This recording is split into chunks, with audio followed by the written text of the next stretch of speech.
Just a week. Let's see how far along we You're get. ready. Yeah. Bring one.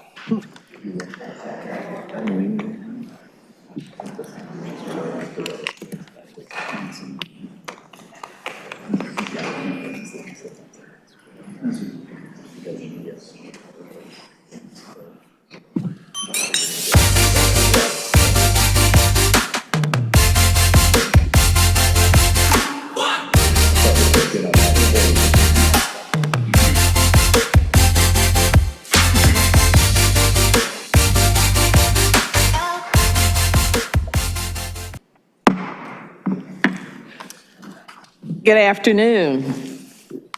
Welcome to the Durham Planning Commission.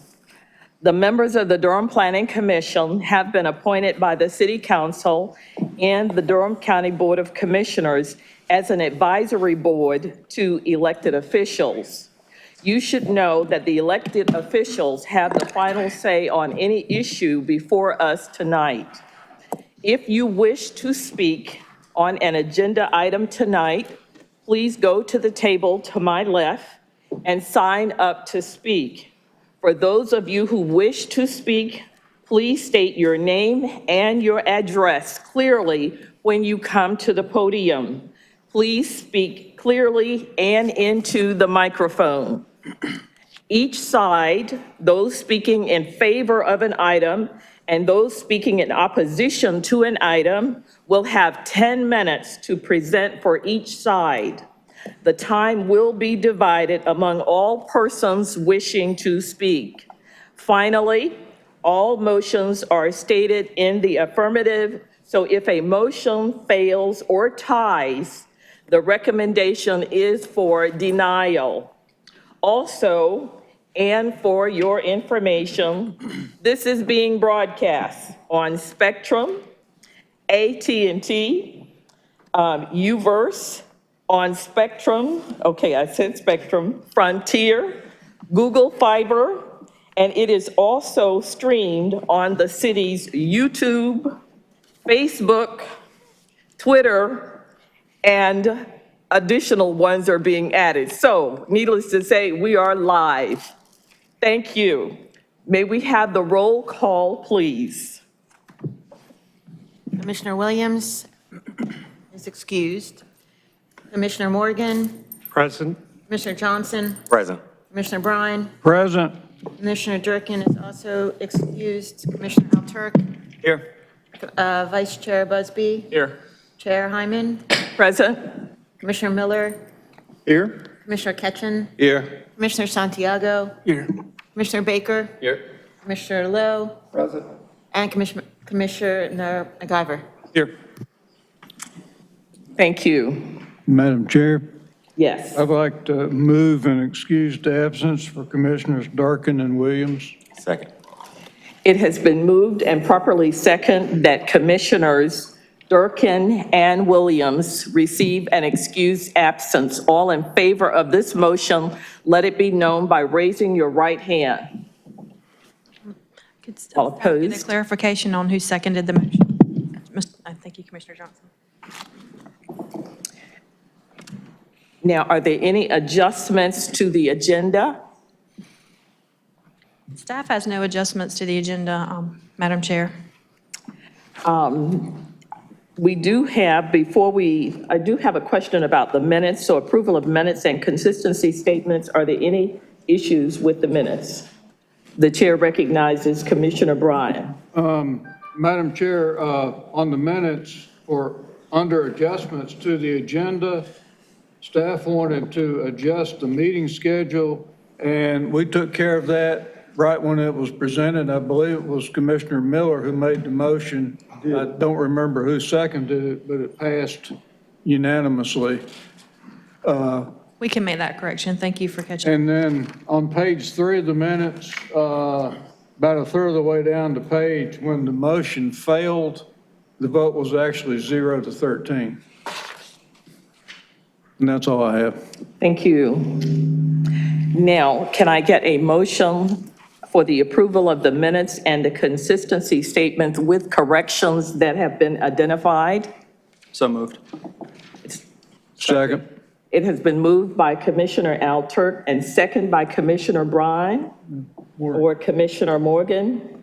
Thank you, Commissioner Morgan, that we approve the minutes and consistency statement with corrections. All in favor of this motion, let it be known by raising your right hand. Thank you. Madam Chair, if it's appropriate, I have a comment concerning consistency statements. Yes, the chair recognizes Commissioner Miller. It's actually a question for staff, if I may. Yes. Are we satisfied that we are actually complying with the requirements of North Carolina law on consistency statements?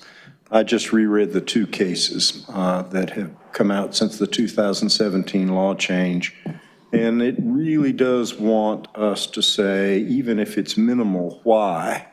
And just referring back to the staff report, I mean, that was the issue in the second case, and that seems to be kind of what we do. I think we're running a little thin on consistency statements and that we're exposed because of that. At some point I'd like to fix that if we could, and get something that has a one sentence why that doesn't refer back. And it may mean that we may wind up debating a little bit about the sentence. I have no trouble with the staff taking the sense of what has been said here and crafting it. I realize that we each have our different reasons, perhaps, for voting one way or another, but the sense of it from the majority, a sentence or two on each case, I think, would make our consistency statement sounder under the expectation of law. And I don't know if you've had a chance to look at 160D. I'm signed up for the course on that in January. But whether or not the General Assembly has said even more about consistency statements than they did in 2017, it just worries me a little bit. And so I throw that out there. Thank you for your comments. Staff will certainly revisit that and check with our attorney's office and be sure that we are operating according with state law. We do, if you've noticed, a lot of times we will go back and reference the reasons why you vote against something, because that seems to get more attention than when you vote for something. So we can Yeah, revisit. nobody's going to sue us over Yeah. a consistency Right. statement if they got what they So wanted. if you've noticed, though, we do go back sometimes and put those other reasons in there, like concerns about the environment, traffic congestion, things like that. So we do add those in addition most of the time. By the time it gets to city council, the consistency statement is beefed up quite a bit for the actual action at city council. So we'll report back to you on that and let you All know. right, and that may be all the difference that in the world. Right. Like I said, I just was in a CLE and it made me go, ugh. No, it's fine. Thank you for your question. We'll let you know what we find out. Thank you. Thank you. While I'm here, can I state for the record that all the notice requirements were carried out in accordance with state and local law, and those affidavits are on file in the planning department. Thank you so much. We have a full agenda tonight, and we're ready for our first public. Madam Chair, Oh, I'm sorry. Go ahead. could I move to adopt the agenda as written? Yes. Second. Okay, it has been moved by Commissioner Bryant, Commissioner Busby, and second by Commissioner Bryant that we adopt the agenda as presented. All in favor of this motion, let it be known by raising your right hand. All opposed? Okay, thank you. Now we're ready for the first public hearing and the staff report. Guest Road, if someone would bring me the list of individuals who wish to speak. Thank you.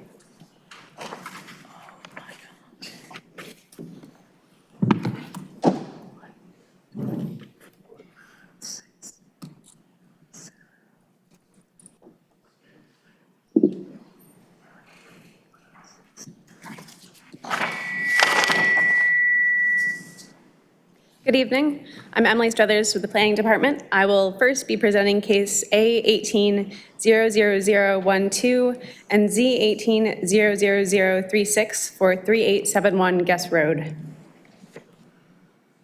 The applicant is Tim Sivers with Horvath Associates. This 10.14 acre site is a portion of two parcels totaling 43.09 acres.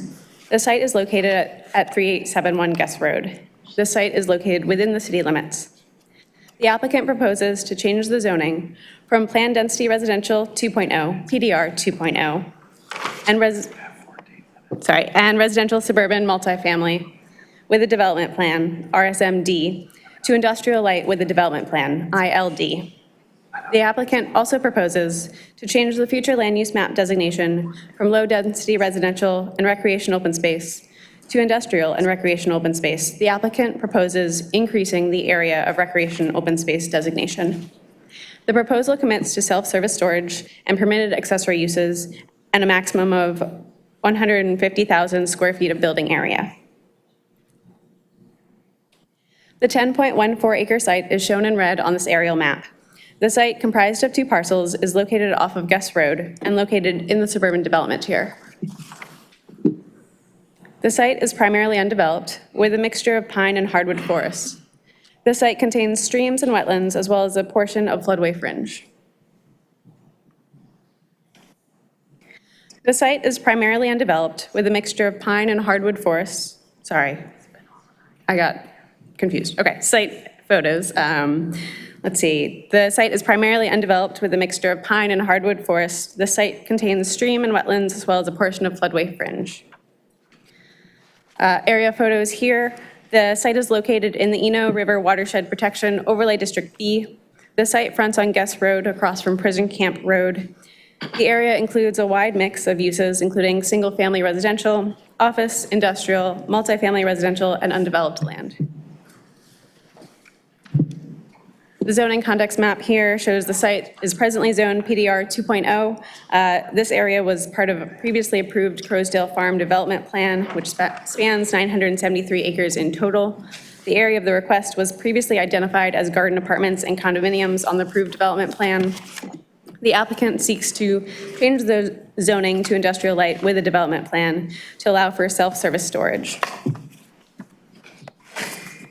The property is designated low-density residential and recreation open space on the future land use map as shown by this map above. The applicant proposes to change this designation to industrial and expand the area of recreation open space as shown along the stream buffer.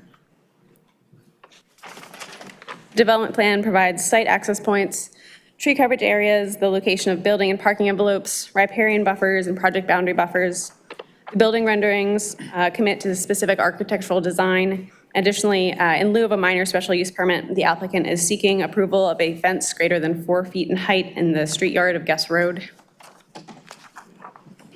Key commitments include self-service storage and permitted accessory uses, a maximum of 150,000 square feet of building area, a maximum height of 2 stories, individual storage, unit access doors shall not face Guest Road, tree save areas, maximum illumination, additional street trees, and 30 acres placed into a permanent conservation easement. The proposed ILD zoning designation does not comply with the current low-density residential designation on the future land use map. The applicant has requested a change to the future land use map in this area to industrial and recreation open space, which would be consistent with the proposed zoning. The proposal is consistent with comprehensive plan policies, including those shown above. Further details provided in the staff report. Staff determines that this request is consistent with the comprehensive plan and other policies and ordinances. Staff is available for any questions. Thank you. Thank you. I have a number of people who have signed up to speak both for and against that exceed the 10 minutes that we normally allow. So I'm going to ask for a motion to extend the time to 3 minutes each. For each side. So if I can get a motion? For each speaker. I mean, for each speaker, but the total number of time for each side. So that would be 7 individuals have signed up. So that would be 3 minutes each, and then 7 individuals have signed up again. So an additional 3 minutes each. So move. Second. Has moved by Commissioner Miller and second by Commissioner Lowe that we extend the time by 3 minutes for each speaker, both sides. All in favor of this motion, let it be known by raising your right hand. All opposed? Okay, we shall proceed.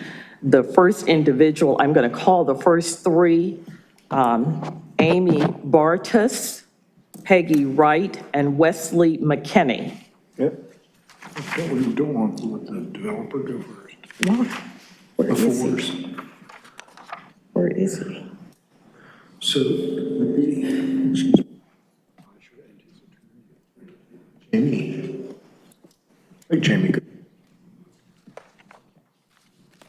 Okay, I'm going to at least allow the developer to go first. So there's Jamie. Jamie, could you pronounce your last name? It's Schwadler, but anything starting with an S, I'll take. Thank you.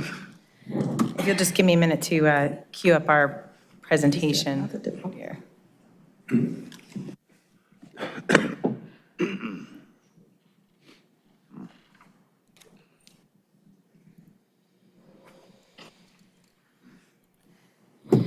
Good evening, Madam Chair and members of the commission. I'm Jamie Schwadler with Parker Poe at 301 Fayetteville Street, here on behalf of the applicant and developer. This request for zoning and future land use amendment is for a 10-acre portion of a 40-acre parcel that's about a mile south of the Eno River in North Durham. The site is shown in green with the project area, the 10-acre portion shown in yellow on your screen. Emily did a great job of summarizing the request, and I would just note that the Flume amendment is to industrial, but with a portion for residential recreation open space, so that the portion that's originally designated on the property can remain. The site was zoned as PDR residential in 1987 as part of a large master plan for the area known as Crowsdale Farm. And at that time, residential was thought to be appropriate. But since that time, the NCDOT storage area has been used for industrial use. And you can see that this view across the site from Guest Road looking south shows the building that residential uses would be looking at. This is another site showing the prison camp building, another view of the prison camp building, and the SCCU Credit Union building that would be directly across from our entrance on Guest Road. We got asked through the process, why self-storage? Well, there's some very key issues there. One, it meets a demand of the needs of citizens of Durham. We looked at a 3-mile radius, which is typical in terms of demand and what people will travel from their home in terms of looking for self-storage. And what we found was that with this particular site, there's only one self-storage within that 3-mile radius. It's an older version. It's not climate controlled like the version that we would be proposing here. And those other sites are just around the perimeter. So there's no climate controlled self-storage within the 3-mile radius to serve the residents within this area. And what is self-storage? Well, ultimately, it's a service use. It's a use that people need within proximity of their homes so they can run and grab a family keepsake or a bicycle on the weekends.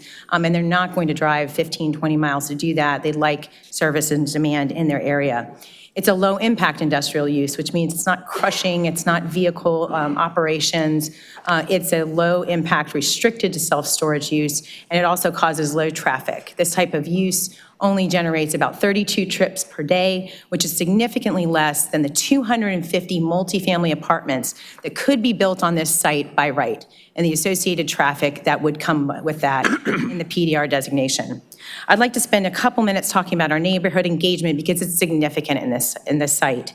The concerns are listed on the left side of your screen, and the adjustments we made after those meetings are listed on the right. We had 3 neighborhood meetings for this project and 1 focus group. We changed the plan after each meeting to directly meet a need that was expressed by the citizens, and each of those meetings were well attended. They were very well attended by the citizens that are directly adjacent to our property and will be most directly impacted. The concern at the second neighborhood meeting is listed on your left: traffic concerns and loss of trees, lack of neighborhood benefit, and we went through the key text commitments. I'll mention them here, and then I'll leave the screen open for Mr. David Beischer, who will address the remaining comments. Okay, thank you. He can let her do it. Or he can let you continue, because if the, I'll let her, I'll yield some of my time. all 3 minutes? Sure. Thank you. Thank you. The key text commitments are listed there on your screen. They mainly go to the appearance of the self-storage unit on Guest Road, having the doors facing away from Guest Road, limiting the lights at the property line, committing to an architectural rendering of what the building would look like in direct response to concerns of orange and white, and a 30-acre donation of a tree conservation. This is in direct response of concerns we heard about what the future of the 40 acres would be, the loss of trees in this area, and the environmental impact on the Eno River. You can see that area there, and essentially the area in green would be subject to the conservation easement that has been accepted by the Triangle Land Conservancy and will be a committed element. as well as these committed elevations. And for these reasons, the Flume Amendment satisfies a 3.4.7 criteria in that it extends the industrial designation adjacent to what is an institutional use, but is essentially used as an industrial use across Prison Camp Road in an area that's no longer ideal for residential use and would be compatible with the existing land uses with those development plan commitments I described earlier. The staff report adequately shows the shape and size and the lack of adverse impacts. And so the rezoning also meets the 3.5.10 requirements. It's consistent with the comprehensive plan if the Flume Amendment is changed. It's compatible with the zoning of the nearby property, and its site is limited to limited industrial uses only for self-storage. You can see the comparison of the existing proposed there. And so with these commitments in place, which are significant, which respond to direct comments we got through the 4 neighborhood engagements that we went through, I don't think you'll see another zoning with this level of participation for over a year, with numerous meetings with interested groups, and the response to that with a conservation easement is precedential. I'd be happy to answer questions or to let Dave finish up on the 3 minutes I didn't use. Thank you. Thank you. My name is David Beischer. I live at 2904 Trailwood Drive. I'm the master developer of Crowsdale Farm and also the manager of Lakefield Farm LLC, who's a landowner in this rezoning. I just wanted to say that we've worked with Triangle Land Conservancy before on a conservation easement which borders Valley Spring Park, and it worked very well. So that was the impetus to work with them again on this possibility.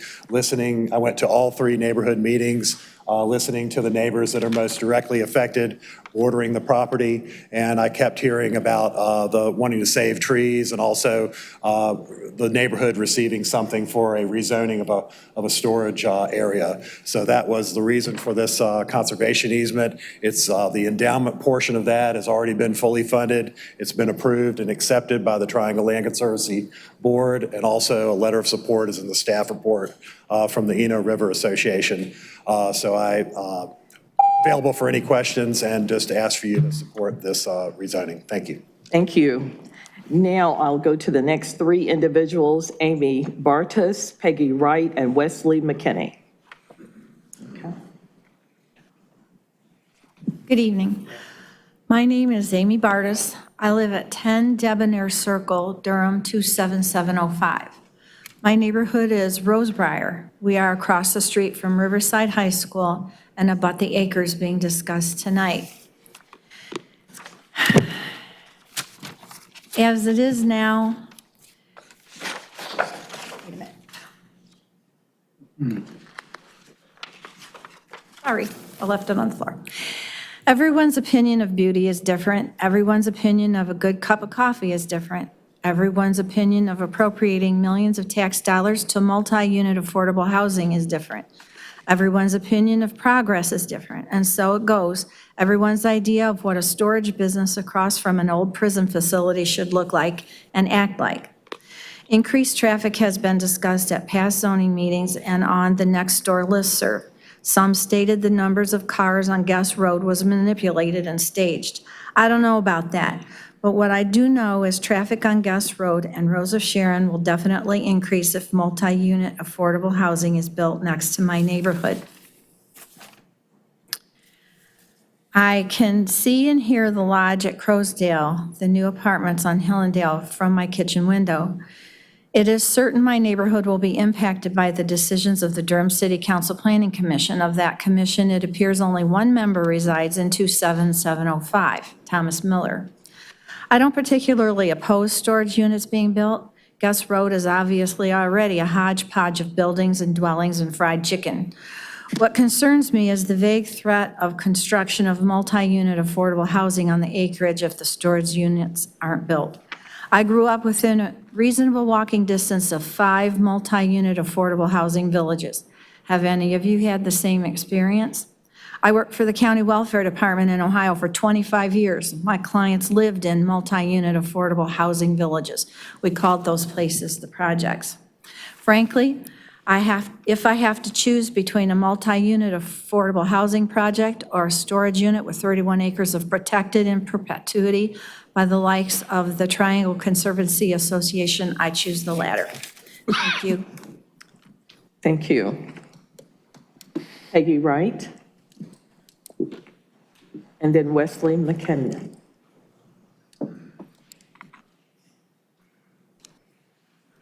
Good evening. My name is Peggy Wright. I live on Rosebriar Drive, 3036. My reasons for voting for or for speaking for the rezoning is because the storage unit itself, the storage project, is low impact. I am impressed that the numbers of cars would not increase significantly. I am moved, however, most significantly by the offer of the conservation of the 31 acres that would preserve the quality of life in a very quiet, established neighborhood in which I've lived for since 1998. And it's very quiet. The neighbors are very kind and concerned and helpful.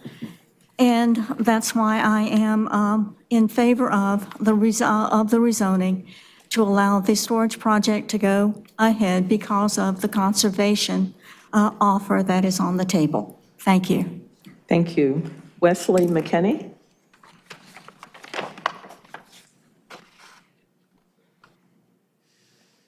Weston McKinney, 3025 Rosewood Circle. I am in favor of the storage units.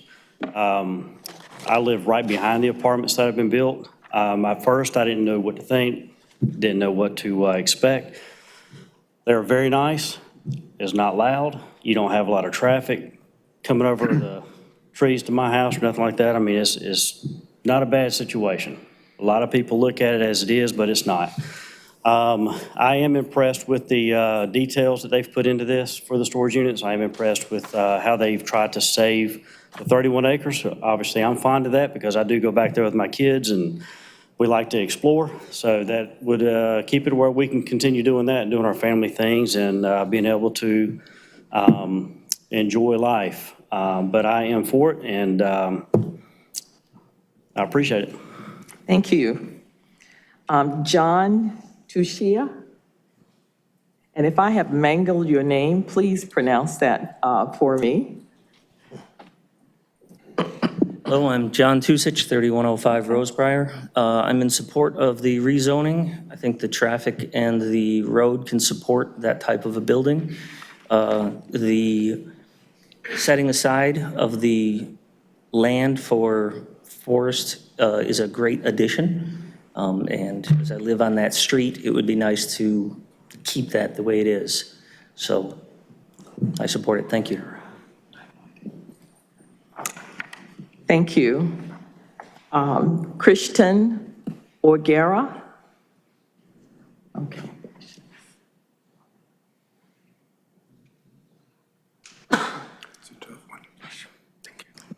You did an excellent job on my name, so thank you. Oh, voila.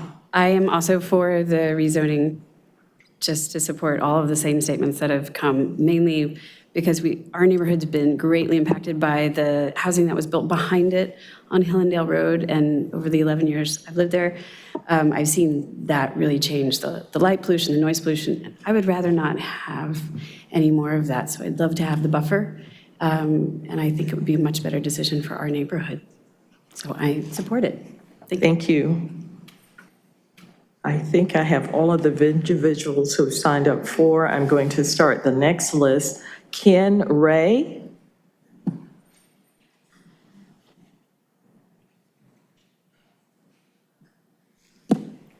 Good evening. My name is Ken Ray, and I live at 1416 Miramont Drive, about a stone's throw away from where this development is being planned. If you take this and pass it down to your friends that way, you take this and pass it down to your friends that way. I looked up the definition of non-conforming use, and there was a picture of this development in it. Just kidding a little bit there. As you can see, the neighborhood around us, around this place, is not just a prison camp. It is the Landis Road neighborhood. There are about 100 houses in there, and I've been there and knocked on doors, and not a single person who lives there supports this kind of rezoning.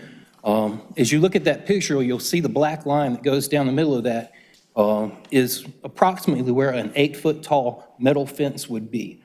The plans that they put forth don't just call for greater than 4 feet, they call for an 8-foot tall metal fence. That's just so far out of left field. When the maps were up earlier, you saw that there are other storage units available in our area.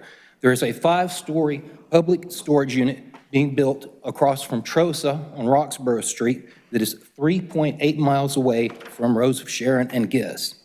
I've been to the meetings that the developers have had, and at the closing of each one I've asked, can you tell us, please, one positive benefit this project would bring to these neighbors? And there's never an answer, because there isn't an answer to that question. There is no positive benefit to those neighbors.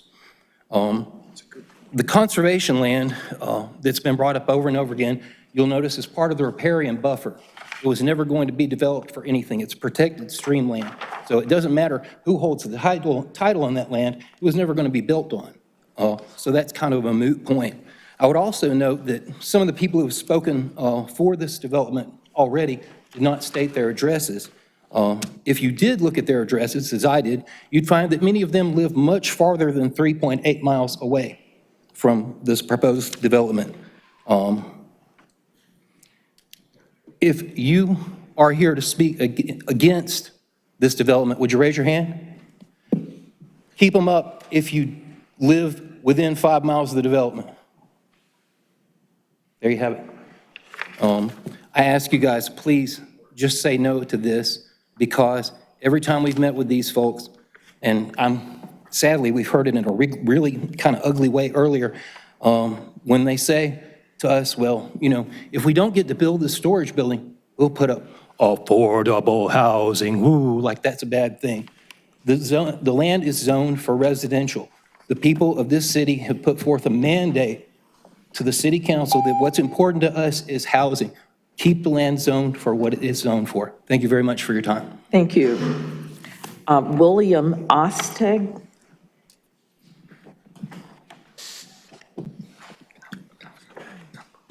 Ostag, okay. And then followed by Nikki Cagle. Thank you. William Ostag. I live at 1400 Meadston Drive. I am against the rezoning at Goodwin Crossing for the following reasons. First, a little bit of background. I'm a registered architect. I spent 25 years on active duty as a Navy Civil Engineer Corps officer, Seabees. Done construction and environmental projects in 5 continents. I spent the last 20 years since I retired as a construction project manager. I say this only to let you know that I know a little bit about dirt and site development and the resulting environmental issues that stem from that. I also know the site pretty well since I run my dog through there. What I can tell you is that doing a site plan on a piece of paper, flat piece of paper, is very different than actually laying out that site plan on the site itself. The site is very, very hilly, and it will require a tremendous amount of cutting and filling if the riparian areas and adjacent properties are to be maintained. On a secondary note, the planning department's report talks about traffic on Goodwin Road and Infinity Road, but I can tell you that the shortest distance between 2 points will be to get to those. I'm sorry. To get to Infinity Road, traffic will, as a practical matter, go through Bardeck Court and Venturia Street, and then through Briardale, Meadston Road, Shady Lane, before they reach Infinity Road. Those are residential streets. They are not roads. And that increase in traffic will pose a problem. Finally, as an emotional thing, that's a rural residential area. If you're really going to build houses on the lots that they, at least on a flat site plan, are projected to be as small as they are, it's going to be a relatively high-density area. If you look at the site plan, and I've only had the opportunity to look at the site plan, the side yards, the front yard setbacks, by the time you take all of that into consideration, you've got a tremendous amount of impervious area, roof area, and a lot of houses bunched closely together. It is definitely not in keeping with the character of that area. Thank you. Thank you. Nikki Cagle.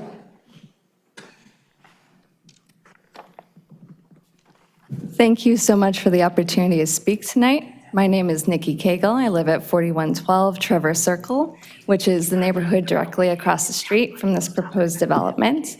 And I'm speaking against this proposed rezoning. One of the things I want to point out is that this development was already proposed as a commercial rezoning, and it was rejected because there is a commercial node already within 0.25 miles of this area. And so this is just the same plan, but under a different name. We also, at that commercial node, which is a little bit south, have a number of empty buildings, which would be perfect for a project like this, but doesn't mean that we want to have a self-storage center in an area that should have been residential. The other thing that I want to point out is that I am an ecologist at Duke University. I really appreciate the instinct to conserve this property, but at the same time, so much of this land can't be developed anyway because it is in that riparian habitat. In addition, in my conversation, so I'm on the board of the Triangle Land Conservancy.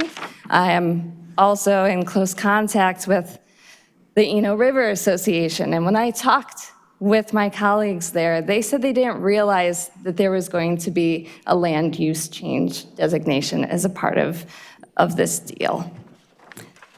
I also feel that this isn't in the public interest. As local residents, we know that there are already a lot of empty buildings just south of our neighborhood.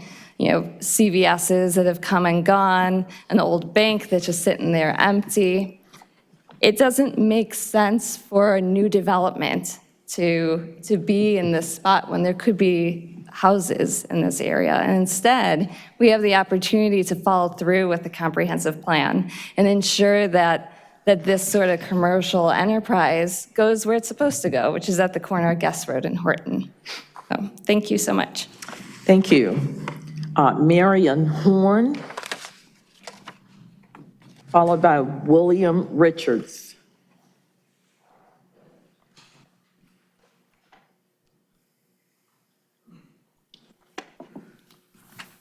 Good evening. My name is Marion Horn. I live at 5404 Hallmark Road. I'm about 2.5 miles from where they want to put this storage unit. I am a native Durham person. I have lived here most of the majority of my life. I've seen a lot of changes in Durham, and I think some of them are really, really good. But one thing we love about Northern Durham County are the trees and the wonderful things that we have near the Eno, and it's just been a really nice place to live for a long time. I live in the Gray Moss subdivision, which is about 2.5 miles. I'm speaking to voice my opposition to the proposed zoning change along Guest Road from residential to light commercial. This proposal was submitted in order to build a storage facility on the corner of Rose and Sharon and Guest across from the church. The city and county have a strong planning department to protect residents against unwanted development. I oppose this kind of growth. Roxborough Road has turned into a commercial, light, industrial roadway. It is a good example of this kind of growth. These two parallel corridors going north in Durham County will change North Durham. Roxborough Road already has. Please protect us from this fate and help maintain the semi-rural living enjoyed in Northern Durham County. Thank you for your consideration. Thank you. William Richards.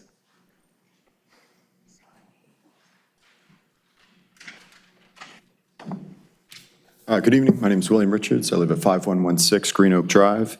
I'm here today to speak on behalf of myself and the North Durham Quality Development Association against the rezoning and construction of the self-storage facility. The argument, short and simple, we don't need another self-storage facility in our area. There are already 2 within about 3 miles of the proposed site and at least 7 within 10-minute drive, including one that is currently under construction on the corner of Hillsborough Road and Christian Ave, which hasn't appeared on their map, and the 5-story behemoth across from Trosa, which didn't appear on their map either. Additionally, the request for the land to be rezoned industrial is not due to the nature of the business, but rather to what they think they can get approved because of the proximity of other commercial nodes, as their previous commercial rezoning application will attest to. Our group's meeting with the developers, they attempted to flatter us, steamroll us, deceive us, and scare us, but at no point have they given us good arguments for the rezoning and construction of a self-storage facility. They've consistently told us that the site would not crowd the road, but in the artist's renderings, they go right up against the road. And it has to be like that due to the nature of that lot. They've refused to consider any other options and are insisting on a self-storage facility, almost certainly because self-storage businesses have one of the highest profit margins of around 11%, which means you only need about 60% occupancy to turn a profit. This is mostly due to the small number of employees that are needed to run and maintain the building and grounds. The average self-storage facility hires 4 people, so there's no economic incentive for the area either. As part of their attempted scare tactics, they've trotted out the old malicious line of, well, if we don't get this, we're going to be forced to put in affordable housing, and you don't want that. And I think that the city of Durham needs affordable housing.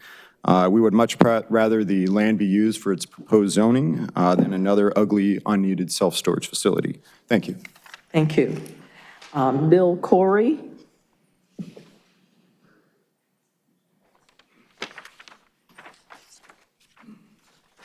Respected members of the commission, respected members of the audience, respected staff members, my name is Bill Corey, and I live at 314 Ladder Road now for about 9 years, and my spouse has lived in North Durham and his family before him since the early 1800s. And we're very concerned about the overdevelopment in the area. Do we want North Durham to be like South Durham? Who likes to go to South Durham at traffic, you know? Traffic isn't too bad here, you know, at rush hour. I call it the ravishing of the Shire. If you know Tolkien, you know how bad that was. I'm not very good public speaker, so I apologize for my inarticulateness, but the one thing I want to say is, the 2 things I want to say is when you add hard surface to a wetland, that's bad news. And we're right near the Eno. And I know it's downhill from the Eno, so, but still.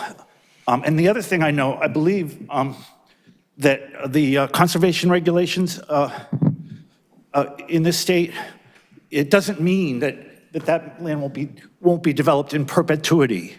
It could be developed later. They'll figure out a way to build on that stuff, you know, in 100 years. Is it going to be forest in perpetuity? That's a question I have for you, Mr. Vice Chair. I'm really concerned about what Croasdale Farms has become in the last year.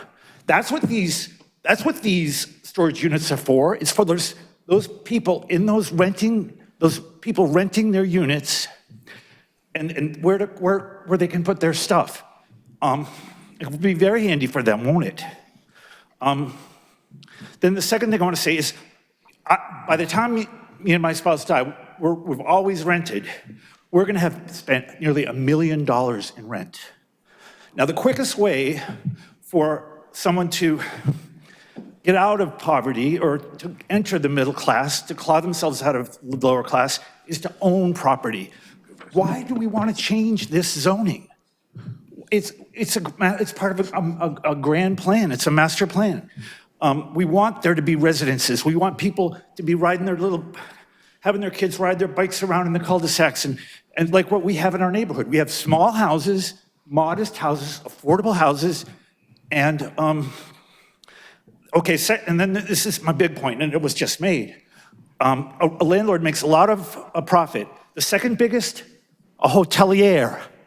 That means a hotel owner. The third biggest per square foot, storage unit owners. Thank you.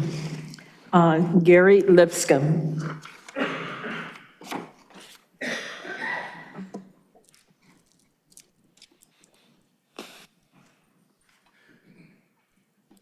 My name is Gary Lipscomb. I live at 314 Ladder Road. That was my partner. Part of the reason that we want to keep this affordable housing possibility is the amount of people that already live in North Durham. We live on 3 acres, and right now, we have more deer coming through our yard every time there's a new development.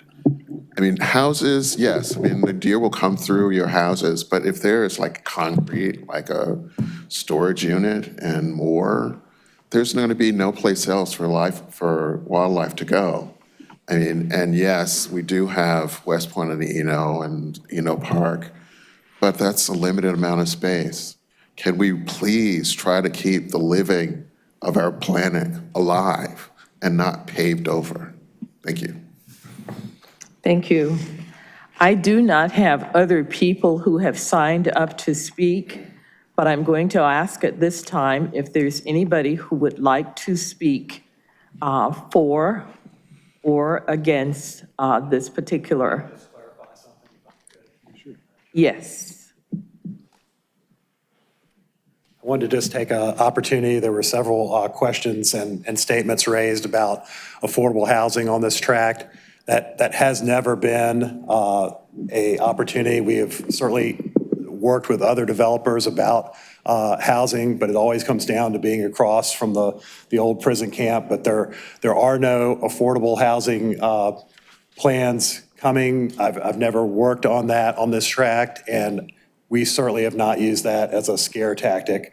I'd also like to just correct that while there are stream delineation areas and riparian buffers on the tract, there's certainly a stream in the middle. The entire 31 acres that would be under the conservation easement, there are several pods that are developable, and the entire tract is not in the riparian buffer. Thank you. Thank you. Once again, are there other individuals who would like to speak? If not, I'm going to close the public hearing. I do have one individual. Have you signed up to speak? We'll get you, if you can come forward, we'll get your name and address on the sheet. My name is Dale Strauss, and I live at 10 Debonair, and it's in Rosebriar neighborhood.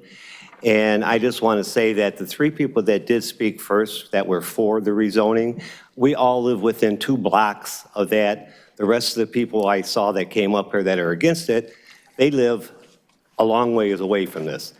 And I see the storage unit as being a good thing instead of having housing in there. For one reason, you put houses in there, you're going to have a lot more traffic. And the person was saying about the deer, when you put all those houses in there, the deer are going to move. And that's all I have to say. Thank you. Thank you. At this time, if there are no other individuals who've signed up to speak or who wish to speak, I see one hand. If you will come forward. Please state your name and address, please. Adam Roberts, 3058 Rosewood Circle. I also live. You're speaking for or against? I am for the rezoning. Okay. I'd like to keep that area, impacted as minimal as possible. And I'd like to keep the neighborhood closed in. We already have the apartment developments on the other side of the side. I would not like to be closed in that neighborhood if at all possible. So I'm for the rezoning. Thank you. Excuse me, could you state your last name? We're trying to get it on our roster. Adam Roberts, Roberts, 3058 Rosewood Circle. Thank you so much. Okay, at this time, I see no other individuals who are interested. I see another hand. Could you come forward, please?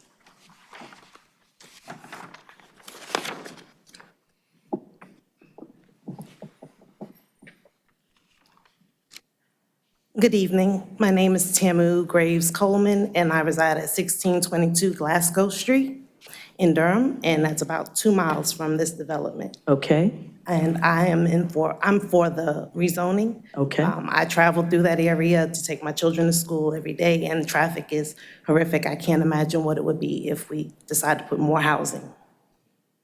So I'm for it. Could you say your name again for me, please, so that we can record it? Tamu, it's Tamu, Graves Coleman. Coleman, okay. Thank you so much. Thank Got you. it. Okay, I see no other individuals who are being recognized to speak, so I am going to close the public hearing at this time, which is the comment period for the public, and open the session for our commissioners to give them an opportunity to ask questions. So I'm going to start to my right. Are there any commissioners who would like to speak or ask questions? Okay, Commissioner Busby. Thank you, Madam Chair. This is a question for the staff, and I'll probably have additional questions, but just to help me understand, because we've already heard it in the public comment period, when we talk about this conservation easement, and that's appears to be a benefit to this proposal, but we've heard others talk about how a lot of that would be undevelopable in a different kind of development. Can you walk us through how much of this, in terms of the actual size of this property, would be undevelopable land if it remained in a residential program as currently zoned compared to what the proffer is? Just so we're dealing with an understanding of what are we talking about here? Sure. So I'm not sure that I'll be able to give you specific numbers, but I can refer you to the development plan sheet. That shows a large portion of that area under the conservation subdivision. Sorry, I misspoke. Under the conservation easement. And you'll see in that western portion of the site, the riparian buffer and the 10-foot no-build zone has been hatched. That area would be considered outside of the developable area. I can't speak to any grading or those site constraints that they might have with regard to buildable area, but specifically the riparian buffers and steep slopes or wetland areas as identified on the development plan or the existing condition sheet would be considered outside of their developable area. Great, thank you. And I don't know if the proponent has more specific numbers, but if you do have specific numbers available, it'd be great to hear them. If you don't, if your understanding is the same as the staff, that's fine.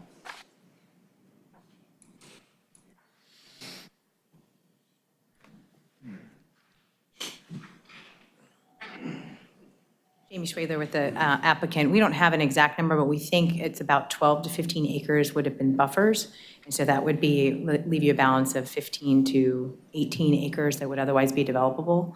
Some plans have been done in the past by a landscape architect here in town, Mr. Jewell, who appears before you quite routinely, that showed those development pods in the locations north and south of the buffer that Emily was illustrating. Great, thank you. That's all for now. Commissioner Bryan. Thank you, Madam Chair. Question for staff. On attachment 6, under contiguous development, the staff analysis, you point out that urban services such as existing sidewalks and an existing commercial node located less than a half a mile to the south, which includes urban services such as grocery and pharmacy businesses, would better serve a residential use. And when I read that, this is why I'm asking the question, it sounded to me like you were waffling a little bit on whether you really like this as industrial. It's not always black and white as far as which is best suited. So I did want to call out both aspects of the adjacent industrial uses, but also those services. Okay. It might help people to know that I spent a little time out at the Willdale Shopping Center, and there is some vacant space out there available for lease. Just how much, I don't know. Another thing I've been trying to pin down are some numbers with respect to acreage. On attachment 4, the plan amendment justification statement, it talks about 2 parcels which add up to 42.693 acres. And I actually went to the Durham County tax records and confirmed that that was correct. And then if 10.14 acres is being used in the actual rezoning, to me, it leaves 32.553 acres left that I assume is going to be what's in the conservation easement if this goes through. Is that correct?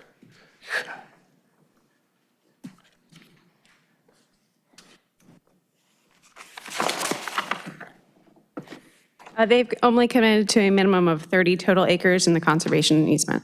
Only a minimum of 30, so there's some acreage unaccounted for. Correct. Okay. And with respect to conservation easements, I'm assuming that the people who live away from Guest Road, some of whom have spoken tonight, will have access to this piece of property if it's placed in conservation. But what about other people? It seems to me that access to this property from Guest Road is blocked.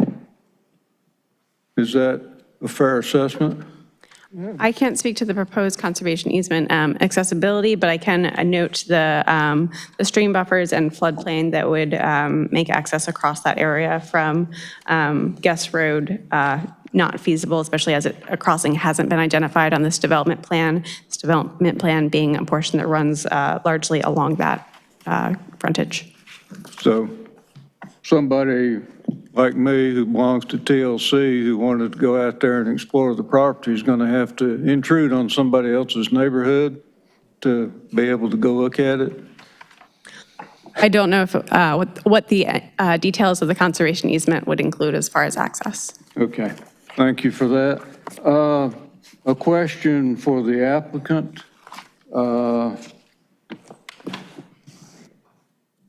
Mention has been made of this 8-foot fence that's going to be along Guest Road. Is it only going to be along Guest Road, or is it going to surround your developable property?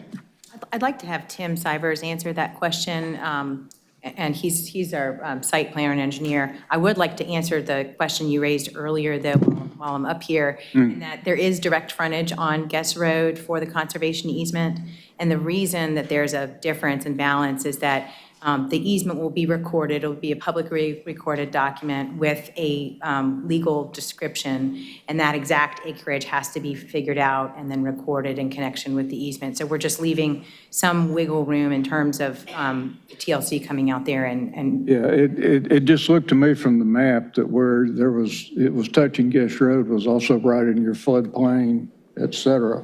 And I didn't see that was a good point of exit. there is a portion that does touch Guest Road. There's also an existing trail through that area, and so all of those details will have to be worked out when we're at the site plan stage. Okay.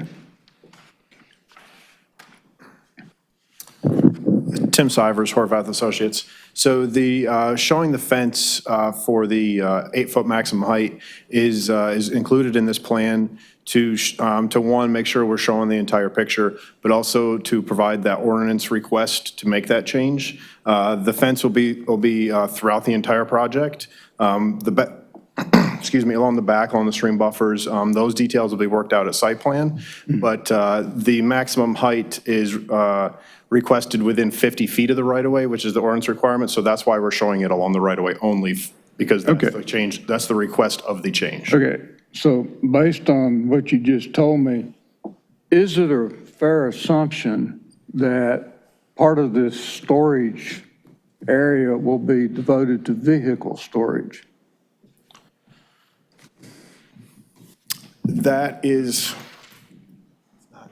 That's not in the plans for right now. Again, that'll be worked out at the site plan stage, but the goal is to be able to have this as internal storage for climate control. Yeah, I understand that, but I also am aware of the facility off of Hobson Road, That's correct. which is another CubeSmart, and this looks very much like a CubeSmart building, which also has vehicle storage, and it's got an 8-foot fence around it. So that's, Okay, we'll look into that, sir. Thank you. thank you. I also want to just take a moment to thank everybody who came out tonight to speak and everybody who's sent me emails. Your input is greatly appreciated. Thank you. Thank you. Commissioner Alturk. Thank you, Chair. I'd also like to thank everyone for coming out and emailing and calling. And I agree with Commissioner Bryan, it's very important. I do have a couple of questions for staff. So a number of my questions are about the text commitments. So this is the first on page D000. So the minimum of, this is number 5, so there's a minimum of 35% tree save area. So is that, from what I can tell here, the requirement under the UDO is just 10%, and the applicant is committing to 35%, is that correct? Yes, their text commitment is above and beyond the ordinance standards. I would have to do a little digging to get the exact one. I'm not sure if that tree save number has increased with the latest text changes. I see, okay. But in general, it is above and beyond ordinance standards. Okay, great. So that's 35% of the 10 acres, which would be, again, so they're committing to tree save of 3.5 acres rather than the 1 acre that they were required to. Correct. Right. Number 8, about illumination. I don't know anything about foot candles, 0.25 foot candles. Is that good? Is that above the required? Yes, any text commitments would be above and beyond ordinance requirements. I can pull up the specific foot candles if you'd like. It'll take me a minute. Okay, but, all right. You don't have to give me the exact number, but it is above and beyond the UDO requirement, right? Yes. Of the illumination, okay. And then there's 150% of the required street tree quantity. That's just, yeah, so 150% of what's required in the UDO, they're gonna provide that, right? Yes. On Guest Road? Yes. Correct, okay. So, okay, I mean, I guess the other question that has been batted around a lot is about the conservation easement. And can you say more about that? So I don't understand, if accepted by the Triangle Land Conservancy, it will be conserved for how long? What will they do? What's the process look like? Because I think there's some ambiguity about this. So the language that we would have to hold them to that is that it would be a permanent conservation easement. That language is included in the text commitment. So that's what we as staff would have to work with as far as it meeting the development plan. So if they were to remove that conservation easement, they would have to rezone. Okay, so so it is permanent, but if they decided at some point, no, we want to build on here, they would have to come back to the Planning Commission and the City Council? That is my understanding. Okay. That right? Okay. Okay, great. And it does look like to me that, I mean, just from the development plan, it looks like that number that the applicant gave is about right, about 15 to 18 acres. It looks like about half of the 30 acres is already under the riparian buffer, or protected by riparian buffer, but then there's the other part that would be part of this conservancy. I mean, this is a tough case, I think, because I'm hearing a lot of different things from neighbors. People don't want traffic, but also some people want housing. Some people want, more environmental protections in it. So it's a difficult, there are some trade-offs here. I do think, I mean, it is true that something like this will generate less traffic than housing. If it was up to me, I would actually prefer multifamily affordable housing in this area and on this piece of land, but that's not what's before us today. And I guess we could keep it at 2 units an acre or less if we don't rezone it, but at least from what I can tell, it seems like this is a compromise development application. So it's not everything that the neighbors want, but I do think that the applicant has committed to some things that are above and beyond what we sometimes get with applications like this. This question of do we need another self-storage? And I don't have a good answer to that, and I'm not sure that any of us up here know the market well enough to make that, to vote based on that. What I do think we need to consider is this an appropriate piece of land for industrial light?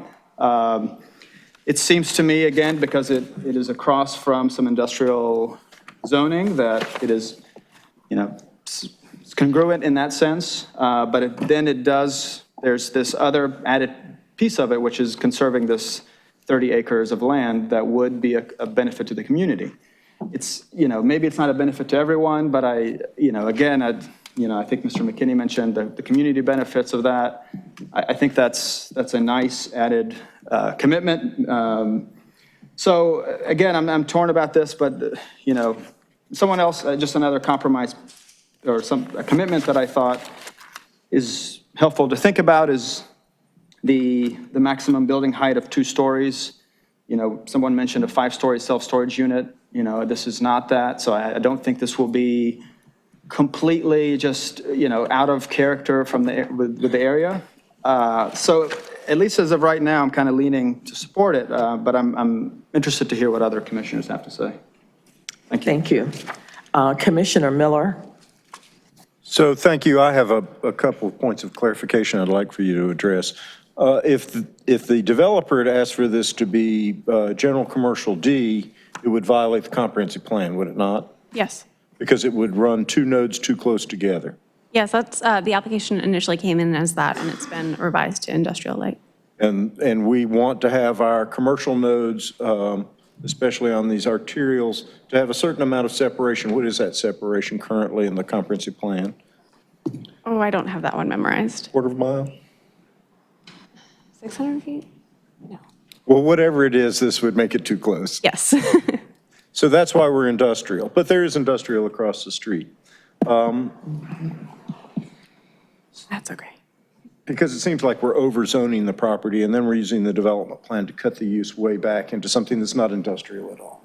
And we're doing that because our comprehensive plan, which is incorporated into our UDO by reference, requires that there be separation with commercial nodes. And to me, this is the crux of what this is about, is I believe that we should have separation of commercial nodes, and I believe that our comprehensive plan doesn't have a big enough interval.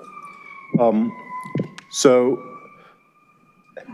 when we talked about Publix, and some of you were on the commission when we had the Publix case, what worries me about Guest Road, we have a terrible example in land use planning on Roxborough Road, Hillsborough Road near where I live, and even Guest Road south of this, of where we have allowed, I usually don't blow the sirens when I speak. I'll try not to set the house on fire. But we don't need to do that anymore. And there's no reason why Guest Road beyond this point should be one parcel of non-residential and another parcel of non-residential and another parcel of non-residential that gets all mixed up. I called it slash and burn zoning because we already have a commercial thing that I don't think of Willowdale as old. But I guess in the life of commercial buildings, it is old because it's not renting very well. And we have what's been built around there. Some of it's been torn down and new things built, like the Harris Teeter where the theater used to be. I would like to see us reuse the uses, the commercial uses that age out in our existing commercial nodes before we cut down trees and expand non-residential uses. Non-residential uses into green space. And that to me is the big issue in this case. Now that's not to say that I don't see the other side. I do. There is a prison in industrial zoning across the street from this. And the folks on Landis Drive live next to the prison, and that works out. But I don't think necessarily, if I were a developer of residential housing, I wouldn't necessarily think that it's a great marketing thing to say, and there's a prison across the street. So I get it. What I want out of future development in this area is a clear line of demarcation that says What happens north of here is a different kind of development pattern in Durham, because I hear you folks come and speak, and although some of you were for because of this and some of you were against because of that, but you're all saying the same thing, is there is a quality of life that is derived from the pattern of existing pattern of development that you want to preserve. And it was a choice that you made that when you decided to live out there. You're driving a lot farther to go to a restaurant than I am. You are driving a lot farther to go buy a pair of socks than probably I am, even though I live in 27705, and my storage unit's in 27701. So I see that, and so when we pull back a little bit, I believe everybody who has come to speak on this is actually arguing the same thing. They might be on this side or that side because of their particular location of their house. But what you're after is a conservation of the quality of life and the choice you made by deciding to live in this part of Durham County. That, to me, is the most important consideration. Now, what I would like to do, and I've told the developer's land planner this, I get it, and sometimes we are forced to compromise. I think this is a case where compromise is possible. I am looking at whoever it is that lives in the house on Landis Drive closest to Guest Road. It's on the south side. It's 2 lots in. It's going to see, that house is going to see whatever happens is developed on this piece of property. And so and if it's going to be a large storage unit, you say it's only 2 stories tall, it's 150,000 square feet of storage. That's not a small storage facility. It may not be 4 stories tall, but this is big. The Harris Teeter is about 54,000 square feet. It's 3 Harris Teeters. So that matters. What I would like to do, and if it were up to me, what would turn my current no vote to a yes vote is if we could change this development plan a little bit, add commitments. I would like to see that no part of the actual developed part of this 10-acre parcel come up to and be opposite or across Guest Road from in close proximity to the residential subdivision at Landis. Because I don't want what's built here to destabilize and make Landis Road a less attractive place for people to live. They right now are on the boundary. They are protecting everybody else, and so I want to protect them. So if we could shift what is built on this piece of property without regard to how many square feet it may ultimately be, further south on the property than is currently committed, that would tend to have me move to a yes vote. If we could make this building, and I know they've gone back and forth and they've done the extraordinary thing of actually including an elevation, saying this is what it'll look like. Full marks. I love it when developers can and will do that. But we have an example of self-storage. Self-storage doesn't have to be ugly. And a self-storage facility has been built within walking distance of where we are right now that is remarkable, in my opinion, for its successful integration into what I call kind of a Durham style. And that's the one that's down here where the old Carver, Cozart, and Curran warehouse used to, that was 40 years ago, where the McDonald's is down here on the north side of town. So if it looked more like that, then I would be happier about it. I would love to see that this height limit would be more refined because it's on a slope. I'm assuming that these buildings are probably going to be 1 commercial story, which is taller than a residential story at the north end, and they probably will be 2 stories with the grade. If they were 2 stories to 3 stories, that's pretty tall. So I would like to see this refined a little bit. And I would like to ask and to understand a little bit about the way the street tree plantings would work. Right now we have a street tree requirement. It would apply here, and they will have to plant a row of trees that with potential could be large. Most of us are going to see this development driving on Guest Road, and we're going to see it at 35 miles an hour going north or south. And so a row of trees, looking at it obliquely that way as drivers or passengers in vehicles, we can do thoughtful planning there to organize the trees there, meeting the minimum requirements of the code in terms of intervals and spacing, but using extra trees, since the developer is willing to plant them, in such a way that the overall effect of the row of trees is denser, and we can increase the size of the trees at the time of their planting. And so we could go to a larger caliper of tree, a diameter of the trunk at a certain height above the ground. So, and we can provide for these trees a larger area to grow in so that they don't stay the wispy, puny maples that I see in parking lots in suburban commercial development all over town. Some of these commercial developments are now 25 years old and the trees are still puny and tiny, and that's because they have no room to grow. We can fix that here with better commitments. And so, and I'm not speaking for you. If you're still against this, there are reasons to be against it, and I'm not trying to convince you otherwise. But I'm saying for me, this could be, with a little tweaking, this could be a plan I could vote for. But without that tweaking and without putting it in the commitments here, I'm going to have to vote no tonight, and I'm going to urge my friends on the commission to vote no. What I want is, at the north end of this piece of property, a clear signal that the commercial area, the non-residential area that exists where Horton and Guess come together stops at the north end of this. It's not an invitation to keep going. And it's true, there's a small commercial node there where Rose of Sharon comes in. That's one lot of neighborhood commercial and one lot of office institutional. That's the kind of commercial node that we should look at and allow and develop going north, so that we can have the kinds of local services like the veterinary office and what have you. When the cat's throwing up on the road, you don't have to drive all the way across Durham to get to your vet.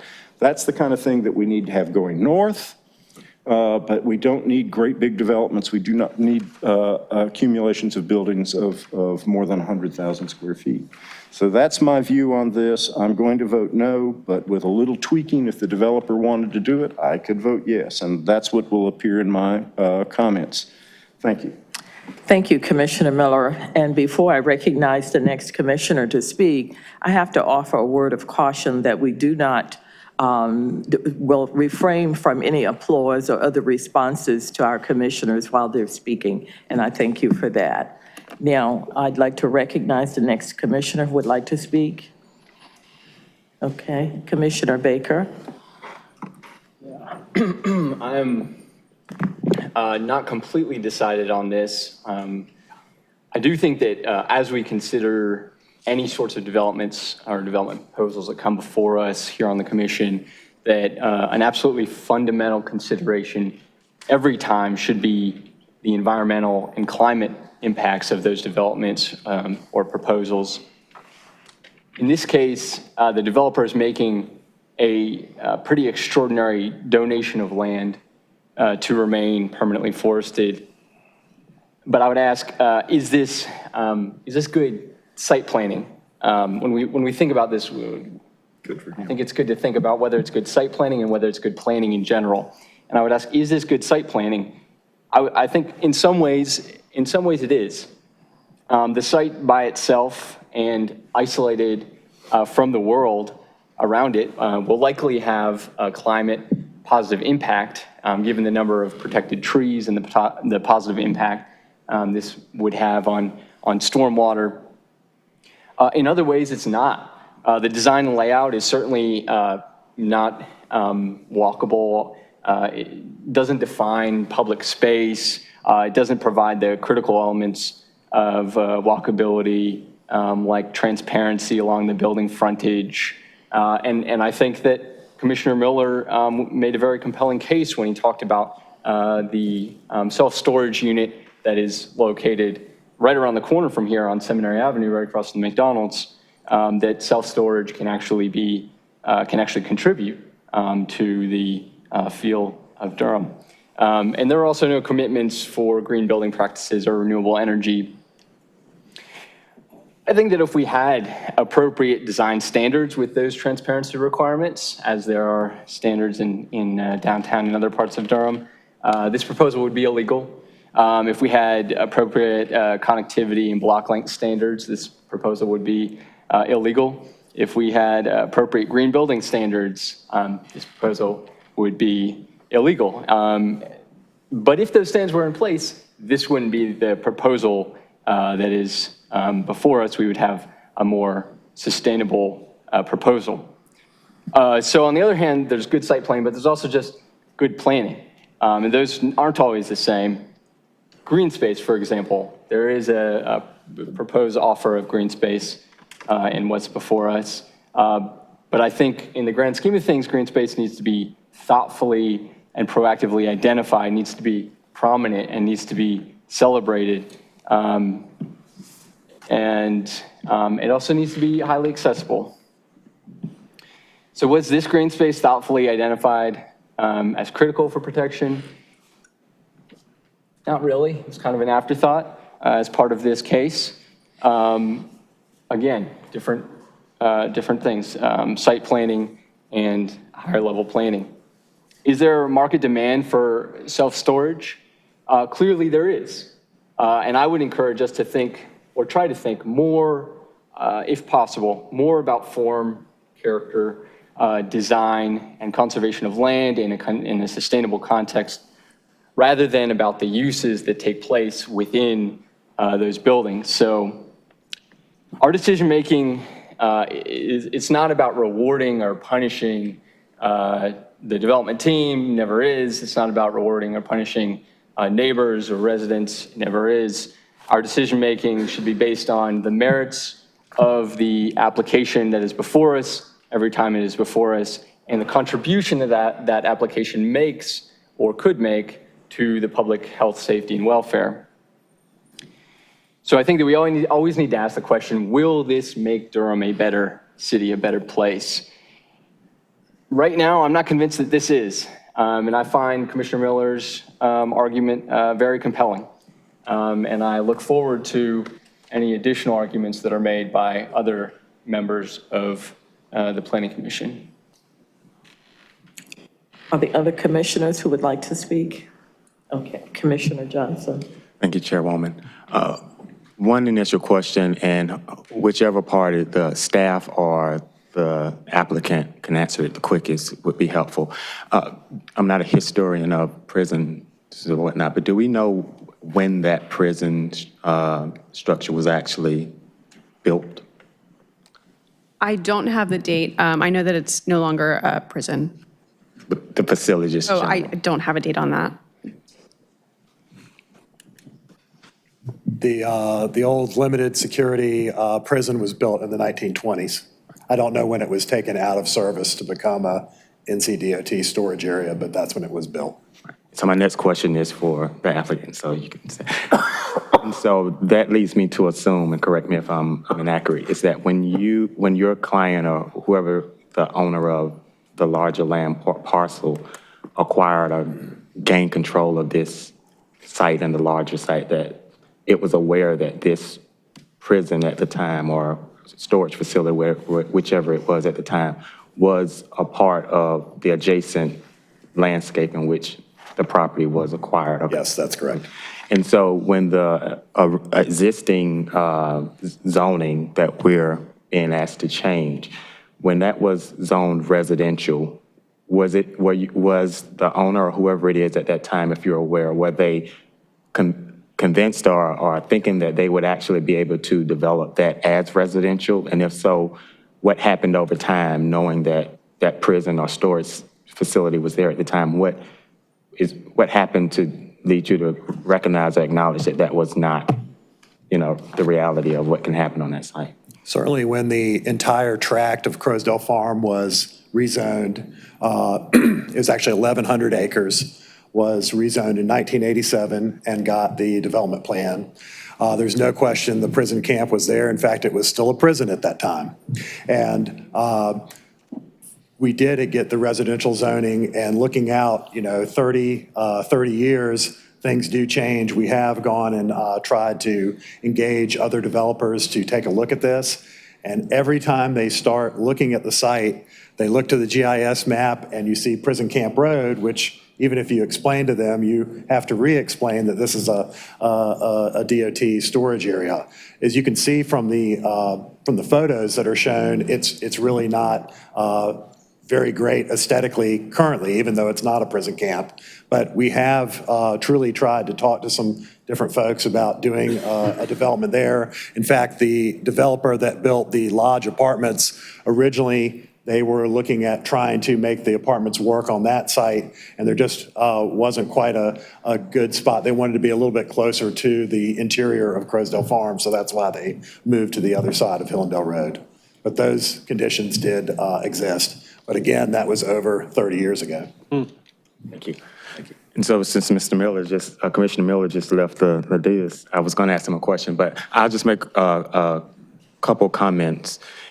So first of all, secondly, thank you all who came out tonight speaking for and against, providing your feedback and thoughts.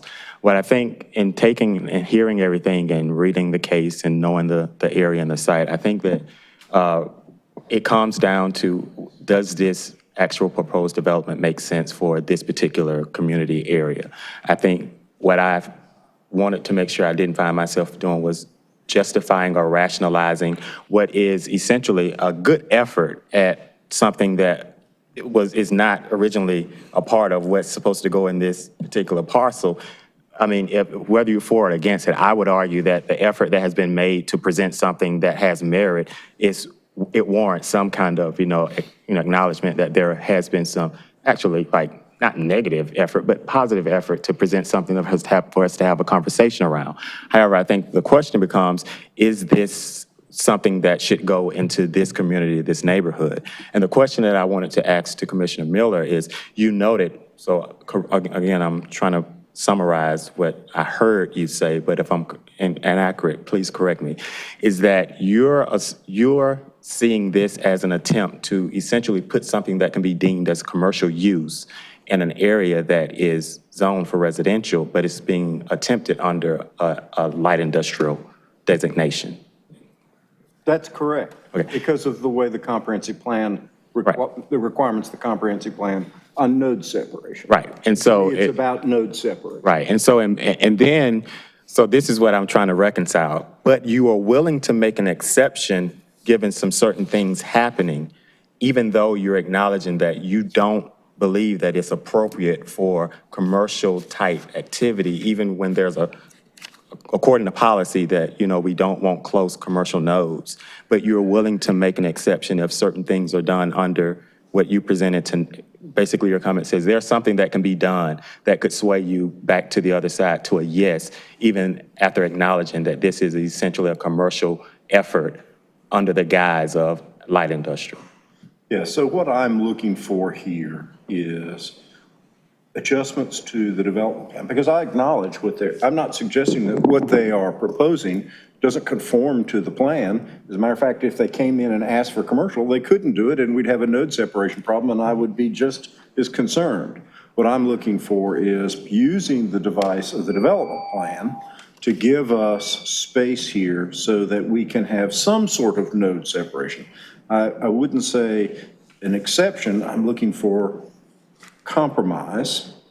I acknowledge that there are other considerations I didn't list. If you'll notice when you look at the site plan, at the development plan map, you'll see that a stream runs right along parallel to Guest Road and leaves a very narrow strip, this 10 acres we're talking about.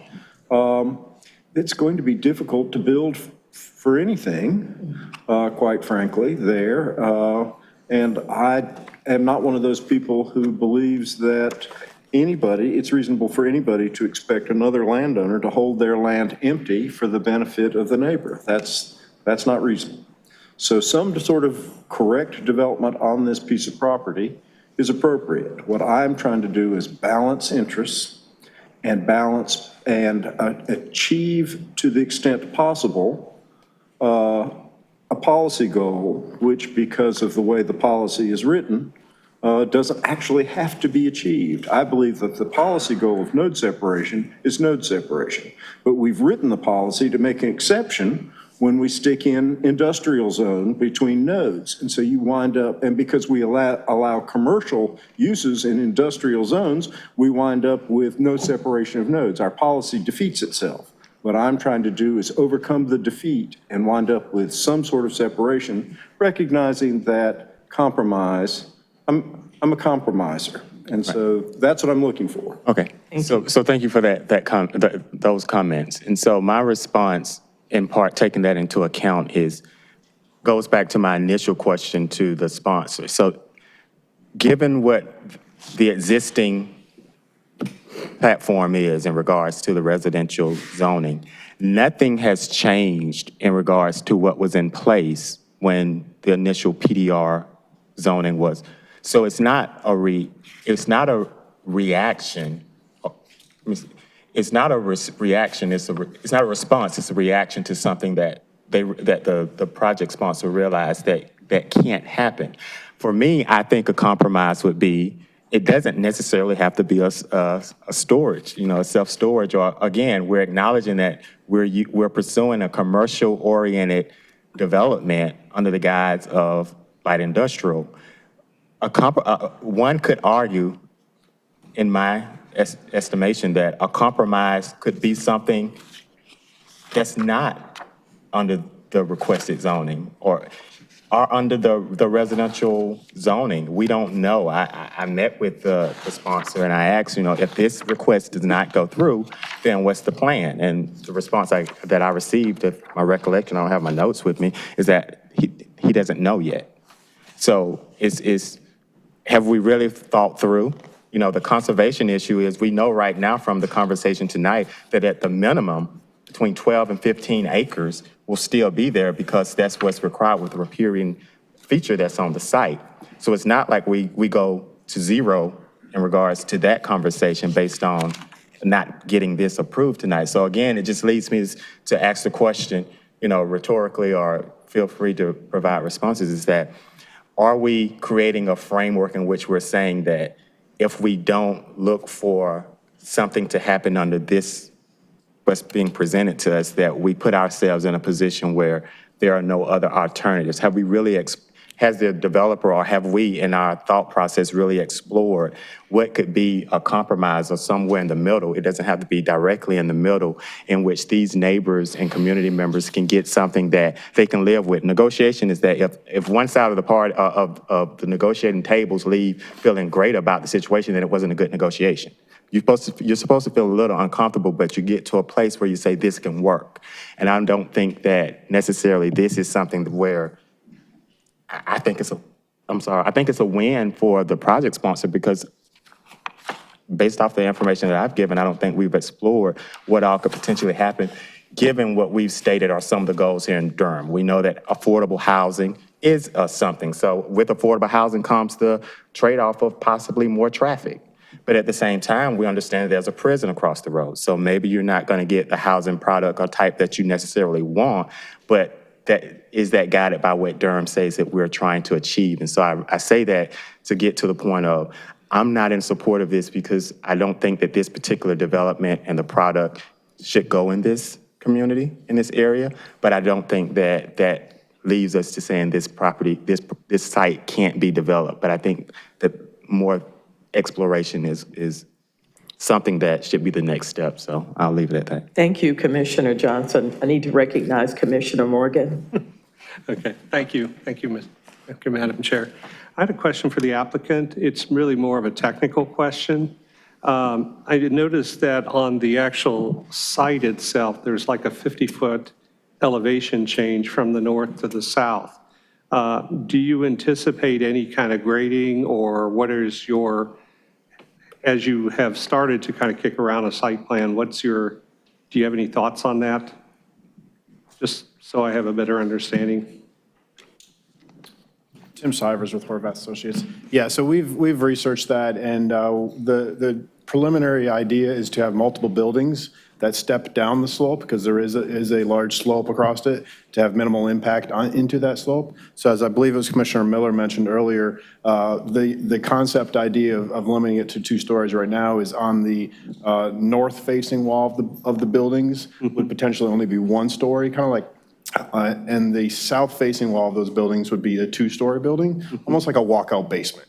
And those multiple buildings would step down the slope as you head north to south. Do you see any kind of development plan where you're phasing this in over time? I mean, as Commissioner Miller has talked about, as size and square footage, it's rather large, but is there something where you could actually adjust your plan or tweak it to where it could be more in a phase type approach?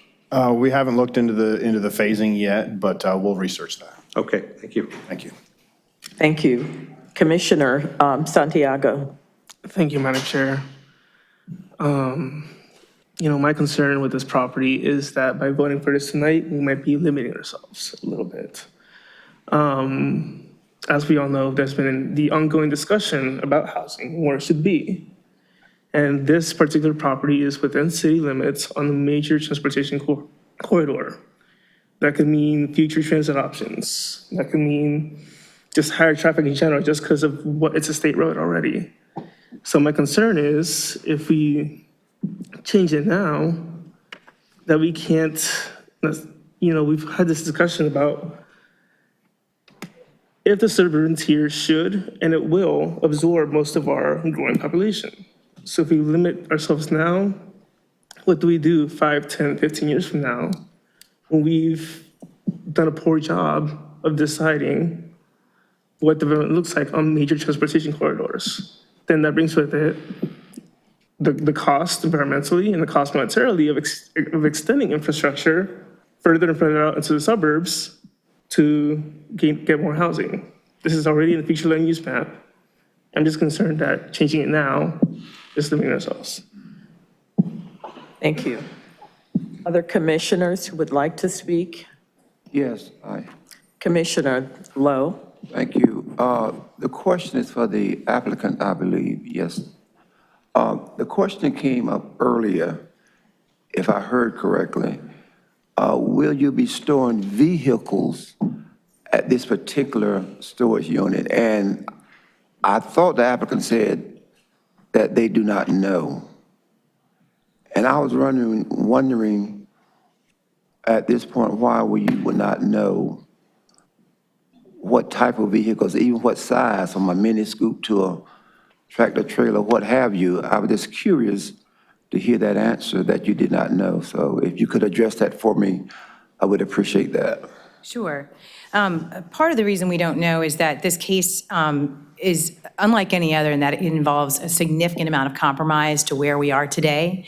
And every time that we add conditions or change the plan, that impacts lots of things: circulation, access, details that will be figured out at the site plan stage. And so until we know kind of the limits of what that is and what our final approved project is, that will determine the exact layout and where exactly the buildings will be, which type of uses will have the double story on the lower side and the single story on the north side. So there's a lot about the program that can't be decided until we get to a final vote. But each time, Mr. Miller mentioned the shrinking of the building envelope. We've already done that. We've already brought it down. We've already lost several buildings. And so each time you do that, you have to re-look at your ultimate plan for the project, what will go there. And we've continued to tweak that for the last year and 2 months. And we're at this point, we're just not prepared to say exactly what will be stored there in terms of vehicles because the height condition, for example, impacts that. Thank you. Thank you. Are there other commissioners who would like to speak? If not, I think we're ready for a motion. Chair, I'd like to move that we send case, should we start with the amendment? Yes. A1900012 forward to the City Council with a favorable recommendation. Second.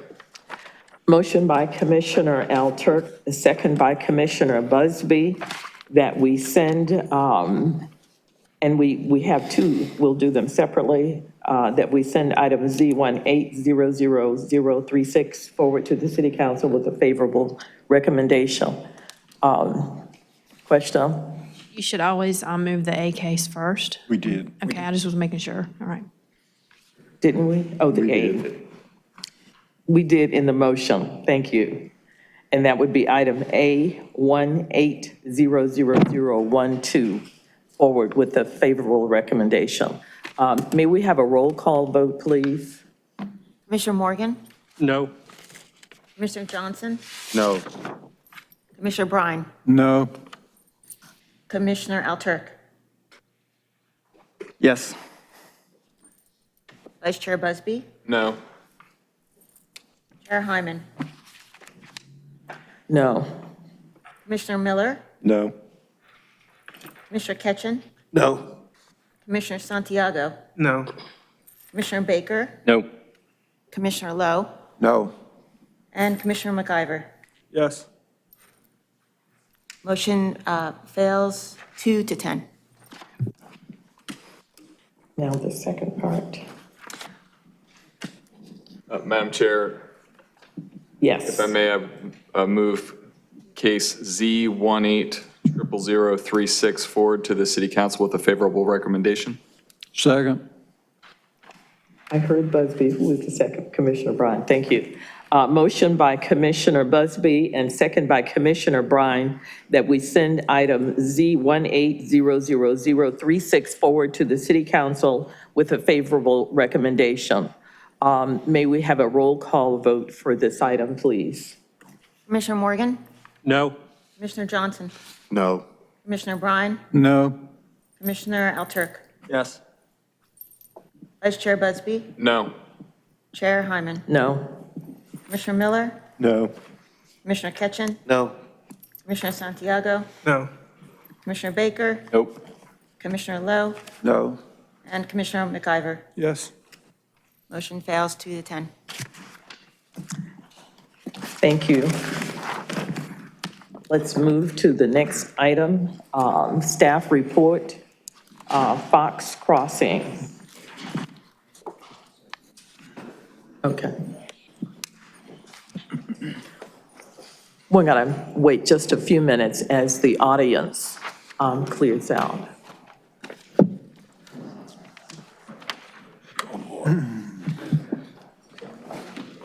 You might want to take that one. Been here quite 2 hours yet. That was the tough. Yeah. Okay. Okay. You mean in the back? There's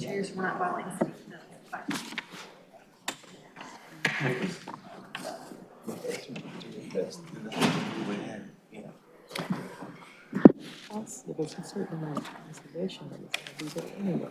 Yeah. Yeah. I mean, I don't want to downplay what they were doing. It was a good thing. Yeah. I mean, with a little bit of change on their part, that would have been voted the other way. Good evening. I'm Emily Struthers with the Planning Department. I will now be presenting case A18-00008 and Z18-00029 Fox Crossing. The applicant is Tim Cyrus with Horvath Associates. The area of the rezoning request is 12.02 acres, and the area of the future land use map amendment request is 0.7 acres. The site comprises 6 parcels and is located along US 70 between Lynn Road and Pleasant Drive. This site is seeking annexation to become located within the city limits. The applicant proposes to change the zoning to commercial general with a development plan, CGD, from commercial center with a development plan, CCD, residential suburban -20, RS20, and residential urban-5, RU5. The applicant also proposes to change the future land use map designation to commercial from medium-density residential and commercial. The medium-density residential portion is a small portion in the northwest portion of the site. The proposal commits to a maximum of 170 apartment residential units and permitted accessory uses. As shown on this aerial map, the site is shown in red and located in the urban development tier. The site is adjacent to US 70, where NCDOT plans conversion to a freeway. The site is primarily undeveloped with a mixture of pine and hardwood forests. The site contains streams and wetlands and electric towers and easement. These area photos show that the site is located in the Falls Jordan Watershed Protection Overlay District B, and a large portion of the site is adjacent to US 70. Otherwise, the site is primarily located along a narrow, unopened right-of-way to the rear of single-family houses that front along Pleasant Drive and Lynn Road. There are also commercial development and places of worship located in the vicinity. The site is presently zoned Commercial Center with a development plan, CCD, Residential Suburban 20, and Residential Urban 5. A large portion of the site falls under a development plan which committed to a commercial shopping center with access onto US Highway 70. The applicant seeks to change the zoning to commercial general with a development plan to allow for 170 apartment residential units. The property is designated medium-density residential and commercial on the future land use map as shown here on the map. The applicant proposes to change this designation in that northwestern portion to commercial. The development plan provides site access points, tree coverage area, the location of building and parking envelopes, stream crossings, riparian buffers, and project boundary buffers. Additional commitments include maximum building heights. Key commitments include apartment, residential, and accessory uses, closure of an unopened right-of-way within the project limits, transportation improvements, and transit improvements. The proposed CGD zoning designation does not comply with the current medium-density residential designation on the future land use map. The applicant has requested to change the future land use map in this area to commercial, which would be consistent with the proposed zoning. The proposal is consistent with comprehensive plan policies, including the policies outlined on the PowerPoint. Further detail is provided in the staff report. Staff determines that this request is consistent with the comprehensive plan and other policies and ordinances, and staff is available for any questions. Thank you. Thank you. I do have 3 individuals who've signed up to speak, and we'll start with the applicant, Tim Sivers.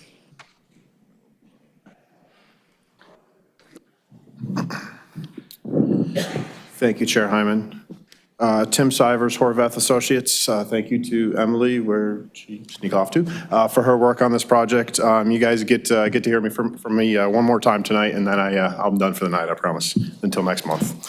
The request in front of you tonight is for zoning, excuse me, change in the zoning, land use, as well as the annexation. The zoning is RS20, RU5, and CCD, with a request to change to CGD. The land use is a change of just under 3/4 an acre of the site to change to commercial, and 17.62 acres of this land is being proposed in the annexation, which includes right-of-way adjacent to the site. So you'll notice the project area is actually just 12 acres, but it's a little over 17 acres in the annexation application. The majority of the site is currently zoned commercial center based on the development plan from 1996. That development plan includes just over 96,500 square feet of commercial development, which would entail, potentially could entail, grocery store, drugstore, shops, and future outparcel development. It also included access points to Lynn Road, Pleasant Drive, and Miami Boulevard, also known as US 70. It did not accommodate for the current stream buffers, which are shown on our plan today. This project's located directly adjacent to US 70, Miami Boulevard, the widening project well known as the East End Connector. The East End Connector widening project has previously taken land from this project area and will also eliminate the access onto US 70, which is shown on the previous development plan. In addition, the stream buffers and utility easements has eliminated the potential for a commercial center on this property. Furthermore, NCDOT project number U5720 is proposing to convert US 70 from Lynn Road to west of TW Alexander and Raleigh to a controlled access freeway. Even though NCDOT currently has this project on hold, there are 2 development options for that project.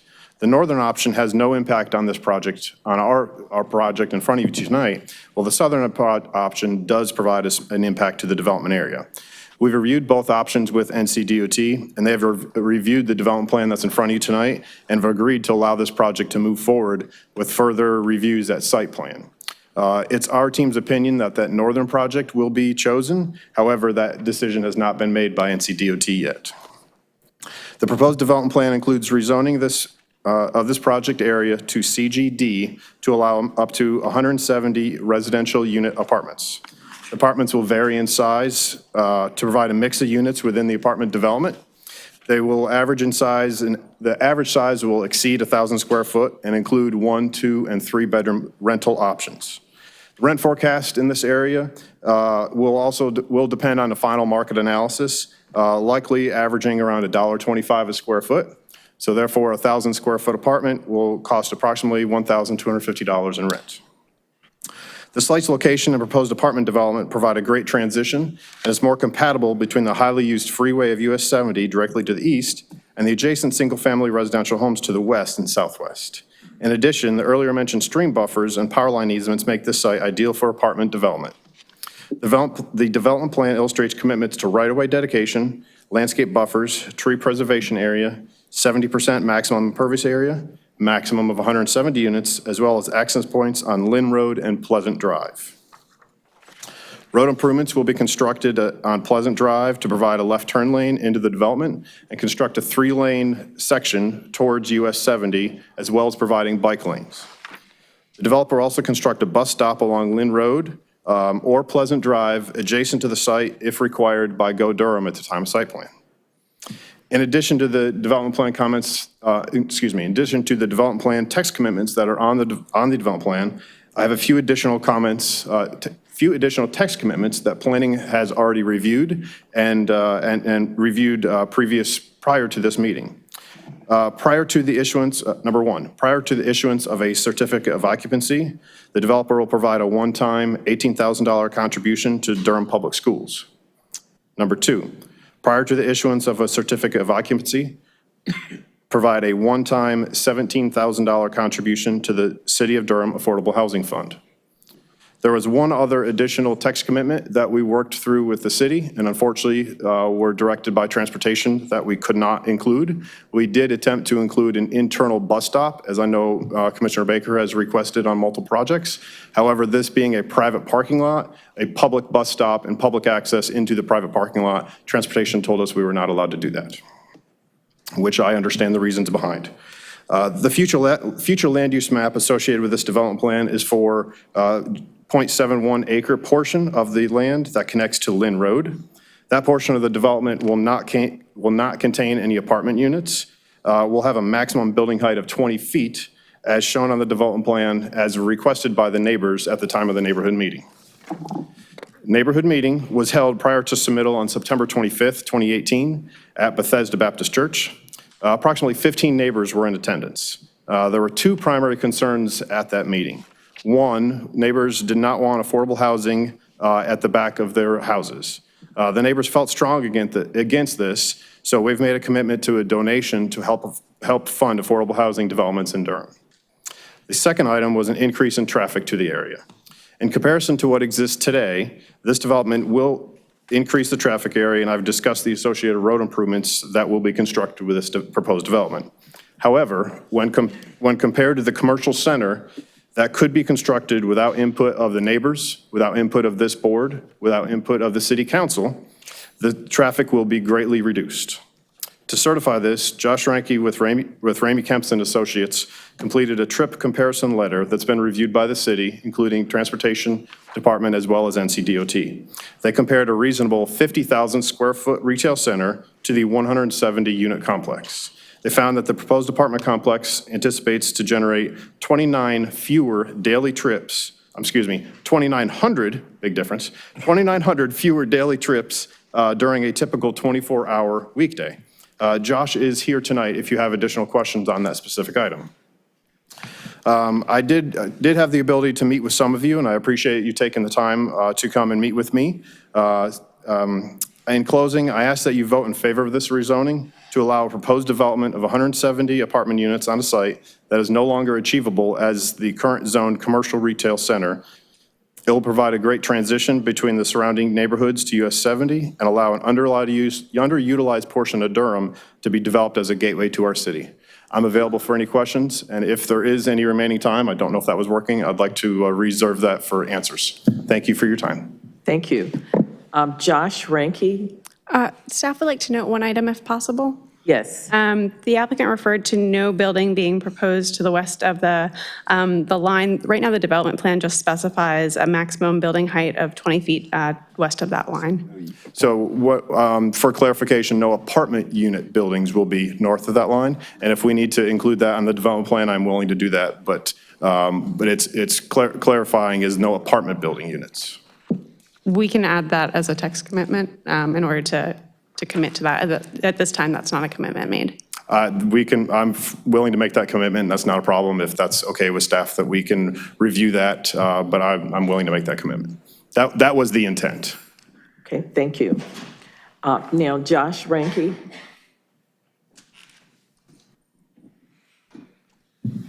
Joshua Ranke with Ramey Kemp and Associates, 5808 Farrington Place, Raleigh, North Carolina. Tim kind of stole my thunder. We did a trip generation letter for this one. It has significantly less trips associated with it than the previously approved development plan and is well under the threshold typically requiring a traffic impact analysis. 2,900 less daily trips was the correct number. I nearly had a heart attack when I heard 29, but also far less peak hour trips. I'd love to answer any questions, but I won't take up any of your time if you don't have any questions. Thank you. I do have another individual who has signed up, Wanda Waiters.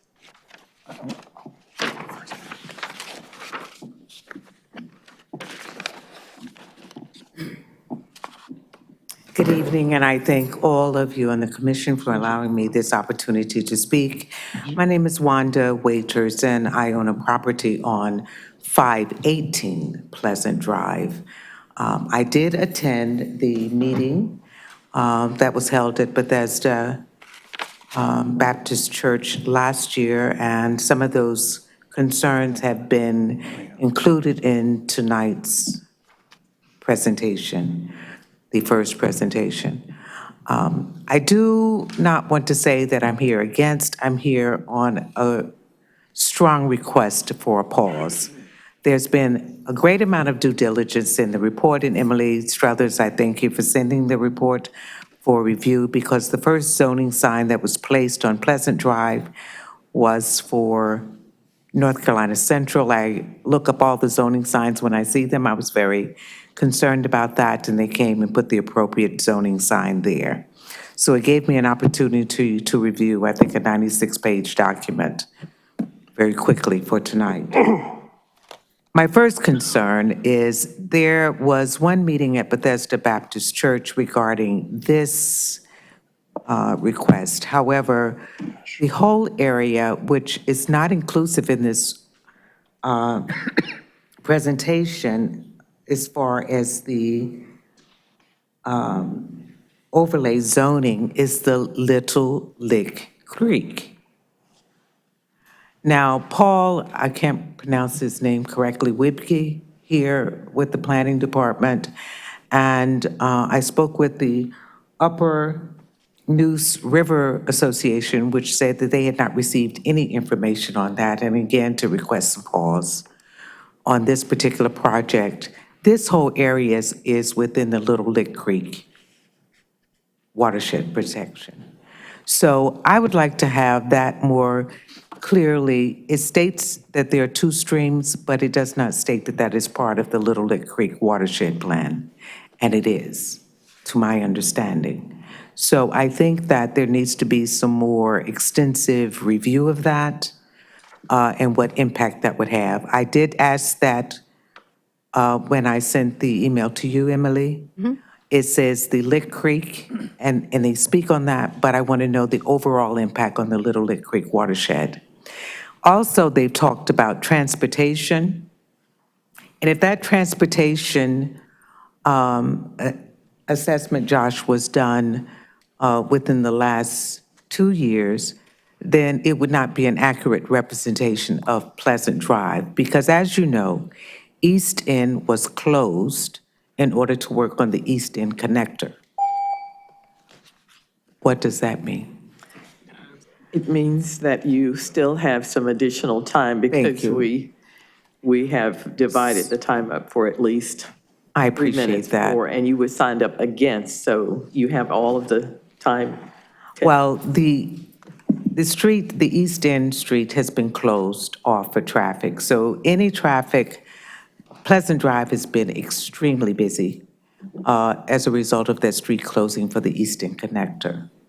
So an assessment of what the appropriate transportation would be in that area is not available now because that is the street that is used in lieu of the fact that the street for normal traffic has been closed for some time. So I'm just asking for some further clarification of what impact it would have. Yes, I do have extra time. However, this is a 96-page document. The meeting at the Bethesda Church, at that time, it was not clear that they would have to have the street coming through Pleasant Drive. What was stated to me at that time is whatever you'd like to see happen or some type of protective fence in that area was casually acknowledged. I do not see that on here. It also states that there are 3 parcels on Pleasant Drive. However, on the parcel listing, it only states 2 parcels. So I'd like to know what the clarification is on that, because that is 510, 512, and 514, 518 is the parcel that I own.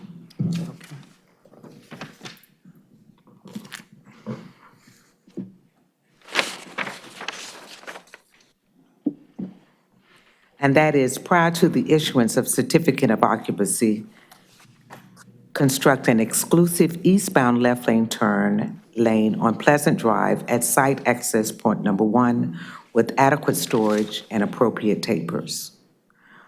I'm seeking further clarification on that. Thank you.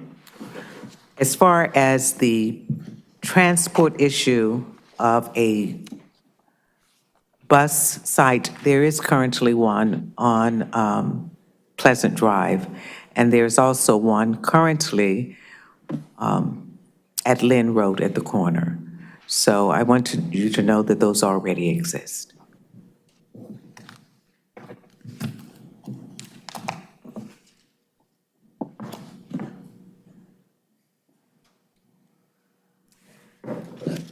On the annexing, the policy 23B, the efficient provision of services through annexation, I'd like the Planning Commission to also take into consideration what is under county jurisdiction and what is under city's jurisdiction at this time.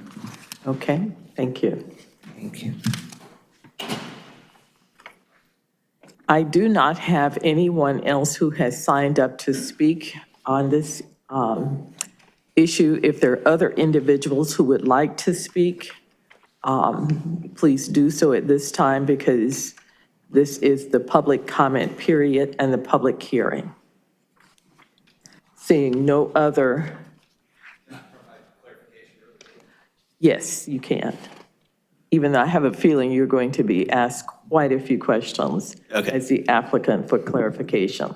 Thank you. Thanks to Mrs. Waithers. Josh Ranke again, Ramey Kemp and Associates. So what we did is a trip generation, and that is essentially saying here's what the expected site would generate in terms of trips. We then provided a comparison to what was previously approved. It was significantly lower, and that's what Tim was referencing, where it was 2,900 daily trips lower, over 100 peak hour AM trips lower, and about 140 PM peak hour trips lower.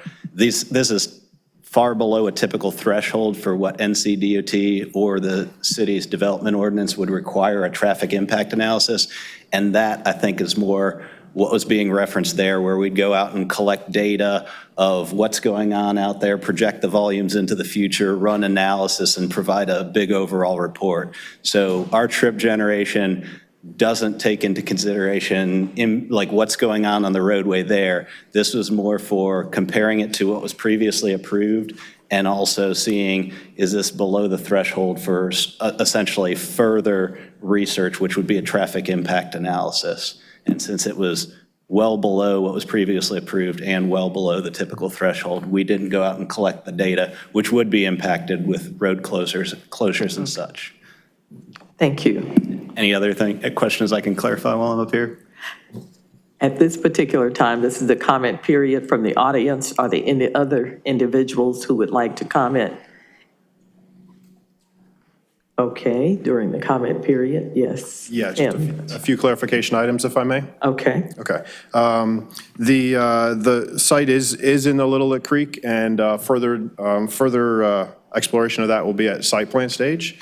During the development plan, we simply state that the site is in the Falls Jordan Basin and the impervious areas that are associated with that. So there's more detail at the time of site plan with those items come in play. The concern about traffic and what will be connected in the future, the East End connector will have connections at Lynn Road and Pleasant Drive. So those connections will remain with the development of the East End connector. And to clarify on the bus stop, there are existing bus stops. At the time of site plan, when we go and work with Go Triangle and Go Durham, if there's an existing bus stop that is, for example, maybe it's just a sign and I don't know what's out there today, we may be required to put up a bus shelter or a bench. So we would improve that bus stop if there's a bus stop already there today. Thank you. Thank you for that clarification. At this time, seeing no other individuals desiring to speak, I'm going to close the public hearing and give our commissioners an opportunity to ask questions.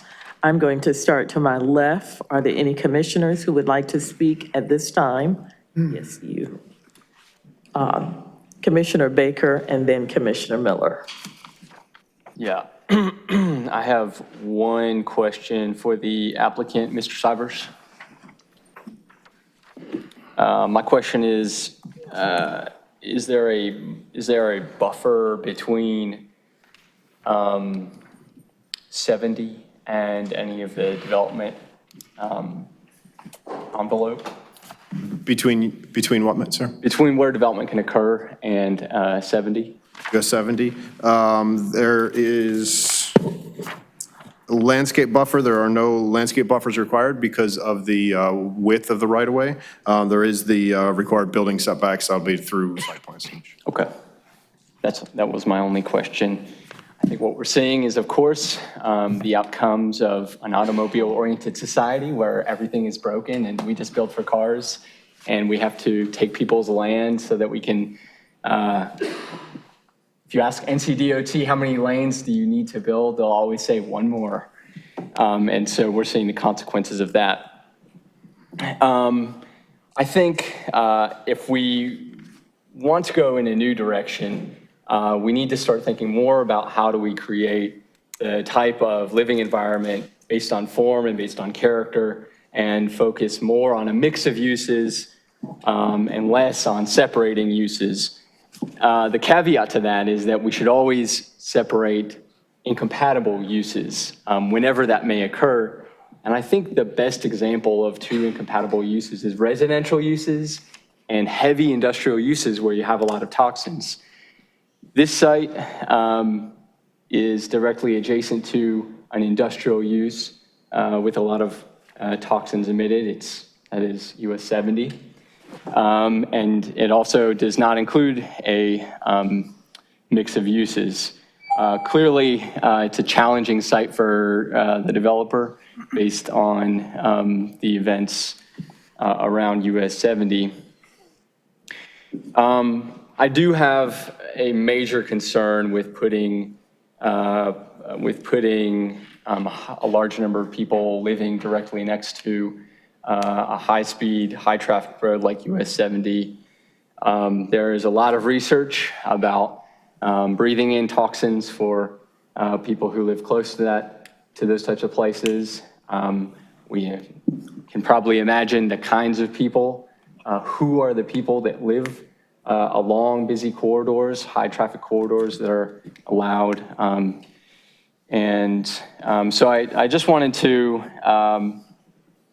bring up a little bit of information. According to the American Lung Association, quote, in January 2010, the Health Effects Institute published a major review of the evidence put together by a panel of expert scientists The panel looked at over 700 studies from around the world examining the health effects of traffic pollution. They concluded that traffic pollution causes asthma attacks in children and may cause a wide range of other effects, including the onset of childhood asthma, impaired lung function, premature death, and death from cardiovascular diseases. The area most affected, they concluded, was roughly the band within 0.2 to 0.3 miles of highway. Children and teenagers are among the most vulnerable. King's College revealed that living within 164 feet of a busy road may increase the risk of lung cancer by 10%, stunt lung growth in children by 3 to 14%. According to the National Institute of Child Health and Human Development, University of California, printed Environmental Research Journal in 2019, compared to children living more than a half mile from a major roadway, children living from roughly 164 feet to 0.3 miles from a major roadway were twice as likely to score lower on tests of communication skills compared to those who live farther away from a major roadway. You could go on and on. There are a lot of studies about that, and I think that that's something that we should be thinking about and something that we should be concerned about when we're considering whether to change this from commercial to residential. It's just one thing that I think is important and one thing that I'm certainly thinking about.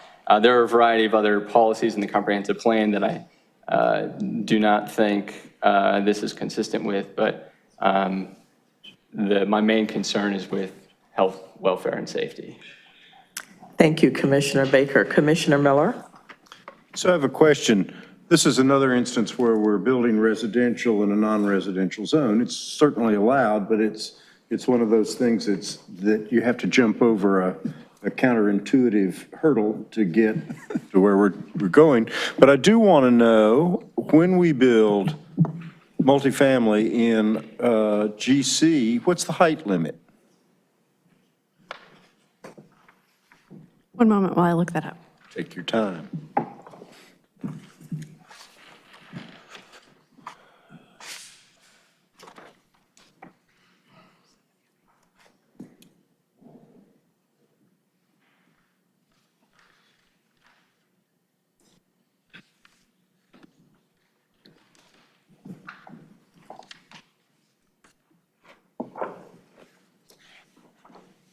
So for residential development in non-residential districts, and we are in the urban tier here. Let's see, height is Just inside. Yes. Let's see. For single family, it's specified as 35, but for all other housing types, it is consistent with the RUM district, which I can pull up as well to get an actual number for you. That height would be 55 feet. 55 feet. So, Tim, I have some questions for you. I wish if I had my materials when we met, I would have asked you then. So, overall, our density here is about 14 units an acre, right? 170 against 12 acres. But when I look at the site plan, just guessing, it looks to me like about a third of the acreage is not going to be buildable for one reason or another. So we're down to about 8 acres, which runs our practical density up to about 21 units an acre. How are you going to fit 170 apartment units with a 55-foot height limit on such a small area? How is the parking going to be organized? And are these buildings going to be, how tall are the buildings going to have to be in order to get 170 units in there? Okay. Tim Sivers, Horvath Associates. So one clarity, I would urge Emily, and she's shaking her head, the maximum building height, I'll let Emily actually answer the question because that's incorrect, the number before. Oh, I'm sorry. Yeah, I need to dig a little bit deeper into the ordinance. So the development plan. You always have to. That is true. The development plan specifies 70, and I'm sure that is taking into account some adjacency that I can't find right now, but Tim may know off the top of his head. Well, it's nice to know that you and I look at the code the same way. What is the height limit, Tim? 70 feet, yes, sir. 70 feet. Okay, with 70 feet, what are these buildings going to look like? So they'll most likely be in 70 feet, you can get 5 stories. So some of them could potentially be a 4 or 5-story split, but majority maybe a 5-story building. There'll be buildings and parking lots developed throughout on both sides of the stream buffer. We're showing the stream crossing, as well as our access point up to Lynn. Of course, the area along those residential parcels are not going to have apartment buildings, as I mentioned earlier. Right. So they'll be. What will go there? When you say that, I'm assuming you're talking about some sort of amenity structure? There could be an amenity structure, right? There could be, most apartment complexes may have a shed, just like these residential units have a shed in their backyard.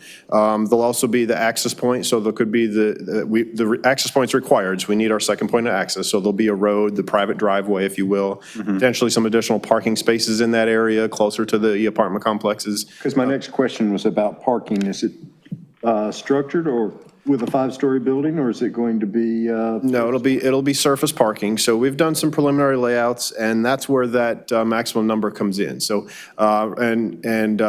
staff, please correct me if I'm wrong here, but since we are in the urban tier, we're automatically provided a 10% reduction in parking.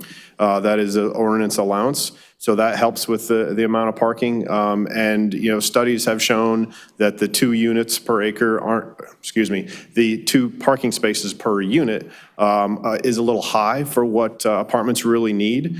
So that 10% reduction allows us to get down the surface parking, but it is designed to be surface parking. The amount of buildings, surface parking still allows for the tree coverage, which obviously is within the stream buffers, but also stormwater controls, et cetera, that are required through the site plan stage. So does that answer your question, sir? Yes, I hope, very well, thank you. Okay. Those are just the things that I wanted to know. Thank you. And this is for whoever can answer it. Well, Tim, you've looked at it. You said you did. So in the new plans for Highway 70 that would be controlled access, if I live in one of the apartments that's built on this piece of property after this rezoning is approved, and I want to get out and go under the 2 versions of the Highway 70 plan, will I have access at Lynn or Pleasant? So, let me pull it up. Or will I have to drive all around to find a way out? Or drive over to Anger? Because this piece of property is a little difficult to find in a way so you can look into it. It's behind everything. So now, granted, I will put a qualifier on this answer if I will. I'm looking at 11 by 17 map of the entire East End connector. So this is my best guess. I will put that. It appears that there is going to be a bridge at Pleasant. Once one of those decisions are made, and again, this could change. DOT could change this in the future. It appears that there's going to be a bridge crossing Pleasant and connect over to Lynn. Lynn Road will still have an access, and the current plan is that the current US 70, the current design where the pavement is now, will be a service road. So there's still service access to that. Does that answer your question? Yes, it does. Okay. In other words, you won't be completely, even though it's right next to 70, you won't be cut off. That is correct. And that's also the only benefit of 70 won't be it's the view of it. That's correct. So that also plays into the role of why it has been commercial since 20 years and why it hasn't been developed. That previous development plan did have an access point onto US 70, which is now not allowed. Not allowed, So right. Not having access to US 70, not having that direct access to a highway, quote unquote, eliminates the possibility for a commercial development. All right, thank you. So my concern here, one, I appreciate Mr. Baker's question, which was my first question, is where's the buffering against the highway?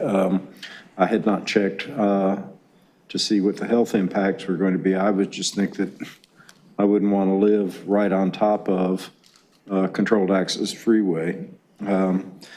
But my concern is here, I drove out there and I looked and I saw essentially residential development that had slowly developed between, gosh, it looked like late 1920s right up through 1980, all around it on kind of standard kind of country suburban lots, and then all of a sudden on a piece of property which, although it's right on 70, it doesn't access 70, it's going to be behind everything. You're going to have 5-story buildings. And to me, that's a compatibility issue, and I don't see that as being consistent with the policies in our comprehensive plan.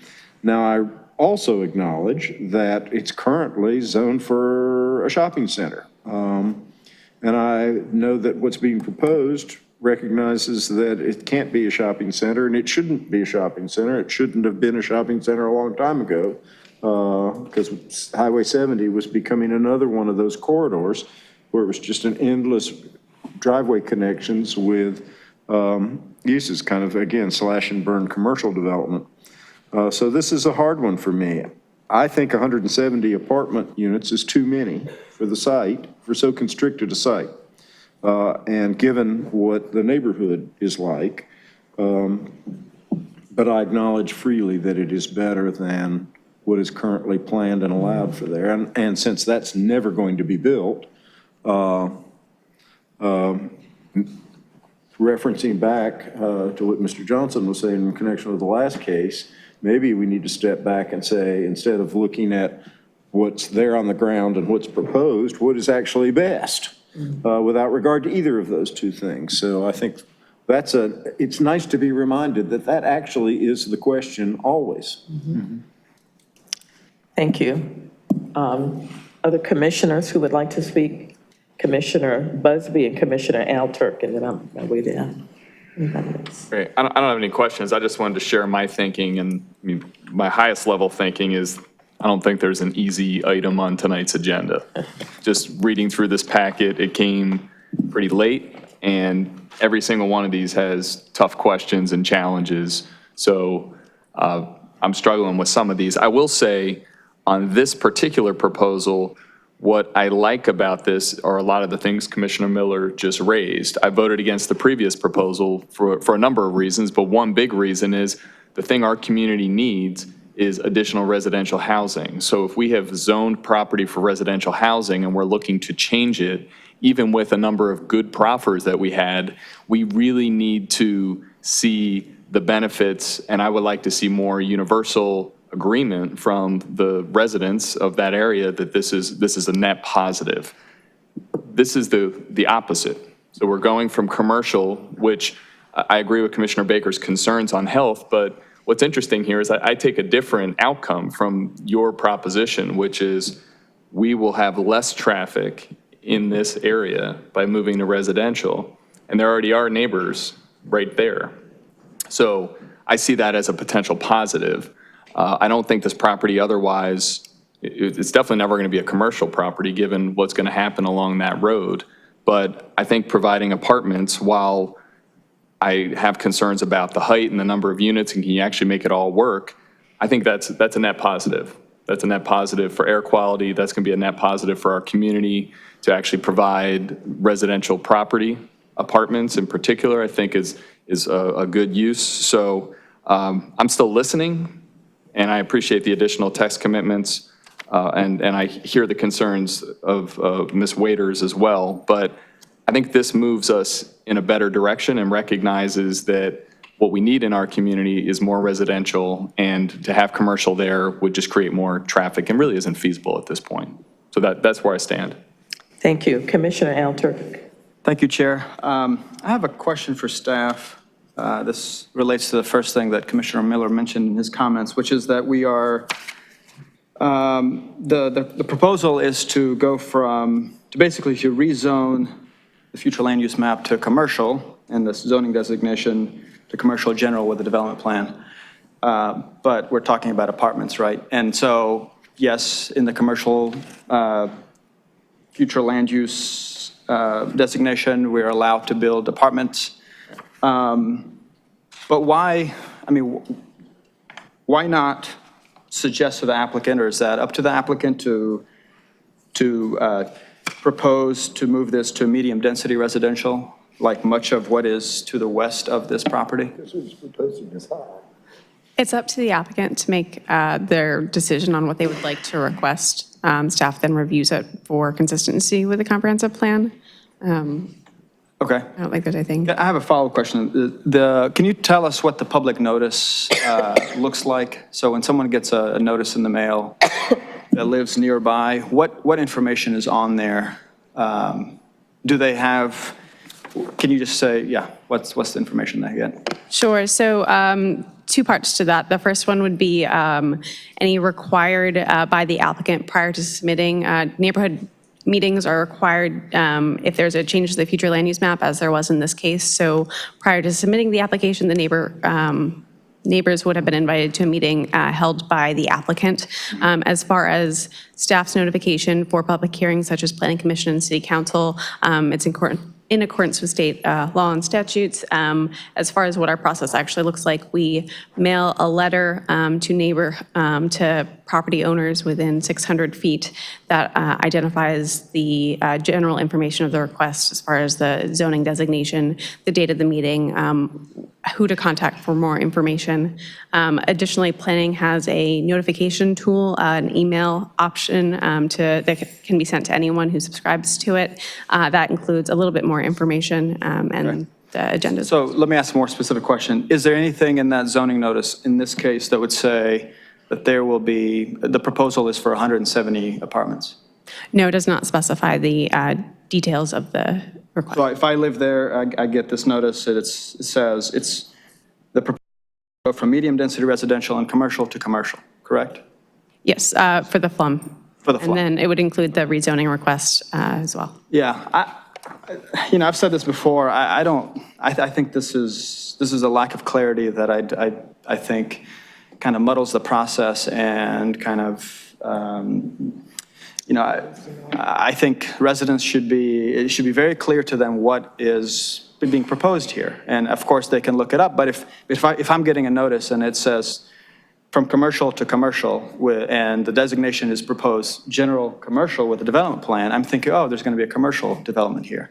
And I'm okay with that. I may not go to the meeting. I think, to me, I understand that it is allowed for you to put apartment units in a commercial designation, but I think we should be encouraging and pushing developers to be more clear in the process from, the first step up until city council or county commissioners. And I think that to me is a big mistake. So that's one comment. The other, I guess just to follow up on Commissioner Baker's point about the buffer. So there is this 150-foot right-of-way. So could the developer have street trees in this area or any kind of other buffering that would help with some of the noise? And is that allowed? Would that be allowed? Which buffer are you referring to? I guess I'm referring to right on Highway 70. Is that? There is no buffer. I don't know that there's a buffer there, but there is area reserved for, sorry, it's loading. Yeah, it's no buffer.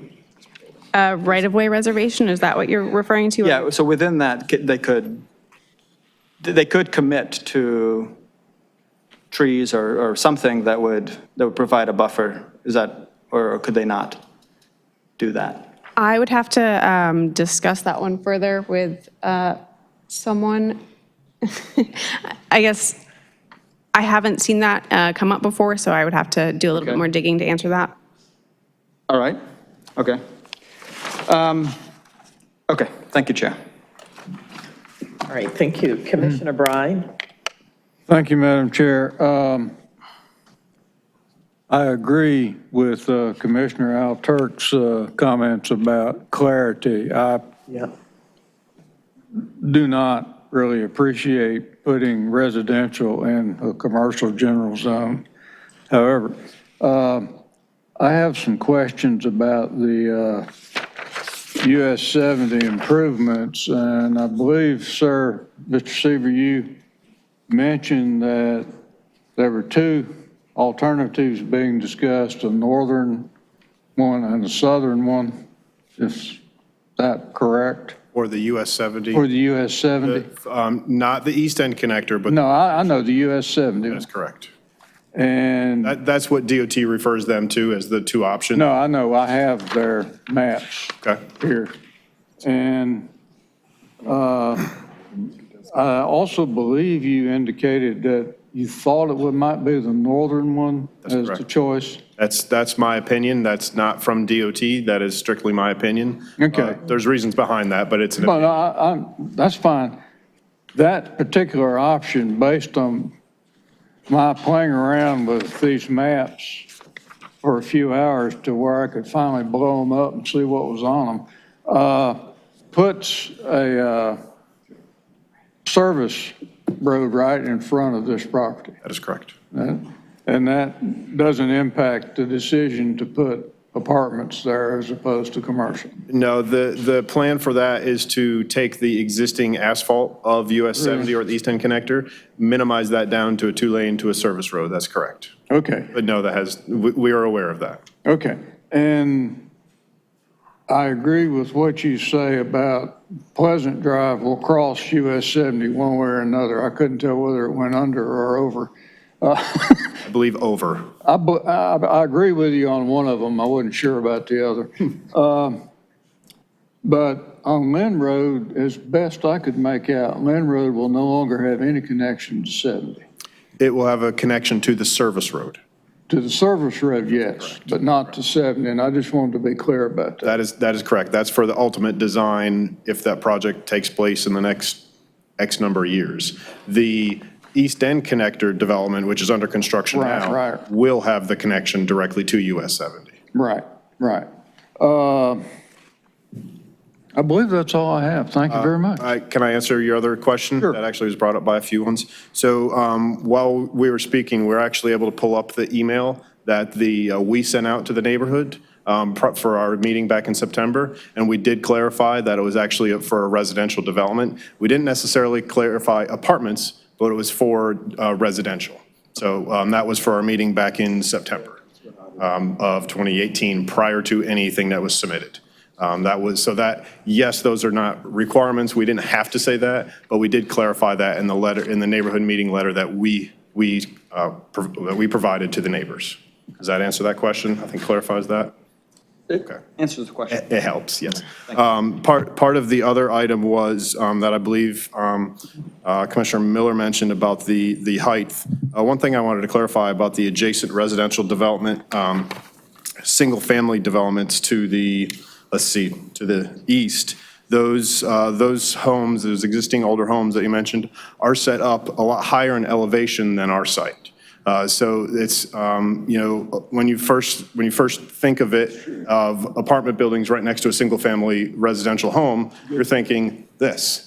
Well, it's not necessarily this. Those apartments will be set well below in elevation of those single-family homes. So I just wanted to clarify that item. There's still some buffering and they'll still be visible because of the height, but they're not looking straight up at those buildings. Yeah, you're building down, not up. That's correct. Good point. Thank you. Thank you. Commissioner Johnson? Is it possible for me to respond to the question that was raised? I believe I have an answer. Yes. Thank you. So with regard to the area reserved for right-of-way, while staff's preference would be that nothing that's required be placed in there, anything but the building can be placed in that area. Our reason for concern would be if there was a casing, taking that anything within that area could be removed, but we would allow it. Thank you. Thank you. Okay, Commissioner Johnson. Thank you again. And thanks again to the project sponsor and the individual who spoke. So I just want to make one point based off of comments made by Commissioner Baker, and maybe I'm supporting your argument or I don't know. But when you made the point about the environmental and health impacts of the people who live in these high corridor areas where there's residential, I think it was interesting you made that point, because when we look at what's being presented, I think it's showing the impact of development and how we're doing it, and that we've been informed that the price point for these apartments are going to be starting around $1,250 a month, right? And when we look at the median household income in Durham, it's just under around $50,000. So when we look at the middle household in Durham, we're saying that this product is going to take 30% of your pre-tax income. So we're creeping up the socioeconomic ladder in regards to issues that we've always thought about was greatly impacting, people at the bottom lower ends of the socioeconomic ladder. So I just want to make that point in the sense that the decisions we do make is having impacts that are going to metastasize more than just stay concentrated. My question to the project sponsor is, I'm curious just to know, like, what was the process that you took to get to the 170 units in regards to the density and what make the program of the site works versus say 100 units or 125 units? How did you arrive at the 170? And prior to answering that, I want to clarify, the 1,250 is an average across the board. So that's the average price. Some of the single one-bedroom units would be a smaller rate, or maybe the 3-bedroom unit is a higher cost for rent, but that 1,250 is an average across those 3 bedrooms. So there will be a range of that. And to answer your question, so when a developer comes to us and looks at a project, we do a research analysis and sketch plans. So there's some general design layouts based off of GIS information with topo, with property lines. And what we did is actually this developer has worked on projects in the area, is doing a project in Raleigh right now. So they have their building footprint. So we took those numbers and actually laid them out on the site, laid out the parking, did a sketch plan design, trash paper, if you will, quick layouts that come up with where the buildings are, how much open space, how much tree coverage, how much area we need for stormwater controls, and how much parking we need. That is on this site, of course, going around the streams as well as going around that Duke Power easement. That Duke Power easement, you can park under it, but you can't place buildings next to it. So we worked through that design and came up, and that's with the building footprint numbers. With the building footprints that the developer is currently constructing, we're able to lay those on the site, and that's where our number came up from. I'm assuming the goal is to get to the maximum amount of units you could get, taking all those other assumptions into. That is correct. Most apartment developers, apartment developments are at least really 225 to 250 is typically the low end of an apartment development to really make the numbers work.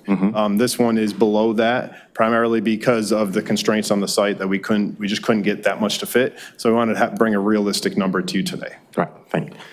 So that's helpful. And the prior comments you made addressed one of the other issues that I had regarding, I think Commissioner Miller or someone raised regarding just the fact that there's residential on the other side, and then we have this. So it's kind of like, we don't know what it would look like, but given the topography I'm hearing, that it necessarily won't be a mole, but it, so that's in part of the reason why I was curious how the 170 comes, just to make sure that it more conforms with the neighborhood versus bring something that makes it look different. There's a tall building when you drive into Durham, you can see it before you even get here, something Europa or something. But we don't want to keep creating those type of features where it's a landmark, but a landmark probably for the wrong reason in particular neighborhoods.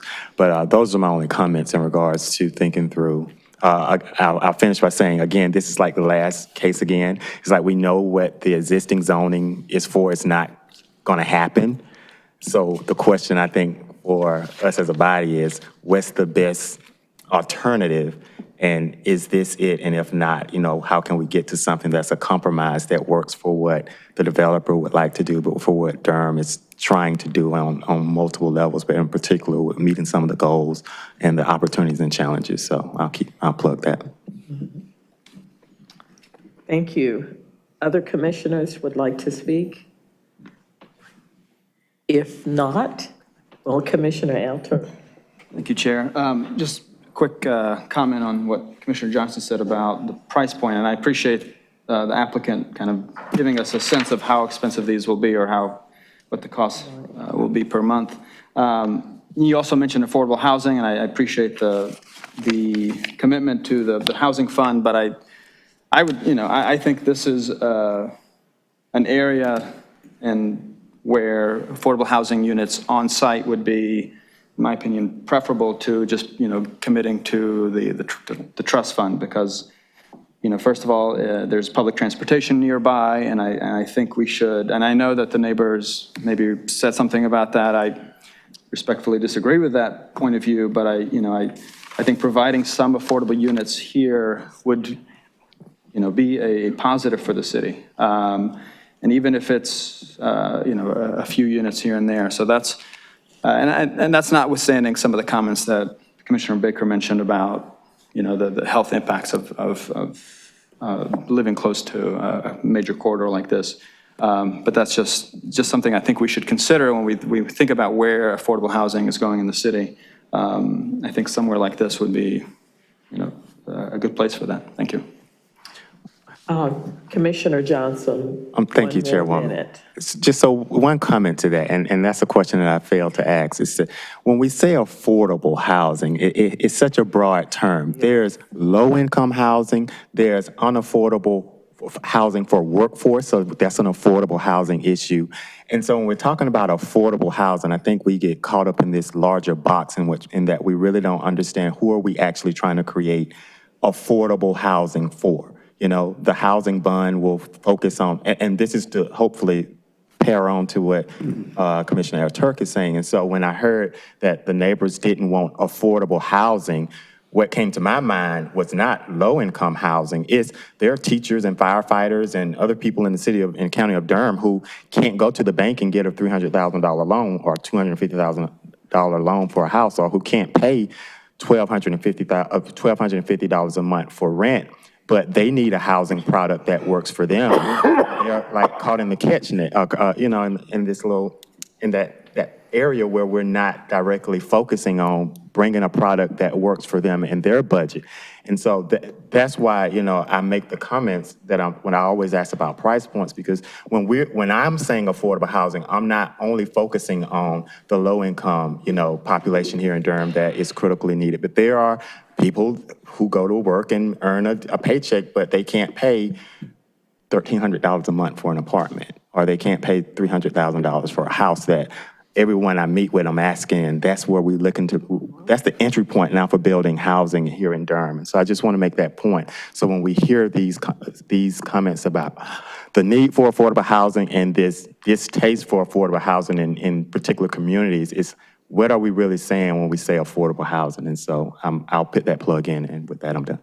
Thank you, Commissioner Johnson. Are there other commissioners who would like to speak? If not, I'd like to entertain a motion. Chair, I move that we send case A1800008 forward to the City Council with a favorable recommendation. Second.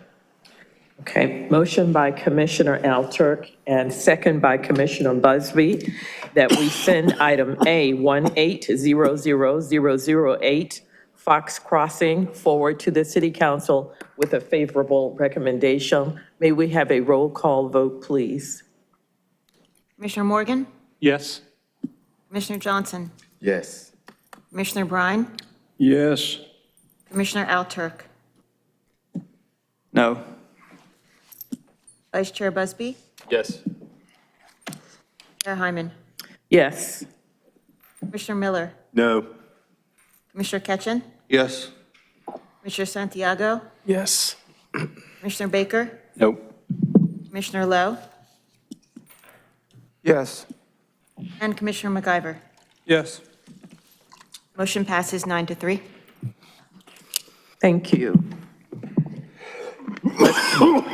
Madam Chair, Yes. I would like to move that we send case Z1900029 with the 3 additional commitments forward to the City Council with a favorable recommendation. Second. Great. Motion by Commissioner Brine, second by Commissioner Al-Turk, that we send item Z1800029 Fox Crossing with 3 appropriate proffers forward to the City Council with a favorable recommendation. May we have a roll call vote, please? Commissioner Morgan? Yes. Commissioner Johnson? Yes. Commissioner Brine? Yes. Commissioner Al-Turk? No. Vice Chair Busby? Yes. Chair Hyman? Yes. Commissioner Miller? No. Commissioner Ketchen? Yes.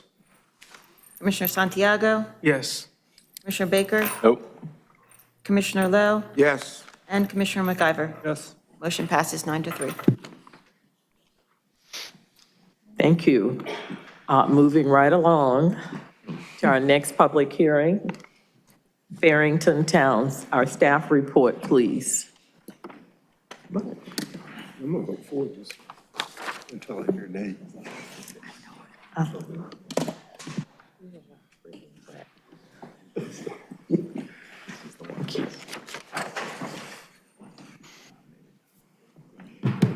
Jared, so.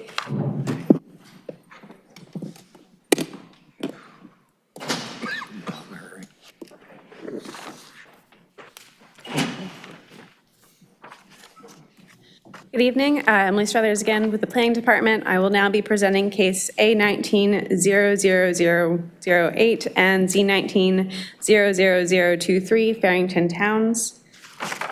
The applicant is Jim Anderson and Jared Edens. The area of the rezoning request is 3.87 acres. The site comprises 2 parcels and is located at 419 Old Chapel Hill Road and 4115 Farrington Road. The site is within the city limits. The applicant proposes to change the residential suburban multifamily.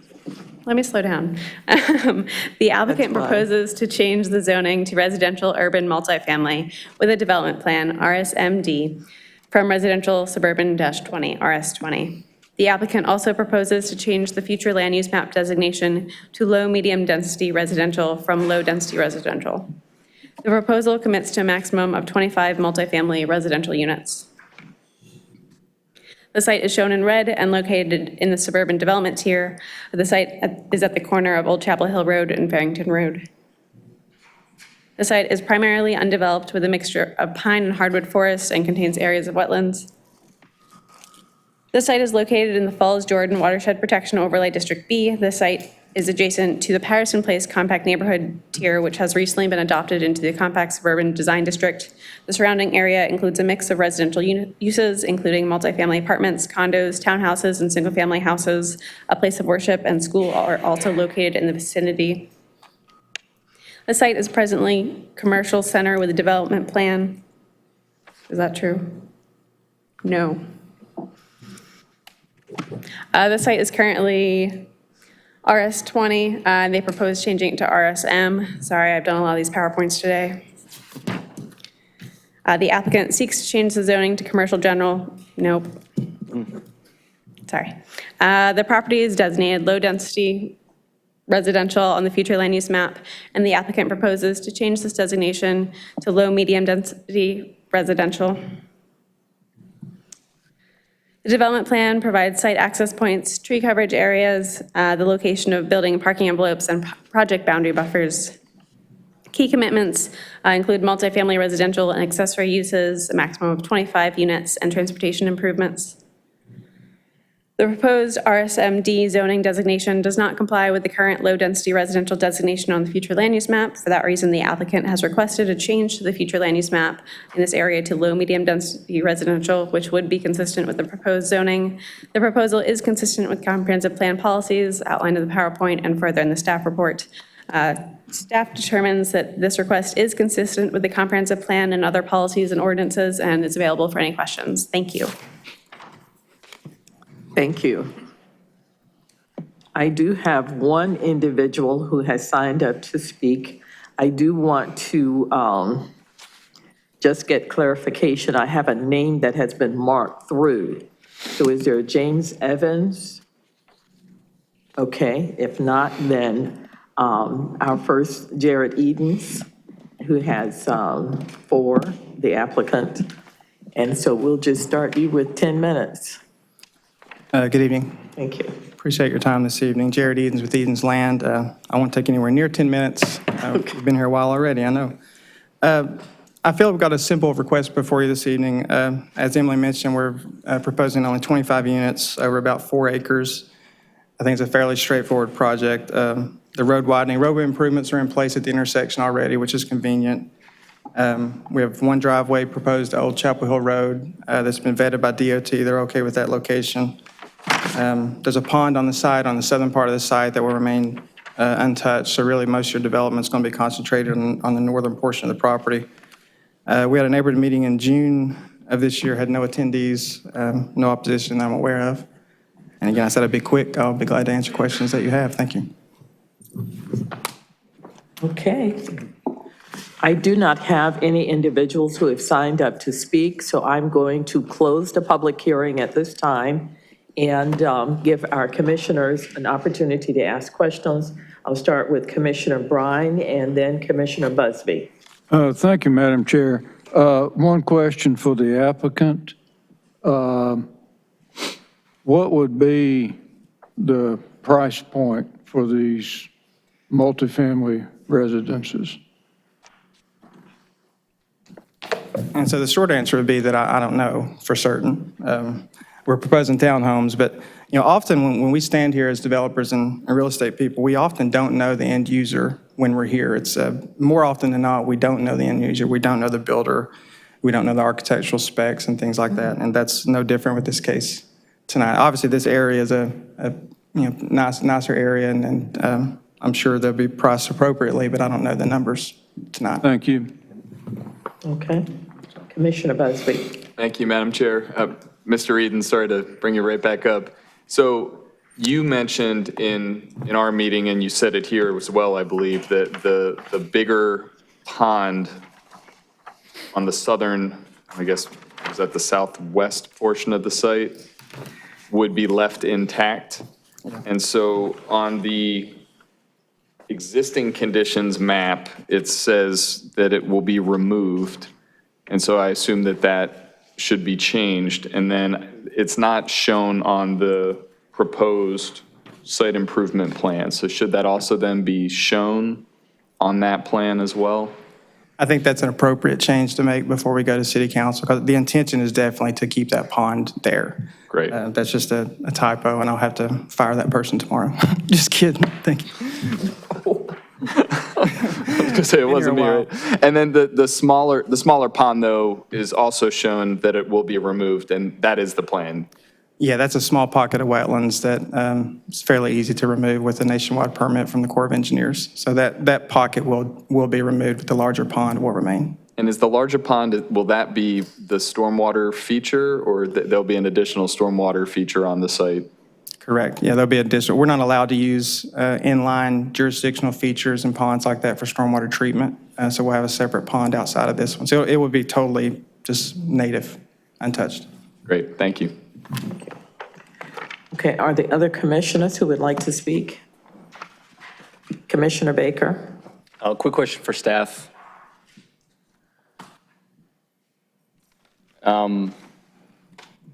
Sorry, come all the way up here just for one question.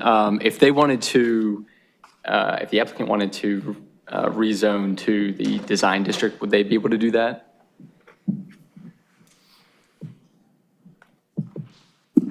We would have to evaluate that request to determine if we were comfortable expanding the design district future land use map compatibility there. I don't know that we have an answer off the bat on that one. Okay, thanks. Quick question for the applicant.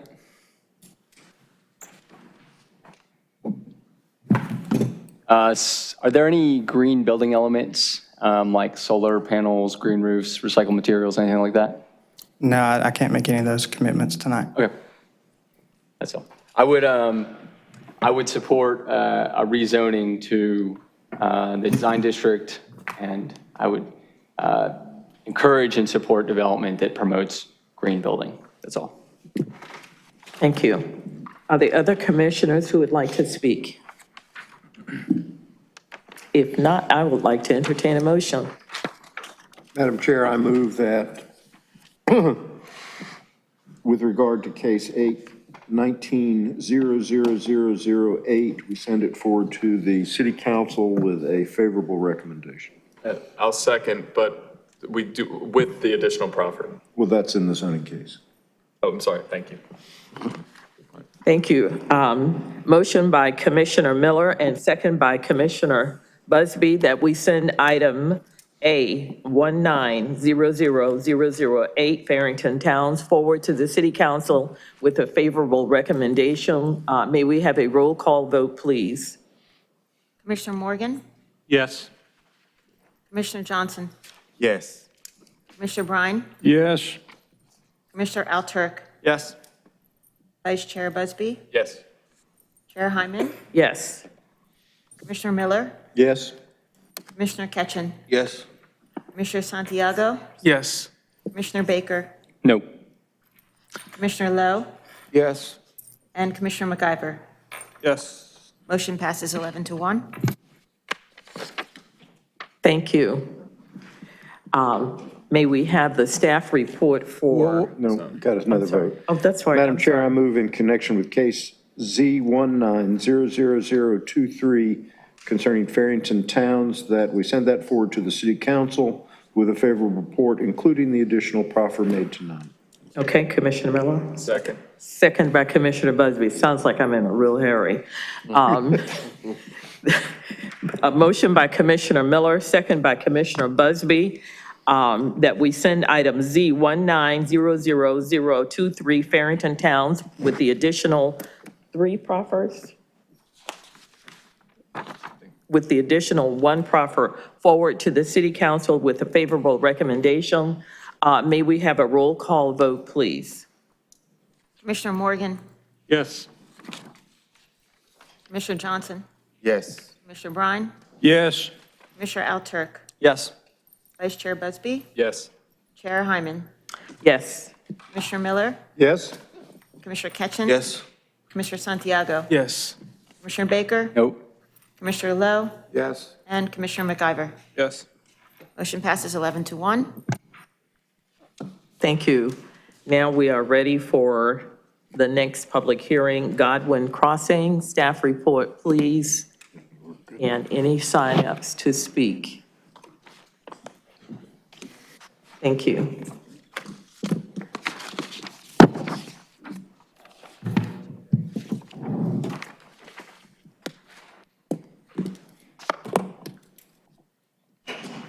I'm getting my steps in today. I'm Emily Struthers with the Durham Planning Department. I will be presenting case Z1900010 Goodwin Crossing.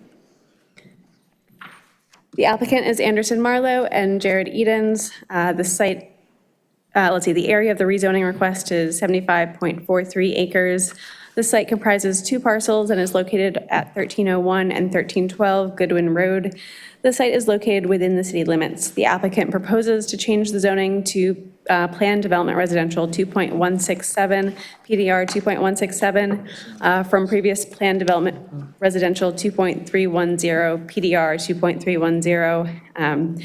The future land use map designation is low-density residential, and the proposed rezoning is consistent with this designation. The proposal commits to a maximum of 149 single-family lots. The site is shown in red and located in the suburban development tier. The site is located on both sides of Goodwin Road. The site is undeveloped with a mixture of pine and hardwood forests. The site contains streams, wetlands, floodway fringe, and steep slopes. The site includes Cabin Branch Creek Wildlife Habitat per the Little River Corridor Open Space Plan and Natural Heritage Inventory Program. The site is located in the Falls Jordan Watershed Protection Overlay District B. Single-family residences are located in the vicinity, as well as a water treatment plant and Duke Energy parcel. The previously approved development plan, Z0531, committed to a maximum of 155 single-family lots. The legacy development plan included a number of commitments more fully outlined in the staff report and attachments. If the proposed PDR 2.167 rezoning is approved, commitments on the legacy zoning case would no longer be in effect. The property is designated low-density residential on the future land use map. The proposed zoning is consistent with this designation. Proposed conditions include that the development plan provides site access points, stream crossings, tree coverage area, and project boundary buffers. A summary of key commitments. Key commitments include single-family residential and accessory uses up to 149, a maximum of 90 units without a second access point, 300-foot wildlife protection buffer along Cabin Creek, 50-foot perimeter boundary buffer in some areas, greenway easement and transportation improvements, again, more fully outlined in the staff report. Let's see, with regard to comprehensive plan policies, the proposed RSMD zoning designation does comply with the current low-density residential designation on the future land use map. The proposal is consistent with comprehensive plan policies, those outlined on the PowerPoint and further in the staff report. Staff determines that this request is consistent with the comprehensive plan and other policies and ordinances, and staff is available for any questions. Thank you. Thank you, Emily. I do have one individual who has signed up to speak for and two against. So I'm going to call on the applicant first, Jared Edens. You have 10 minutes. Thank you. Good evening. Jared Edens again with Edens Land. Thanks, Emily, for your time worked on this project. We worked a little bit longer on this project than the previous case. But the main purpose of the rezoning is really to, what I would say, modernize an existing application, because we have an application that was approved in '05 that has several conditions on it that maybe in '05 we were talking about those things and that made a little bit of sense, but in 2019 and 20, with current building practices, they don't. So the goal here was to basically make the project better. You know, the density we're seeking is there. The use we're seeking is there. You know, those are the main things, you know, density and use. So we have the things we're looking for. It's the other things we're trying to modify to make a better overall project for both us and the neighbors. So I'm just going to highlight maybe two or three. I know staff did the chart where they compared which I thought was very helpful. Now I'm just going to talk two or three of those, speak to two or three of those for a moment if I can. Mass grading, there's two commitments on the existing zoning that basically restrict mass grading. And in late 90s, early 2000s, mass grading was a topic of conversation here. I mean, we were designing multiple projects. I'd say 50-50 projects in early 2000s were mass graded versus not mass graded. And by not mass graded, it doesn't mean that the lots themselves won't be mass graded also. It just means that the grading has to occur in phases. So per the current plan, we would have to, in the current conditions, we have to go build all the roads, balance the earthwork for all those roads just in those corridors and make all that work. And then when that's done, then we can go and clear and build houses. But the end result between those conditions and what we're proposing today are the same.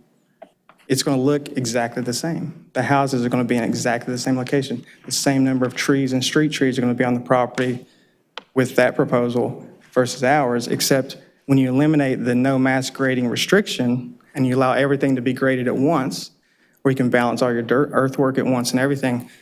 I mean, we're talking about affordable housing.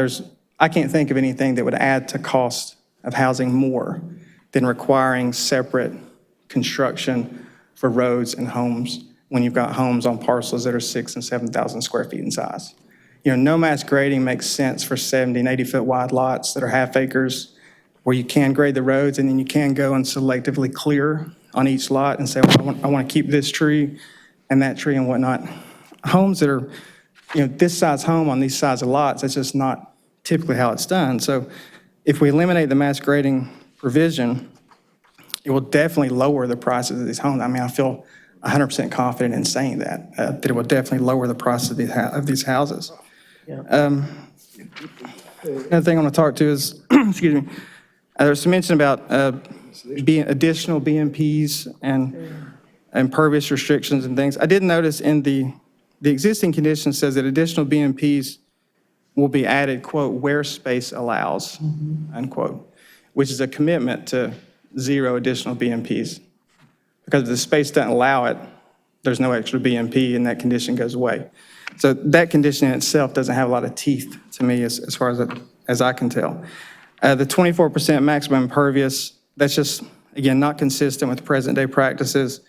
You know, modern day BMPs have been, you know, modified over the years and made better, and they can easily handle much higher percent imperviouses. The end result is the same as far as stormwater goes. Durham has the same stormwater goals, whether I have 70% impervious, 50% impervious, or 30% impervious. I've got to look at my quantity and my quality, and I've got to meet their thresholds. And whatever it takes for me to get there, that's what I have to do. But arbitrarily maxing the impervious to 24%, again, I don't think that has a net effect change between existing and proposed. And also, I want to talk about neighborhood protections. We had a couple of neighborhood meetings. First one, you know, general presentation, talked about some concerns. I came back with a second one and proposed some additional protections. But you know, as you see, we looked at all of the perimeter properties and every adjacent parcel that has a home on it that's occupied. We applied a 50-foot undisturbed buffer adjacent to that parcel. That's all around the perimeter. So you'll see on the on the D2 sheet, you see those little 50-foot undisturbed buffers all around. Everywhere we found an existing home, we try to add protection. That is definitely better than what's existing now. Easily better than what's existing now. So again, those are just three things I wanted to point to. I'm sure there'll be some questions. I'll be glad to answer them, but I appreciate your time. Thank you. Okay. Can reserve the time. I have two individuals who have signed up to speak against, Ashley Dale and Nancy McMurray. We'll start with Ashley Dale. You have 5 minutes.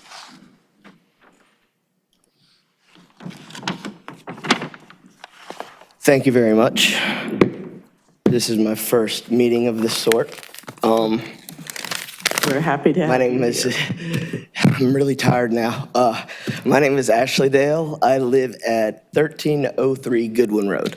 I moved to Durham 2 years ago from Raleigh. I lived in the same house for 20 years in the Mordecai area. I loved it, except when all the development started, it just got way out of control. And I realized it was just the time to leave, and I wanted to get someplace where there was more breathing room, and that ended up being Northeast Durham. And so far, in the last 2 years, I have absolutely loved it. It's dark. I can hear the coyotes in the woods, the deer. I have probably hundreds and hundreds of frogs that live in the yard, and that's just fantastic coming from downtown Raleigh. One of the things that I wanted to mention is that there are no lots at all on Goodwin Road at all that are under 0.43 acres. None. The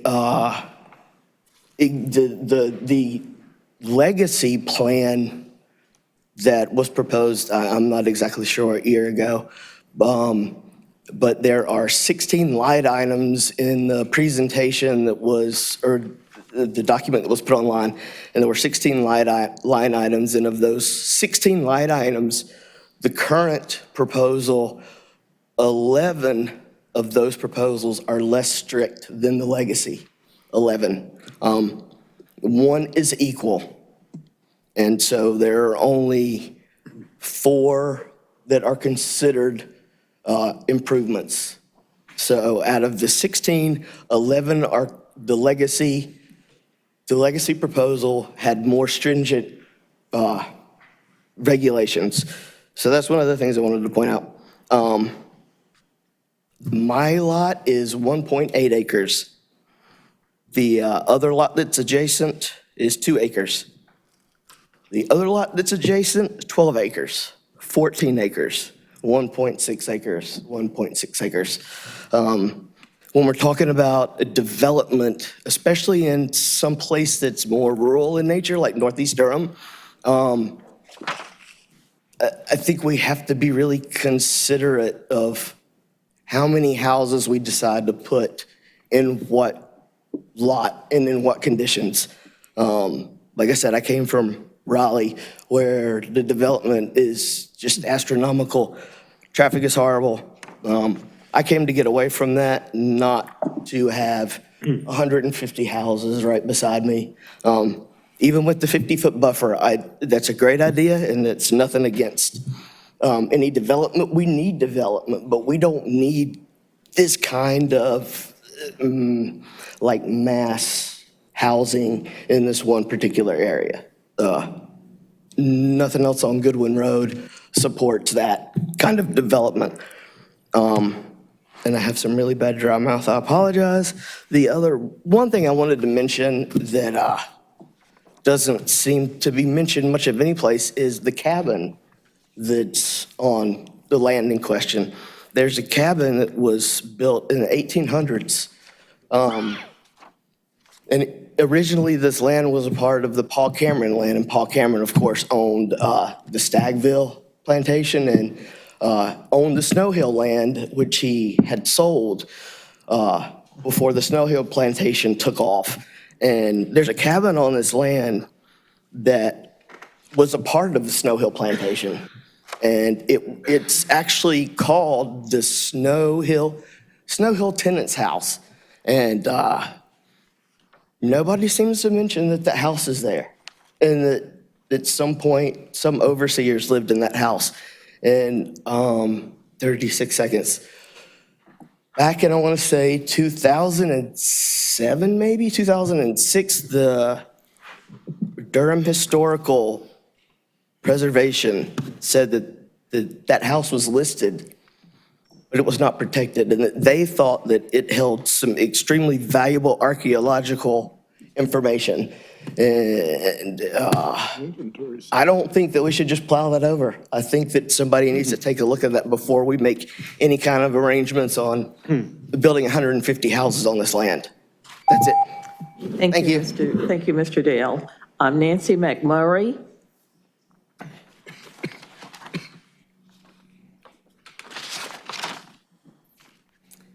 Hi, I'm Nancy McMurray. I live at 1313 Meadston Drive. That's in Briardale. That's the adjacent neighborhood.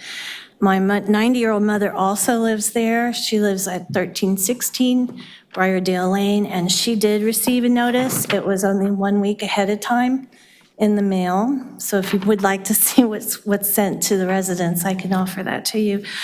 I don't know if you're familiar with the movie Groundhog Day, but this is Groundhog's Day to me, because I stood here in 2006 before the Planning Commission and asked that this property not be rezoned from rural residential and rural residential 20, because all the reasons that a neighbor mentioned. This is a rural area. There's no public transportation. It's solid hardwood trees. It just doesn't support this kind of neighborhood. Unfortunately, your predecessors agreed with the developer and did allow this high-density zoning to go in, but the concessions that we're calling legacy were in deference to the individuals that own property there.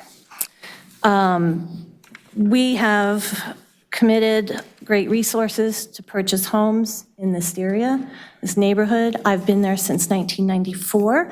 I still have the original file from 2006. I have the petition signed by all my neighbors, and most of these people are still in this area. There's very low turnover in homes. It just doesn't go with the neighborhood. So as somebody who backs up to it and they have a half-acre lot, or somebody that has a larger property, they really don't deserve to have the rules changed over and over again. How many times do you set up ordinances and zoning laws, and then somebody comes in and wants to change them? I don't hear anybody from the planning department saying it doesn't fit, it's not consistent. We had people from Guest Road worrying about storage facility. Well, a storage facility is necessary because people are putting these tiny little places and people have no place to put their stuff. People on Guest Road, where the storage facility could be going, they're asking for a storage facility, that's zoned residential. That property would be more appropriate for something like this to go in.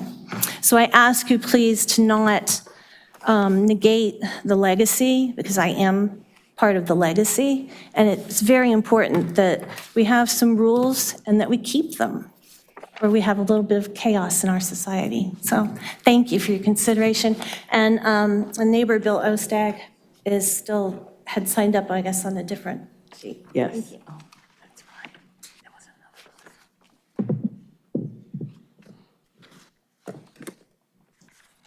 William Ostag, I live at 1400 Meadston Drive, and I did sign on the wrong sheet, and I apologize for that. The error was entirely mine.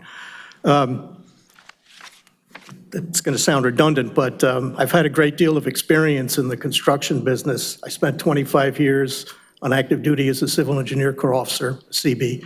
Was responsible for construction and environmental projects, both planning and restoration, in Asia, Europe, and throughout the continental United States. I'm a registered architect.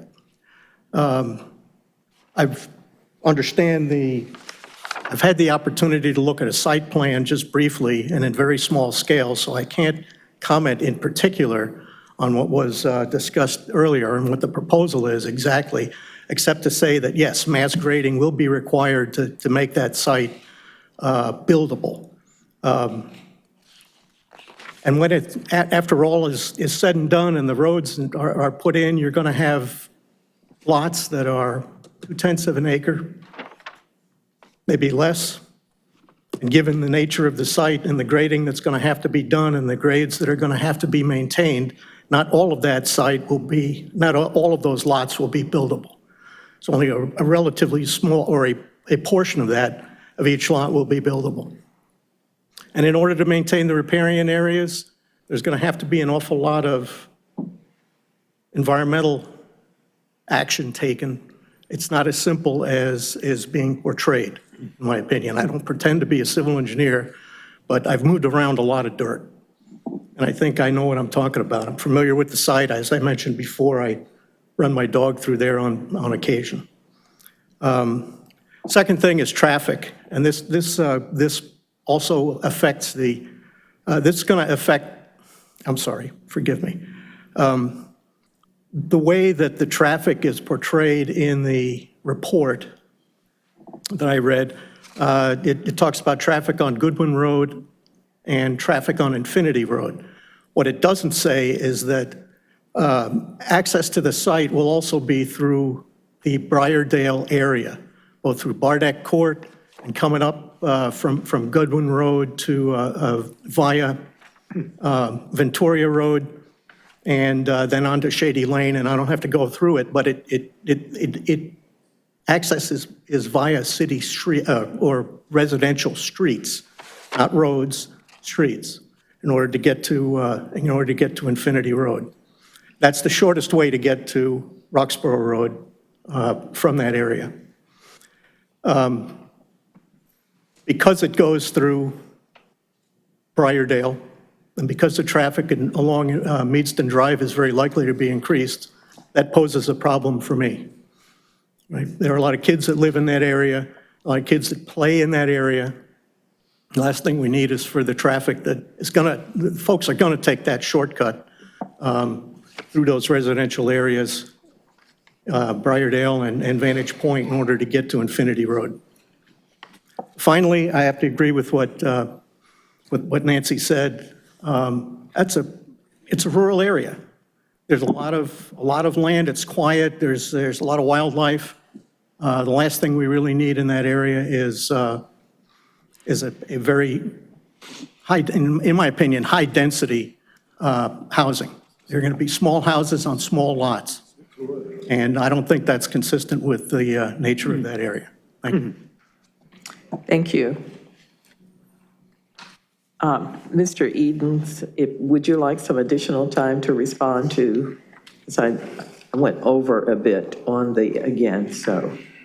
I appreciate that, thank you. And I appreciate the neighbors' concerns, and I understand them, honestly. I just want to say, just because a commitment exists doesn't mean it's a good commitment. You know, some commitments that are on here now are really not good. I don't think they're not in line with what we're trying to do here. Another thing I did mention before was, we're dedicating a 300-foot wide wildlife corridor along Craven Creek, undisturbed, that's not on the current plan. 300 feet, I mean, it's like 5 to 10 acres of my client's area that we've voluntarily said, here, let's preserve this, and it just makes us compact things even more. But that's the goal, see? When you've got a minimum lot size of 7,000 square feet, that might have made sense in 2005 when the homes were 55 feet wide or 60 foot wide or whatever. Homes now people are wanting smaller homes and smaller lots. That's the market. I think that's what we want in the city. I think we would like that. Smaller homes and smaller lots don't require 7,000 square foot lots. It's just not sensible. So to me, the more things are compacted in the middle of the site, like which they are, the more we can preserve on the perimeter of the site, which we have. So in my opinion, I mean, traffic and things like that, someone can go build 155 homes on here tomorrow. And in this residential market, I don't think it's going to take a long time for somebody to come along and say, okay, I'll do the phased construction. I'll just make the homes more expensive and do it that way. I mean, the ability to develop 155 homes is here now. So we're actually lowering that by 6 homes and adding more restrictions to it, in my opinion. So I think it's a better project. But again, I'll answer your questions. Thank you. Thank you. I do not have any other individuals who have signed up to speak. Emily, do you have something for us? Staff would like to clarify about the Goodwin Road Log House. Looking at the maps, that's located on Lot 17, referenced in the development plan. It's outside of the development plan request. It's one of those lots that's kind of surrounded by, but not part of the Goodwin request. So it's not on the subject property? Correct. Thank you. Thank you. It's on the 1951 Clyde Goodwin map, and it's the only, the one that you were talking about. Yes, you're correct. There is another log home, but it's not as small. But this one, I can see from the house. So I can see from 1303 this one. Sir, I'm going to call him to the, okay, he'll get a chance. we'll give you an opportunity to come to the mic to speak, but speaking off camera, we're being recorded and you really cannot hear. So thank Staff- you, Emily. Sure, staff can clarify that we pulled up the maps and that's not identified on them. What was the map we were referring to? Thank you. State Historic Preservation. The State Historic Preservation Office maps. Thank you. Those maps only identified the one which is located off-site. Thank you. I do not have other individuals to speak during the public hearing. At this time, I'm going to close the public hearing and give our commissioners an opportunity to ask questions. I'm going to start with Commissioner Brine. Thank you, Madam Chair. One thing I just want to emphasize to the people who spoke in opposition, and I appreciate your point of view, the damage has already been done. This has been rezoned. You can put 155 houses out there now. The question is, how will this property be developed? If we deny this rezoning, you're still going to get houses out there. Whether you like it or not, the damage has been done. Would it be possible to get the slide with the development plan on it put up?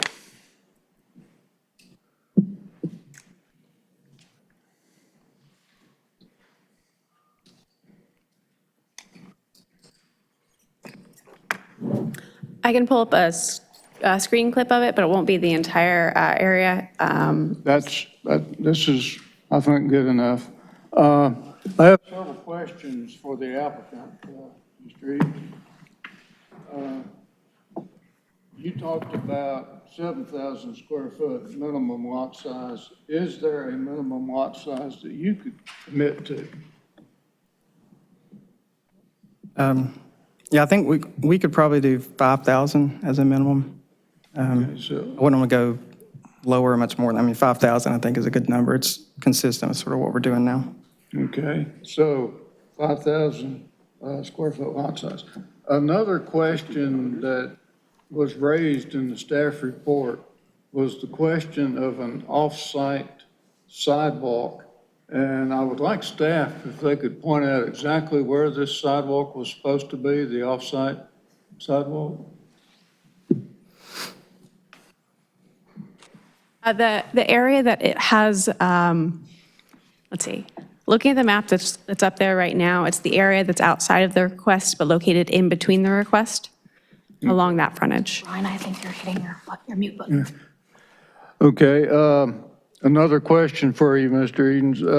Would you be willing, assuming right-of-way was available, to construct this sidewalk off-site? I think that would make sense. I think we could do that, again, subject to available right-of-way with the standard language that we use.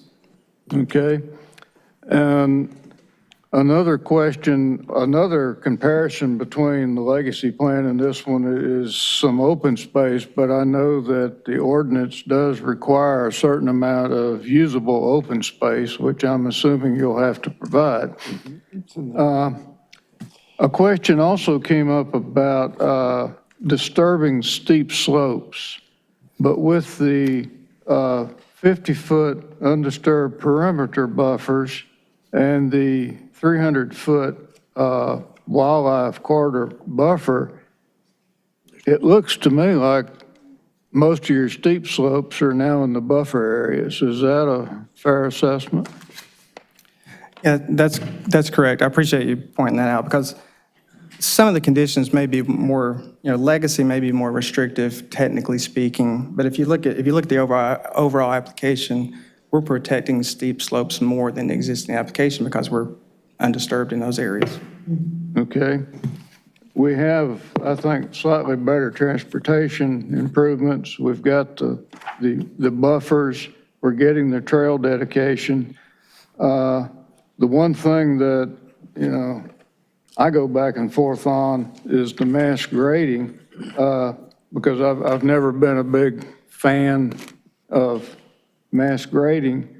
But I think in this particular instance, whether it's mass graded, as Mr. Edens wants to do, or not, is going to make a difference in the price of the ultimate product. I think with mass grading, it will be less expensive. I agree with his point on that. And since we like to talk about affordability of housing up here, I think here's a chance to give in, or for me to give in and allow mass grading, the swap off being that the final product will be less expensive. Thank you, Madam Chair. Thank you. Are there other commissioners who would like to speak? Staff would like to make one comment with regards to the off-site sidewalk.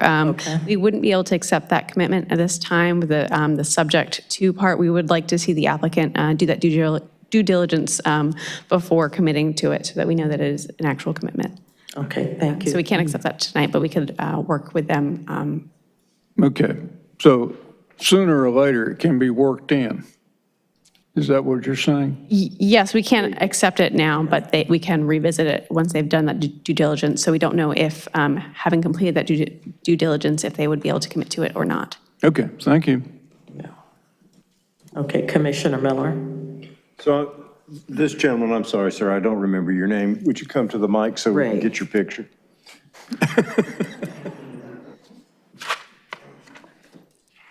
I do not have a mugshot. Please state your name again, please. If you would show the site plan so that he can see it, we can see it, but I would like for him to be able to see it. Okay. Thank you. So looking at that map and realizing, well, I was having him state his name again, please. oh, all right. Ashley Dale, 1303 Goodwin Road.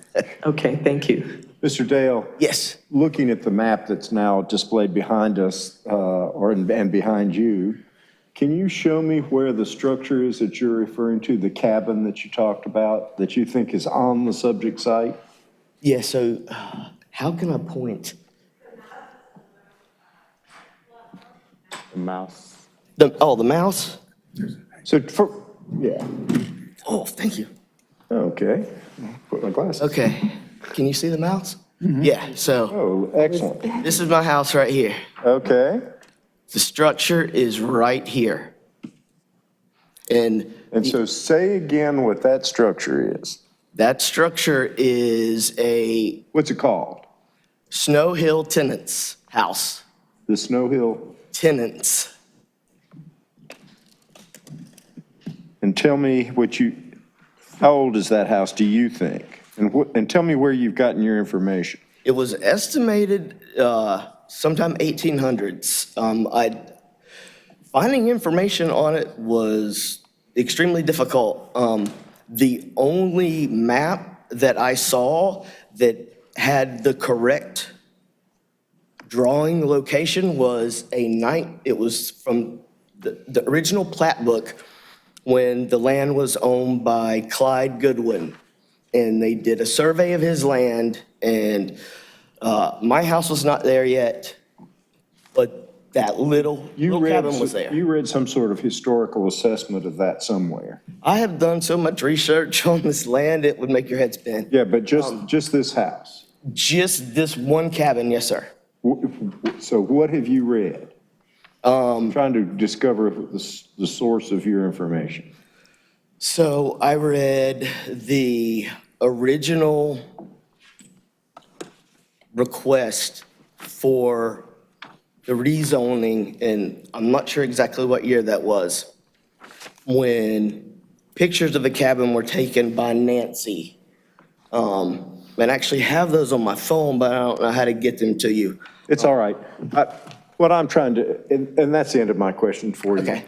What I'm trying to understand is whether or not this is a structure which it falls in the category of resources, which are comprehensive, historical resources, which our comprehensive plan favors protecting. Is this in the county historical inventory? I mean, I know it's probably not a National Register site, so it's not showing up on the SHPO site, but I'm talking about the county inventory. So Sarah Young with the Planning Department. We rely on SHPO to have displayed all of our mapped county inventory sites, National Register, local, all historic resources are mapped on the SHPO website. That's why we use it, because it's our most comprehensive resource. I'm on there now, and I've searched for Snow Hill Farm Tenant House. That is mapped, but it is mapped on Snow Hill Road. It is not, according to SHPO, located on Goodwin Road. on Goodwin. And of course, The only historic, Snow Hill Road, Snow Hill Farm being 8 square miles, probably had a number of tenant houses. Since we now call that Trayburn. so we can certainly look into that further. I'm sorry, my device just died literally right now. So So I'm really concerned. If we have a site which is covered by the comprehensive plan that we have neglected to include in our analysis of this rezoning, I'd like to know about it.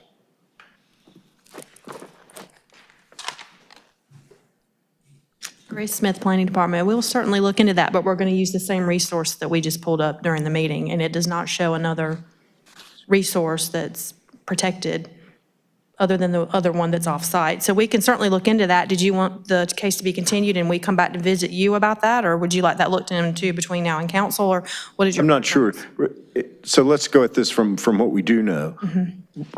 Remind me what the comprehensive plan says about our policy with regard to historical resources. So normally, I can't say it verbatim, but normally in a situation like this, the applicant would provide the resource to be available to be moved or relocated, or someone else could take the resource. Like Fendel Bevers?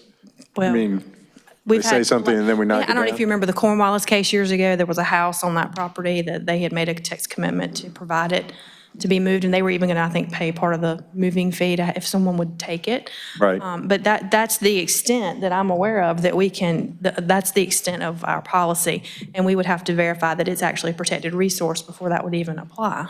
So, yeah.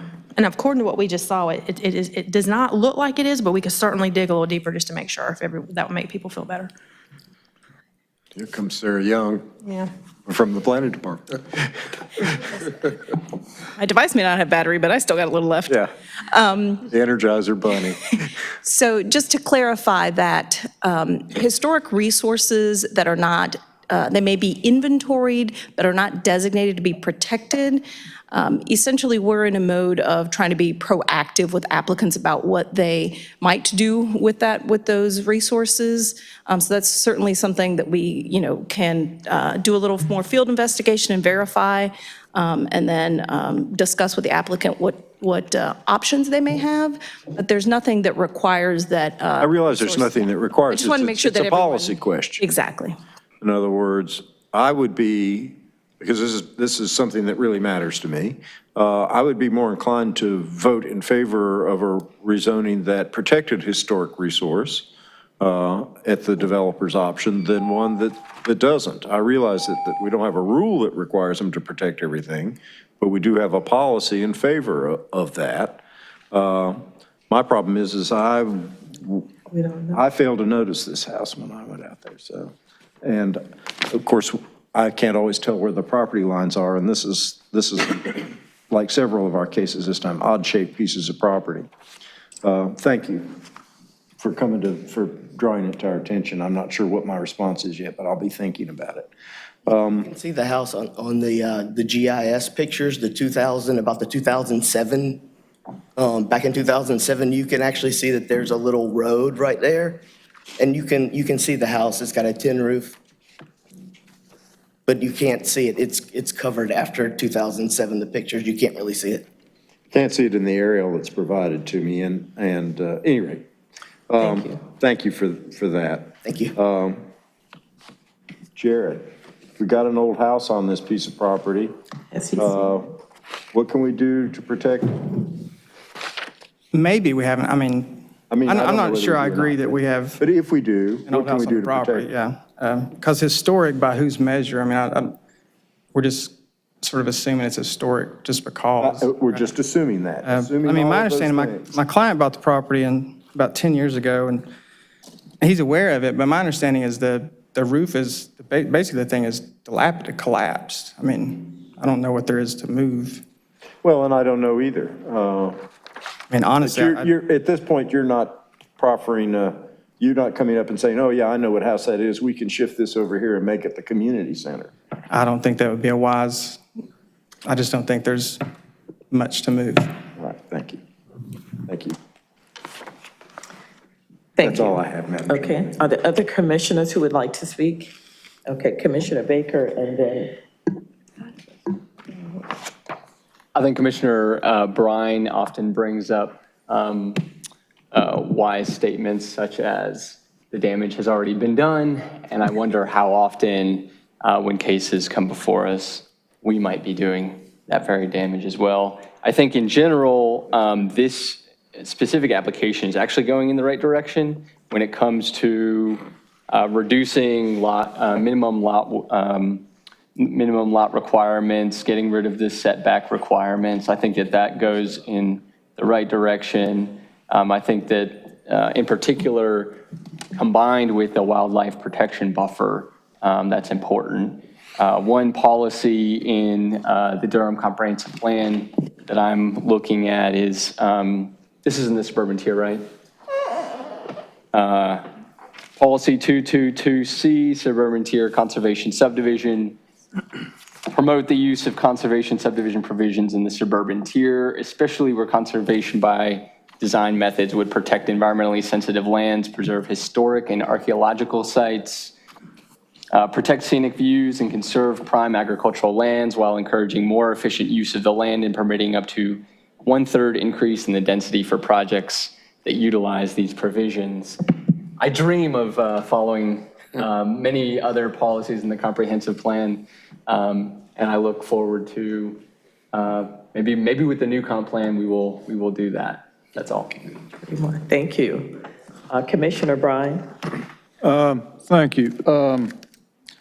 I was looking at the development plan from the legacy case and reading as fast as I can the small print with my poor eyes. I see no mention of this historic structure in that plan either, and that was 2005. But if you look at the attachment to the aerial view that came with this particular case, at the piece of property the gentleman pointed to,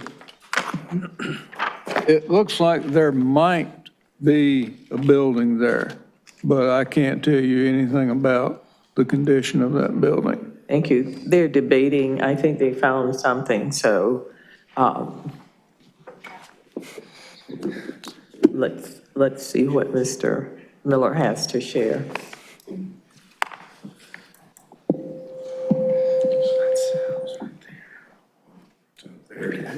Is it his house?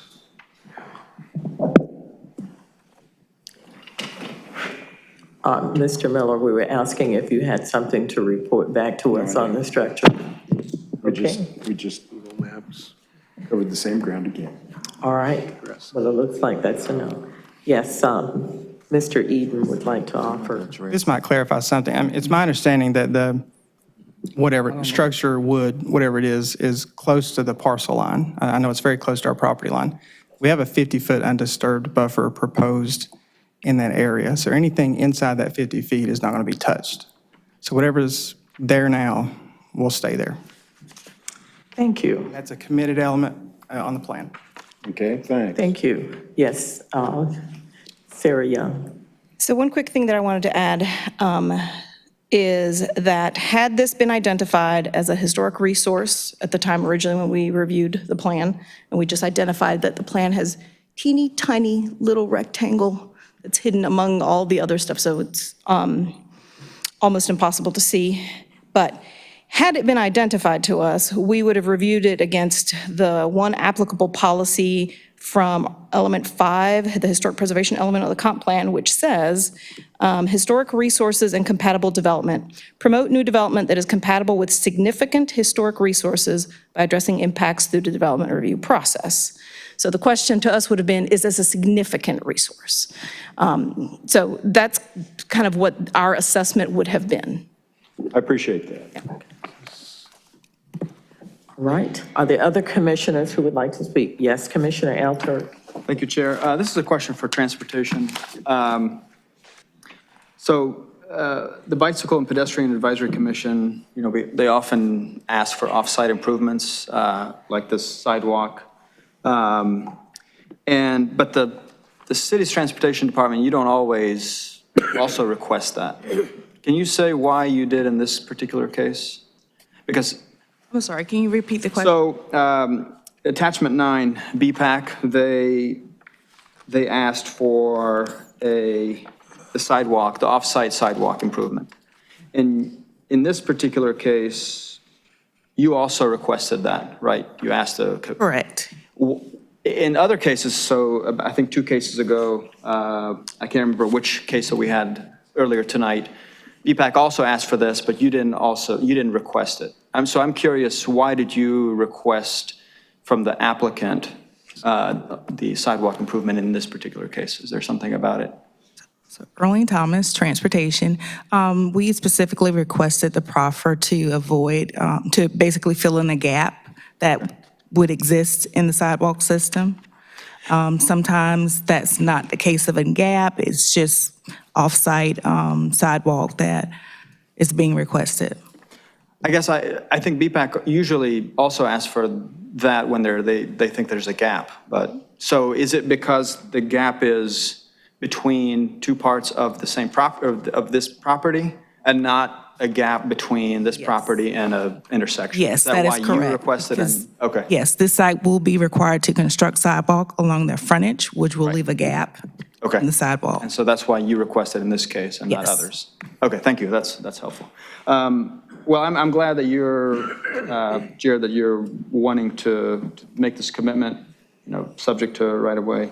I was on the fence about this case, but I think I've been convinced by Commissioner Bryan that there are a number of things about this that are probably maybe better than the legacy case. Thank you. All right. Are there other commissioners who would like to speak? If not, I think we're ready to entertain a motion. Chair, I move that we send case Z1900010 forward to the City Council with a favorable recommendation. I'll second With the provision of the one committed element that was accepted. Okay. Motion by Commissioner, question? Actually, I do. Although the staff can't accept the sidewalk if there's right-of-way commitment, we're not making a final decision. We're giving advice to the council. Yeah. And so I'd like to go ahead and include that in there as a condition of our favorable recommendation. I agree. I amend my second. Okay, I can revise it to make that yeah. So the maker of the motion, if you would revise it. Yeah, so I move that we send case Z1900010 forward to the City Council with a favorable recommendation, subject to the applicant making a commitment to sidewalk improvements. If the right-of-way is available. If the right-of-way is available. Okay. Plus the one commitment that they have already, the additional commitment they made tonight for the minimum lot size of 5,000 square feet. Second. There we go. Motion by Commissioner L. Turk, second by Commissioner Bryan, that we send item number Z1900010, Godwin Crossing, forward with a favorable recommendation, subject to the inclusion of sidewalk provisions, subject to the inclusion of one proffer as identified. All in favor of this motion, roll call, please. Commissioner Morgan, Yes. Commissioner Johnson, Yes. Commissioner Bryan, Yes. Commissioner Alturk, Yes. Vice Chair Busby, Yes. Chair Hyman, Yes. Commissioner Miller, Yes. Commissioner Ketchen, Yes. Commissioner Santiago, Yes. Commissioner Baker, Yes. Commissioner Lowe, Yes. and Commissioner McIver. Yes. Motion passes 12-0. Thank you. Moving right along. We have arrived at Glenn Road Townhomes, which was continued from November 12, 2019 meeting. Minimum lot size. Yeah, that was it. Square foot. Thank you. I think I met after you. He mentioned.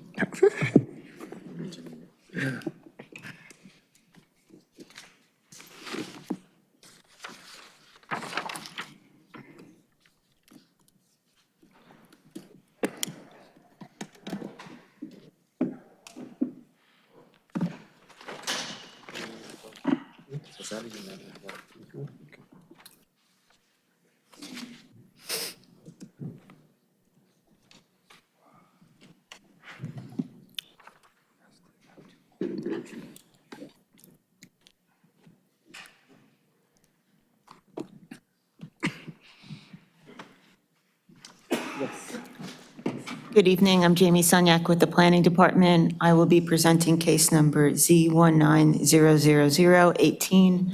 This is the continuation of the Glen Road Townhome application, subject to the November 11th, 2019 Planning Commission hearing.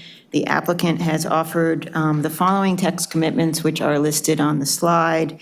Staff has reviewed these text commitments and found them to be legal and enforceable. I'm just going to read them into the record. A minimum of 25% of the townhouses shall be alley loaded. Sure.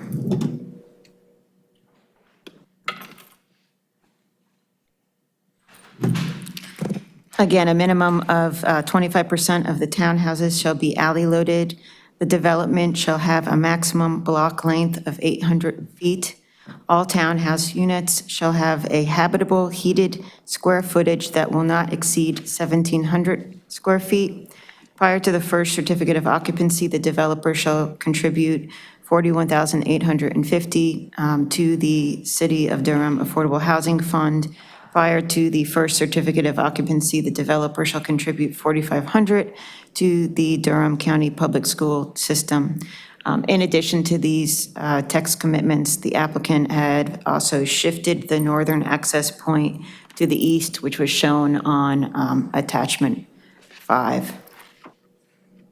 Again, staff has determined that this request is consistent with the comprehensive plan and all policies and ordinances, and I will be happy to answer any questions that you have. Thank you. I have 2 individuals who have signed up to speak for and 3 against. The first one is the applicant, Bahati Matisia.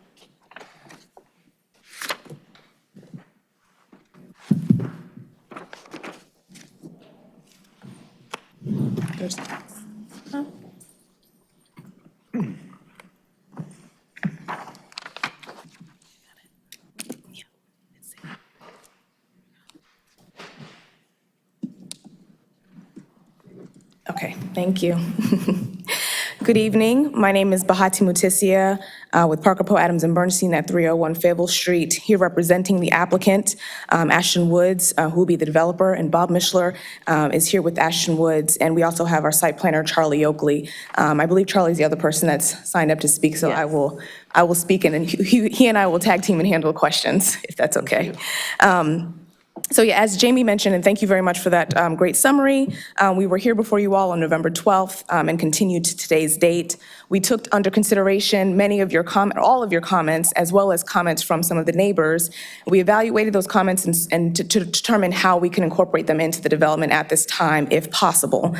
We added those additional proffers in response to some of those comments. And for some of the comments, we realized that while we would like to accompany or accommodate some of those requests into the development, we either realized that we were not able to, or we're just not able to commit to those particular requests at this time, given this early stage. But we do think that the additional proffers help to provide a bit more clarity of what the development will look like for the community and ultimately for the commission as well. So I will just go through an overview, and then we'll also go briefly so that we can then open it up for questions. But as you know, we're requesting to rezone from RR to a PDR with a max density of 7.046 units per acre. And this is a particular development that is between a residential community and the commercial node and I-85 to the south. And looking at the zoning map, we believe that placing PDR on this particular site will provide a nice transition between those homes and the commercial node and I-85 to the south. And as you know, the site itself is designated as moderate density residential in the flume, which requires a density of between 6 to 8 units per acre. And we were advised early on in this process that we should maintain the flume as it is and keep the density on the site as MDR. And so that's how we have arrived to a townhome development. But going into the different comments and how we arrived at the different additional proffers, one of the many comments that were made is that there was a preference for a mix of single-family and townhome units in the development.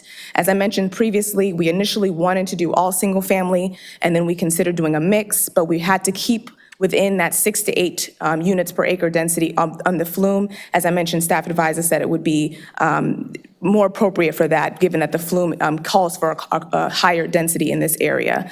But looking at the different ways that we played around with the site plan, we were not able to incorporate single family into the development and stay within that 6 to 8 unit density in the flume. So, but one of the reasons that we were asked to incorporate single family is for variety. Can we have some variety and some difference within the development? So we decided to incorporate that by adding a proffer that a minimum of 25% of the units shall be alley loaded. And alley loaded means that the access and the garage would be located in the back of the house. And that means that the unit itself will be brought towards the front. And so that as you're driving down the street or walking down the street, you're not going to see the same frontage on every single unit. There will be some variety in that way. So we're committing to at least a minimum of 25% of those units being alley loaded. That will also provide some variety in unit sizes because alley loaded are typically larger than front loaded units. There was a comment that it would be helpful to make the development more walkable for the residents. For that reason, we added the proffer that there will be maximum block length of 800 feet. There was also comments about making the development affordable or some type of concrete commitment to making the development an affordable development. To address that, we have added the proffer that all units will have a maximum heated habitable square footage of 1,700 square feet. And we spoke with, and we believe that that would yield units that would be around the low 200,000s. That would be the price point. And I believe I mentioned this before, but we did confirm with the city's community development department that a price point of $230,000 would make the units affordable to those who make 80% or below of the AMI in this area. So we are making sure that the development itself, all of them would be at least affordable to people making that much. But we do hope to have the units be varied in sizes, but they will not go above the 1,700 square footage. So that will keep the development generally affordable for this community. And then, of course, we are making the contribution to the Durham Affordable Housing Fund. And then the fourth, one of the other comments that were raised was a concern about student capacity or the school capacity in the area, Glenn Elementary being over capacity, or at its maximum capacity currently. So we are contributing $4,500 to the school system. Townhomes generally yield a smaller student yield than single-family homes do, and in this case, our student yield is only 9 students. So we are aware of that, and we are making a contribution to address that. And so the next slide, I just want to provide a summary of all the commitments so that we have them all listed out there. As a reminder, looking at this picture here, as Jamie noted, we did move the northern access point away from the neighbor's property, so it's been moved further east, I believe it would be if it was oriented properly. So the list of commitments includes 279 townhome units as a max. Maximum impervious surface area will not exceed 70%. We are dedicating additional right-of-way for the Glen School Road realignment. We will be providing an exclusive eastbound left turn lane along Glen School Road at the site access 3, which will help with traffic that's going along Glen School Road. We are providing a minimum of 5 feet of additional asphalt for a bike lane along Glen School Road. And then, of course, the new proffers that we've added, 25% of the units will be alley loaded, maximum block length of 800 feet, maximum unit size of 1,700 square feet, and then the two proffers contributing the donations to the Affordable Housing Fund and the school system. And then I also wanted to point out again, we will be meeting the 20% TCA requirement and the 17% open space requirement. So 37% of the site will be preserved and not developed. So that kind of goes into the reason why we had to consider if we're going to be keeping within that 6 to 8 density, 6 to 8 units per acre density for the MDR flume designation, we had to consider what's going to be preserved. And if you look at this picture here, there's a large pond there that will be preserved, and that we will be cleaning up that area around it so it can serve as somewhat of an amenity for the residents, and of course the stream buffers there that we'll be preserving also. And of course, just going into the criteria that will be measured against, compatibility with nearby properties. Again, I talked about the transition between the residents up to the north and the commercial node and I-85 to the south. Suitability for the project. This townhome development is suitable for this particular site. It is meeting a specific housing demand in Durham. And as the staff report noted in attachments 6 and 8, the existing infrastructure do exist to support this particular development. And then, of course, as staff mentioned, the particular comprehensive plan policies that this development is consistent with. And of course, it is consistent with the flume map designation as well. So I will just reserve the rest of my time to answer any questions. Thank you. Good job. I'm Charlie Yoakley, who was tag teaming with you. Okay, very good. Thank you. Then we'll move to those individuals who've signed up to speak against. I have 3 individuals, Joey Sherrill, Rodney Porter, and Joni Brown. And looks like we have 3.5 minutes each, 3.5.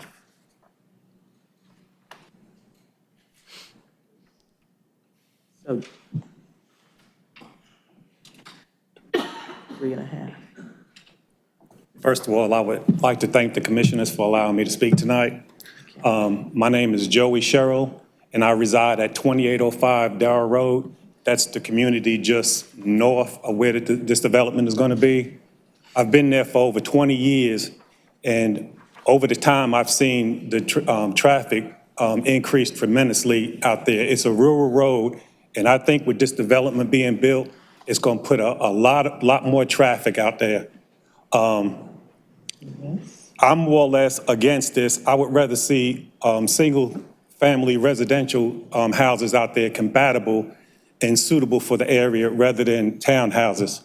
So I'm against this project. Thank you. Thank you. Rodney Porter.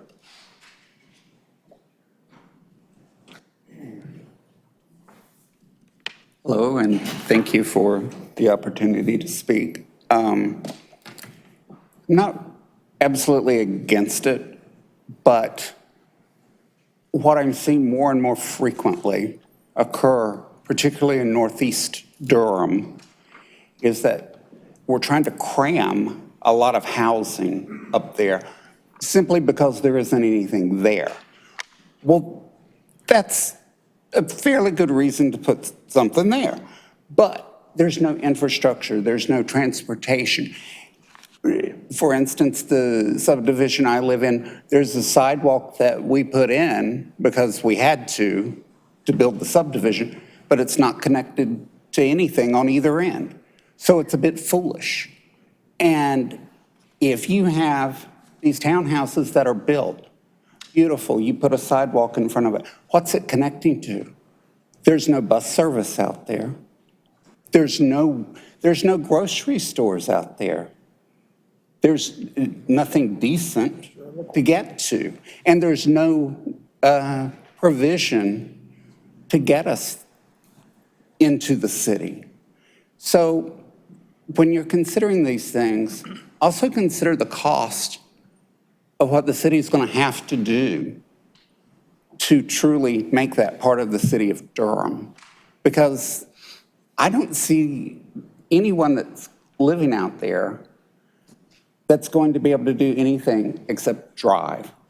And that is inconsistent with Durham's projection of trying to have affordable housing, because everyone doesn't have a car. And if you're on the low end of the income spectrum, you have a higher chance of not owning a car. Owning a car is expensive. You have insurance, you have maintenance. Now you're going to offset the housing, the affordable housing, by building these structures, but something doesn't mesh. It doesn't reconcile in my mind. So I just ask you to bear these required city services in mind as we expand and we try to fulfill that obligation of affordable housing. Thank you. Thank you so much. Joni Brown.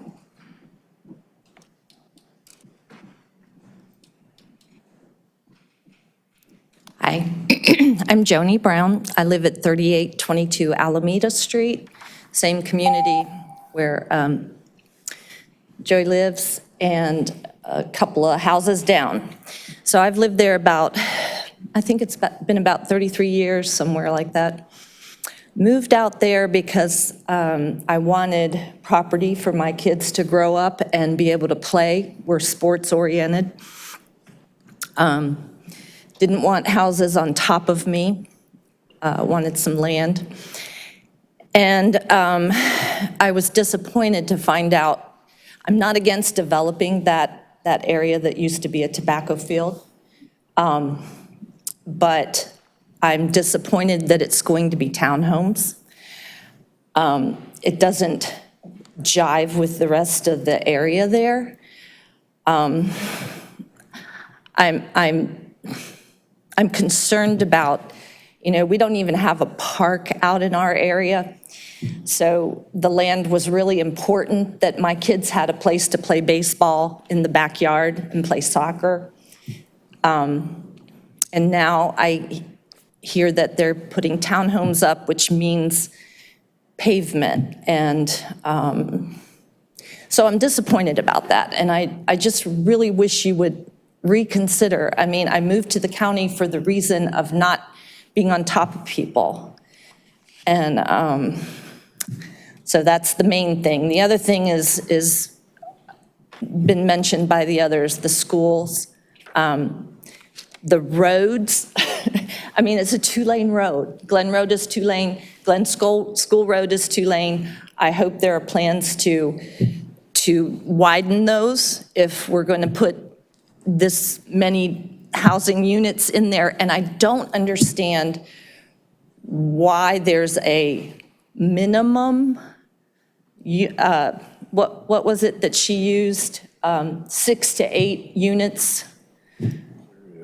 I don't know where that came from. I haven't looked at the plan or anything like that, but why that particular property has to have so many units per acreage or whatever. I don't understand where that came from and why it is that. So anyway, that's all. Thank you. Yes, since you had reserved some time, so I think it was 3 minutes left. Yes, if I could, just to address some of the comments that were made. Yes. So first, I think I misspoke when I said 6 to 8. It's the MDR is 6 to 12 units per acre. So I wanted to make sure I corrected my statement there. And then, of course, we're proposing a PDR at 7.046 units per acre, which is closer to that range, to the bottom half, the bottom part of that range. We're not going all the way up to 12. We're going much closer to the 6, but we're at 7.046, and the MDR allows 6 to 12 units per acre. I wanted to touch on traffic. At this time, we have spoken with transportation, and a TIA is not required for this development, so it's not as significantly large of a development that would require a TIA. But also, we have complied with all of the transportation, all the recommendations or requirements from transportation at this time. And if transportation comes back at site plan and requires additional road improvements, we would be happy to address those at that time. So it's not the end of the conversation regarding those with Transportation Department. Going to the housing type, townhomes are generally a more affordable product than single-family homes. Townhomes yield less traffic than single-family homes. I believe the stat is that townhomes yield a half a trip compared to a full trip that single-family homes produce. And of course, townhomes also yield a smaller number of students. So I think that I understand that the neighbors want something that looks like what they have on their properties. But when we consider Durham's need for more housing and placing a development here that would meet that need without having as great of adverse impacts as we possibly could be having, I think townhomes meet that goal. And I think that's all. Oh, and I also wanted to touch on the point about bus service. So there was a comment made that there's no bus service here and that there are no preferable commercial uses in the area. So there is a commercial node to the south with a Super Walmart, a Verizon store, a GameStop, and other restaurants. And we have heard comments from neighbors that they are not, they would prefer to see something better there. And I think that as more development grows in an area, more commercial uses will come. And as far as the bus service, there's no bus service in this area currently, but we did speak with staff, and the city will be constantly looking and evaluating whether or not bus service should be brought to this area. And I think having more units in this area would help with that. But until then, we have recognized that there is enough space along Glenn Road in order for us to dedicate an easement for a bus stop. But at this time, that would have to be evaluated at site plan, whether or not bus service would be brought to that area. And if it is, at that time, when the city does decide that, then the owner of the property would be able to dedicate an easement to have that service built there. But that would be something that would be decided later. And having more units in that area would help with that decision. Thank you. Thank you. I do not have other individuals who have signed up to speak, so I'm going to close the public hearing and give the commissioners an opportunity to ask questions. I'm going to start to my right, Commissioner Johnson. Thank you, Chairwoman. So I won't get into the whole design elements because I'm sure that'll come up as we go down the line. So the point I want to raise is I think the challenge that we're faced with as a commission. So the future land use map has this area of Durham and this particular site as being more dense, in an area of Durham that has been known to be less dense. So the question that I find myself as I've reviewed this and re-reviewed it and trying to rationalize to myself which way I could go to sleep and feel comfortable with, but I keep coming back to the question of what is the roadmap that Durham is trying to go? So we're undergoing a revision of the comp plan. I don't know if this area of Durham will continue to be envisioned as becoming more dense to this level. So to answer the question to the individual who asked, well, where did the 6 to, it came from the future land use map. The developer is creating a product with that being the roadmap. Your concerns are based on what's existing today, and that there's existing neighborhoods that is not compatible with what the future land use map is saying that Durham will be supposedly be moving towards. And so without knowing when we get that final roadmap in 2-3 years, whenever it comes, how can we be comfortable with bringing something to this community that is going to look differently, even not from a height or whatnot, but it's, you go from single families to you're gonna have a compact little community that's gonna be visible and noticeable, and it's gonna put more traffic on the roads. And the reality is the people who are going to buy this more affordable product, they're likely going to own a car because they're going to choose to live in this part of Durham, and you wouldn't move to this part of Durham knowing that you're going to have to travel to get to the grocery store, to go get your hair cut. It's going to put more cars on the road. And so I feel like, having lived in Atlanta, it's like what we're challenged with doing is exactly what created the Atlanta sprawl. It's like we built houses and then we said, oh, we got to figure out the transportation infrastructure. So my thing is, I'm struggling with this because it's like build it and the infrastructure will come, but we don't even know how we're going to fund the current capital improvement plans here in Durham. So the concerns from the existing neighbors are warranted, and at the same time, the developer is trying to request something based on what the city is saying is right now is the roadmap for the city. And so I don't have an answer right now, but I put that on the table to see what the subsequent feedback and comments are. But I've struggled with this, so. Thank you. Commissioner Bryan? Thank you, Madam Chair. This may or may not help my colleague here. One of the problems I have with this area is that I think there have been a whole bunch of mistakes made on the flume. The medium density residential, 6 to 12 dwelling units per acre, is one that can be used in the suburban tier and in the urban tier. And I question whether it was really wise to put it in the suburban tier at a point that is so far removed from the urban area. So part of my answer is I think this is wrong. I don't think it should be there. I think it should be something different. There is shopping at the Walmart Center and the surrounding stores, but they're over on the other side of I-85. You're going to have to drive to get there.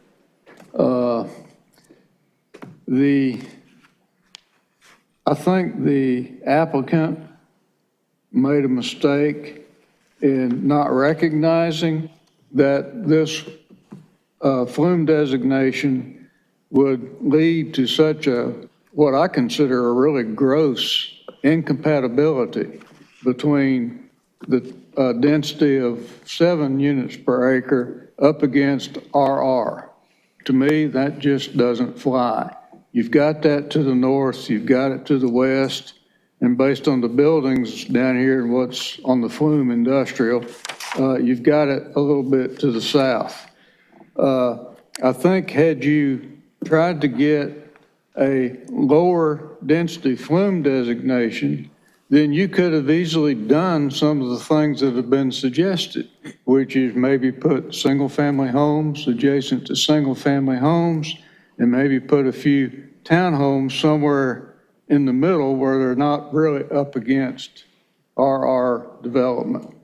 So I think, that was an error on your part. I also think, as far as transportation is concerned, a mistake was made probably by NCDOT, who does occasionally make a few of them, in not requiring turn lanes on the entrances off of Glenn Road.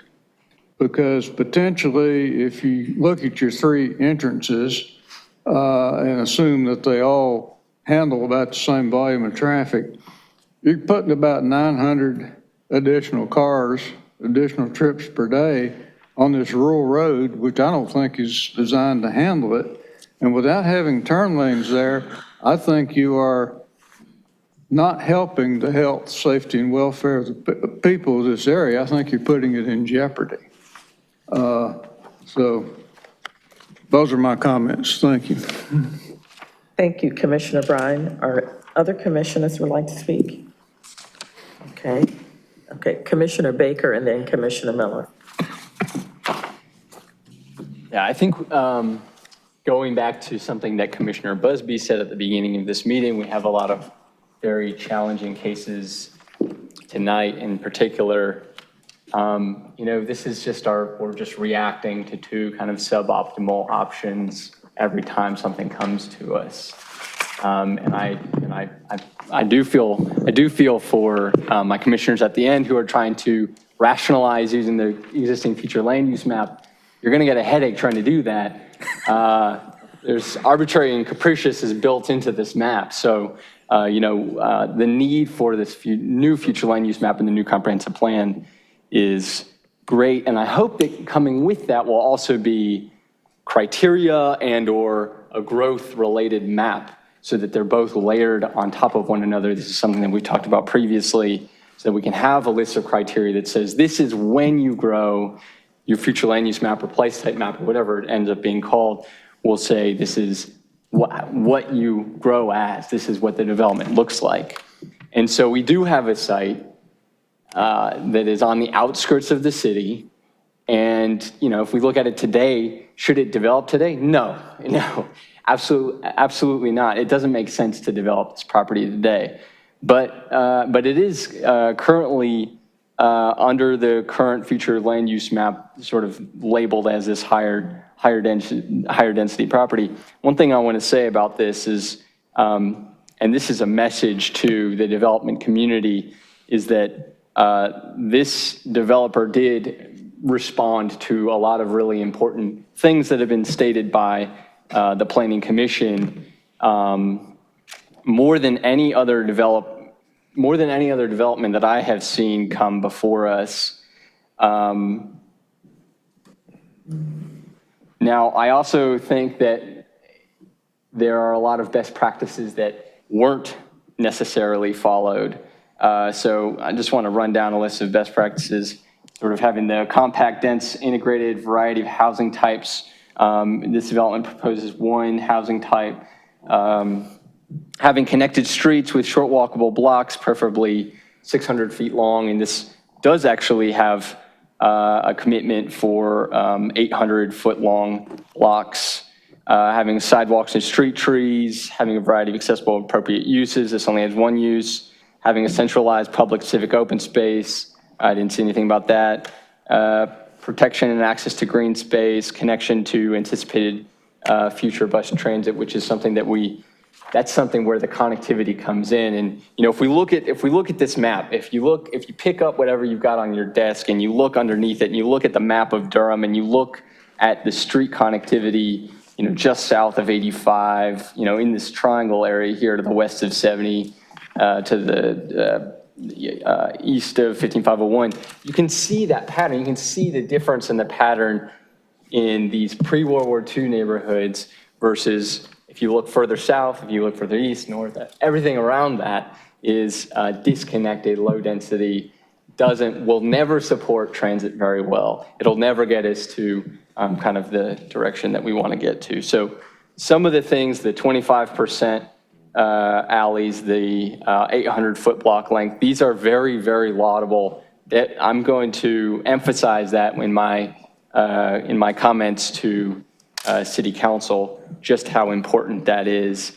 And again, and I keep saying this, I just want to stress it, I do think that it's important that we adopt those as standards, not just because it's going to provide improvements for the community at large, but also because it will eventually provide a less volatile and more predictable process for developers who are coming before us and are saying, why are you guys coming out with all of these commitments for us? So the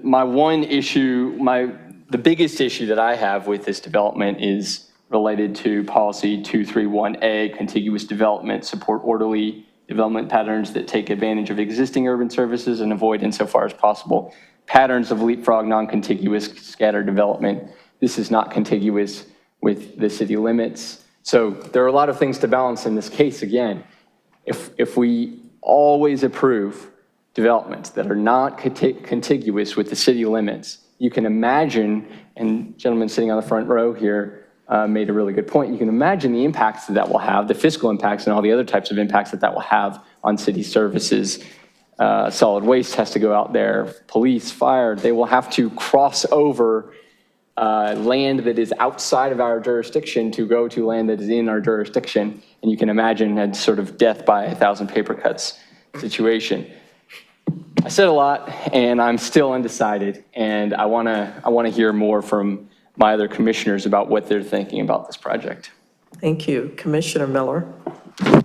So first I want to begin with a question. So in your design commitments, which are pretty good design commitments, it just says siding. Can you tell me what kind of siding, or any kind? Does that mean any kind of siding, or?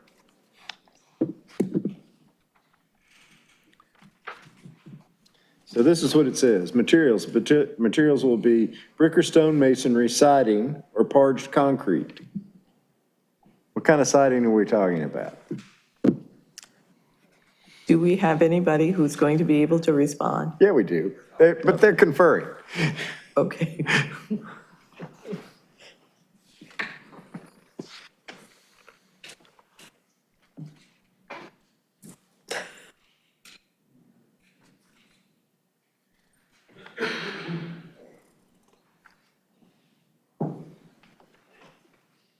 Thank you for your patience. So at this time, we have not narrowed down the particular material of the siding. So at this point, it could be vinyl, it could be cement, it could be brick, stone, accents. It's not determined at this time. At this early stage, we have not narrowed it down. So you have siding in there so that, because if it wasn't in there, it would have to be brick or stone masonry. I'm sorry, say that again? I said, if you did not have the word siding in there, then the houses would have to be brick or stone masonry. Okay. So I get it. I was just wondering if you had left out a descriptor, or if I had misunderstood.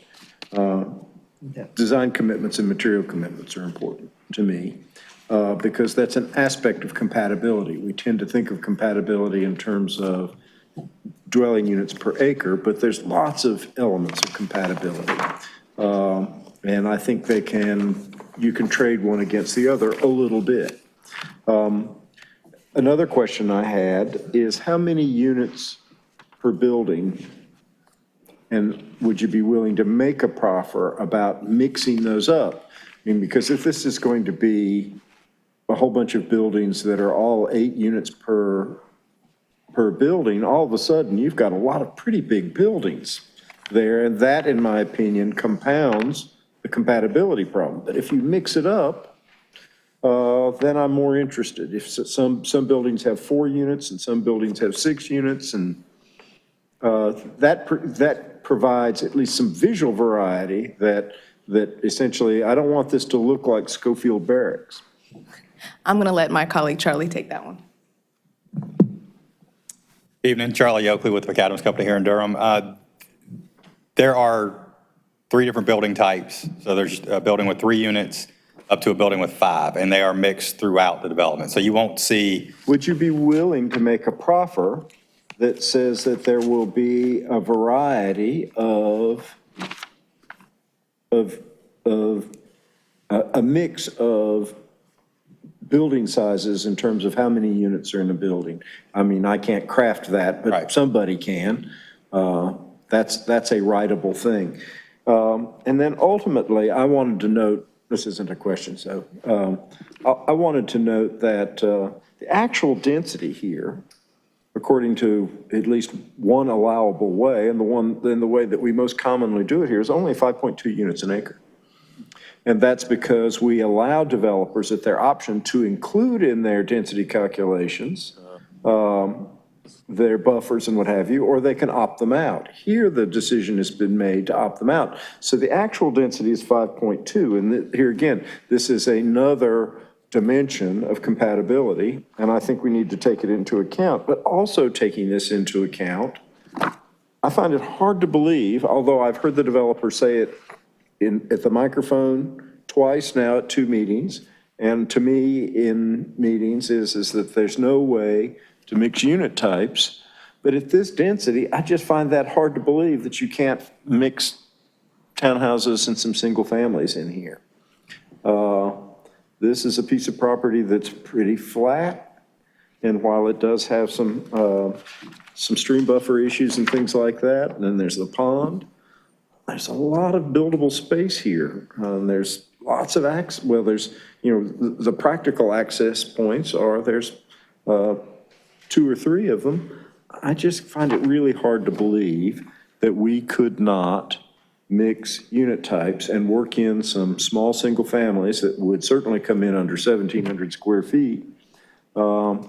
We had another speaker tonight talk about the importance of people buying houses and what have you, but I think in order to integrate this into the larger community, I don't think it's, although I frequently rail at what I think are mistakes in the future land use map, I think we can overcome that with this. And I can understand why it might be more expensive to build some single families, and it certainly would complicate the organization of how this is developed. But this is a big site, and that has got lots of buildable space. And if we really mean that variety of housing types, then we need to start really leaning into this. And to me, if 20% of this was single-family homes, or perhaps a mix of single-family homes, townhouses, and something else even, I could vote for this, because I think we could organize this in a way so that this notion of transition from the commercial node there at I-85 up to the less dense rural residential, I think we could make that even more effective instead of, it's like a staircase. Are the stairs, are we going to do this in 2 steps that are great big ones? Or can we more subtly create a graduated change? And I believe that it's possible at this level of density. We're down actually below, arguably, the actual density is below the minimum called for in the future land use map. I can't believe there isn't room for variety.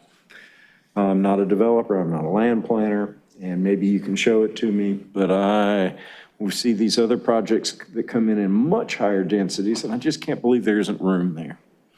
Maybe I'm wrong, and we have land planners on the panel and what have you, and if I'm wrong, then tell me so, and I'll take that into account when I decide to vote. Thank you, Commissioner Mitchell. No.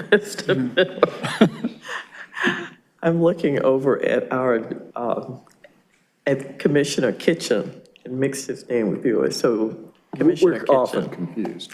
We're tired. That's what's wrong. Thank you. Thank you. I want to first of all thank the applicant, because I think, we said to continue it, and we had some concerns and comments, and I appreciate you all going back in good faith, trying to figure out a way to make it work. So thank you for that. I do have a question with regards to traffic.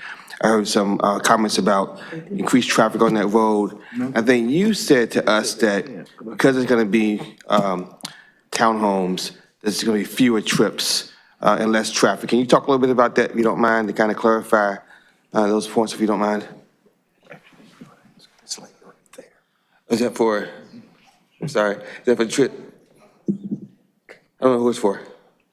I don't know if it's for me. I was going to then say that I should probably hand it over to transportation for them to address that, because they're the experts on it, so. Thank you. Sorry. Earlene Thomas, Transportation.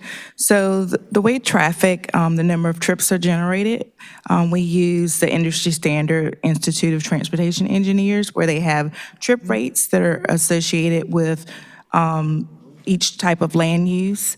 And townhomes generate less trips than single-family homes typically because they're larger families, multiple vehicles, things of that nature. Thank you. Did you have any additional? No, thank you. Thank you. Commissioner Alter? Thank you, Chair. Part of the frustration I'm hearing is about the FLUM designation of, 6 to 12 units from, I think, Ms. Brown. It seems like an arbitrary number, or why is it so high compared to the surrounding area? And I think, Commissioner Johnson and Brian mentioned it as well. And I mean, in some ways it doesn't make, I don't know if it makes sense or not, but I do think that I would like to get away from just talking about density as the only way that we can have compatible development. And so, Commissioner Miller said that there are other ways to talk about compatibility than just units per acre. And from what I understand from the, upcoming comp plan, we might be going in that direction. I don't know if that's true or not, but, based on what we've discussed, it seems like we're going to be, we're more interested in the form and of the development. And I think that's something we should consider in this particular case. I like this commitment, aside from the two commitments that Commissioner Baker mentioned, the block lengths and what's the other one, number 2? Alleys. The alleys. The one on square footage, I think, is a nice commitment to, I think it's a commitment to a modest size home that will, we cannot ensure that it will be affordable. It is not going to be affordable. The developer is not going to check, a renter or a homeowner's income, but it does ensure that it will be at a modest price. And I think that is a laudable commitment. And I think it's a good commitment. And it's not just about affordability, but I do think that one of the things that I've heard from a lot of the emails that we've gotten is that this is a modest neighborhood, right? Or there are trailers and single family homes. And again, I think this one commitment, again, it's not a perfect commitment to ensure modesty, but I think it does go a long way. And I really appreciate that one. So I think it addresses both affordability potentially and, this question of modesty, or this compatibility with neighboring neighborhoods, right? So I like that. I think that kind of to echo what Commissioner Kinchin said, I think that the applicant has made some commitments here that are above and beyond what we usually see. And I think we should, at least in my opinion, we can signal to City Council and others and the development community that, these kind of things get rewarded, and it's not maybe perfect. I understand that, but I think they can go a long way. I want to just address or maybe I have this as more of a question to both Commissioners Baker and Miller, because both of you have mentioned housing types, right? A mix of housing types is what we prefer. So yes, there are not a mix of housing types within this development, but because there are going to be townhomes here and there are single family homes around it. That's a good question. Would that be, to me, if you zoom out, right, that's a mix of housing types. What is the benefit of housing types? Why should we be focusing on this, and why would this not actually contribute to that? And I'll let either I'm of going you to start, and then he's going to give you the real answer. Okay, I want the fake answer first. To me, I think you've hit on a really good point. It's a question of scale, and you said zoom out, and that's about scale. So I believe that you can have a desirable mixture of housing types in different projects when they are all relatively small. In other words, it doesn't have to be one development. They don't all have to vote in the same homeowner association meeting in order to get a desirable mix of housing types. Because it is a question of inclusivity. And housing types, a mixture of housing types to me can also mean mixing big houses and little houses of the same type. But to get the variety. But when we start talking about projects that are bigger, that are 50 acres and up, then I believe you get concentrations that are contrary to variety. In other words, big parcels each divided into monotypes of all the different ways you can measure variety, in my opinion, argue against variety. If we have a whole bunch of 5 and 10 acre sites, then variety can be achieved across project boundaries. But when you start talking about when we start talking about farms, then variety, I think, to get what we want in variety, we have to start creating it inside the projects of acreages of that size.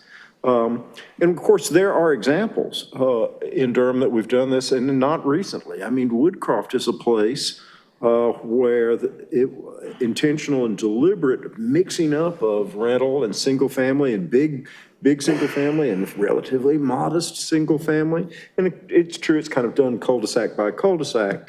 And we haven't seen anybody who has done, 4 townhouses and then 3 single family homes and then 3 townhouses. That would be interesting. I would like to see a project that was done that. Well, I say we haven't. We have actually approved that very thing in the Pinecrest development, all at the very high end.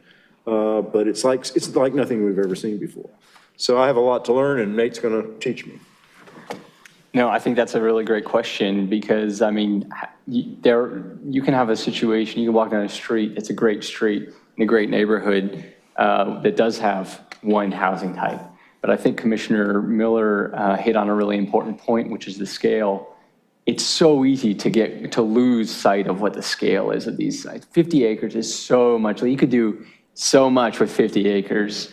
And if you only have one housing type in all of 50 acres, I mean, that is really true. I mean, you should be able to have a lot more housing types in there. And I want to hit on a really important planning concept, which is the concept of aging in place and the importance of creating built environments that are amenable to all ages, so that everyone, and that also makes it more amenable to a variety of different income levels. And so you might imagine a block or 2 blocks or 3 blocks in an urban area or in a neighborhood that includes a single family house where maybe a middle-aged family lives there with their kids. Then their kids grow up and go to college and they can rent an ADU in someone's backyard. That's another example of aging in place. They grow up, they want to move into a townhome, a starter home, something like that. That could be in the same neighborhood. And so it's a really important concept. It's certainly falling in line with best practices. It's certainly a trend that we're seeing throughout the United States. And really, when I talk about trend, I'm talking about going back to the way of designing places before. It's not a risky thing. It's something that's well established, something that benefits pedestrian oriented nature of cities. And so I think it is important to think about what Commissioner Miller was saying in terms of scale of development. Thank you. That's helpful, but and I think we should continue to encourage that, but at the same time, think about the scale of it. So, if we do now have townhomes here close to single family homes, I do think that is a mix of housing types. It may not be the ideal, but I think it's a step in the right direction. And I don't know. I think that on the whole, this development has more benefits than costs, and I'd urge us to vote for it. Thank you. Are there any other comments? Commissioner Johnson. Thank you, Chairwoman. I know you're hanging in there with us tonight. We are. So I just want to make one comment based on the difference of housing types within a site, or like you said, zooming out. So when I talk to developers about, the feedback I've gotten, it may not be germane to all developers. One comment I get is, it's more costly, right? Because if you're doing townhomes and now you do single family, you can't get the density. I think that in Durham, this may actually be an experiment that we can get some good insight on. I think that to prove what actually occurs when you approach this. I think that we should start trying to see this, because I think one of the trade-offs is that these areas or communities are not going to be as, if this is the case, that my development project costs will increase relative to, say, a single product, that affordability may be one of the trade-offs. I think we need to see it so it won't be anecdotal. So it's like when we look at, both sides of the arguments, and some may be willing to accept that this is probably not something that will be a reality or come to market for us because, it may be more costly than affordable. Well, when we start doing it and we see it, maybe someone will be like, someone who started out pro may be like, well, I see that one of the intended outcomes is not going to be a reality. And so we be more mindful of that. But I think at this point right now, it's in our heads because we haven't seen it, and we don't get proposals where we're seeing this and it actually becomes a product here in Durham where we can go to a community and experience what Commissioner Baker highlights, but then see, a townhouse is more expensive because now you're building single families, because they had to price at a certain point to get people, and here in Durham, people will come. So I had a conversation with 2 developers recently. I was like, the thing about Durham is if you build a particular upper end product, I think that we'll get them because we have people coming into the city. Yeah. And so we have to be more mindful of like the people who are already here, are we providing for them? But I think we're in a situation where we may be a case study to get some actual like real-time information and beyond the anecdotal. So I just want to raise that point. Thank you. Commissioner Santiago. Thank you, Madam Chair. So one thing, excuse me, sorry. Give some water. So one thing that we have to worry about being commission, I believe, is setting precedent. But I think in this case, it's a little bit of an exception when it comes to precedent for the area. And I agree with Commissioner, thank you, Commissioner Johnson, that this could be a good opportunity for a case study or something. Because if you look at the future land use map as it is, if you zoom out, which seems to be the phrase of the night, if you zoom out in the area, current industrially zoned areas become recreational open space. Past that, some becomes industrial, but there's not much residential out there in terms of the current future land use map. So this might be the one opportunity or the one case that comes before us in that general area. So this might be a good opportunity to let the developer, who's done a great job of trying to compromise with us and the community, to see what it could look like.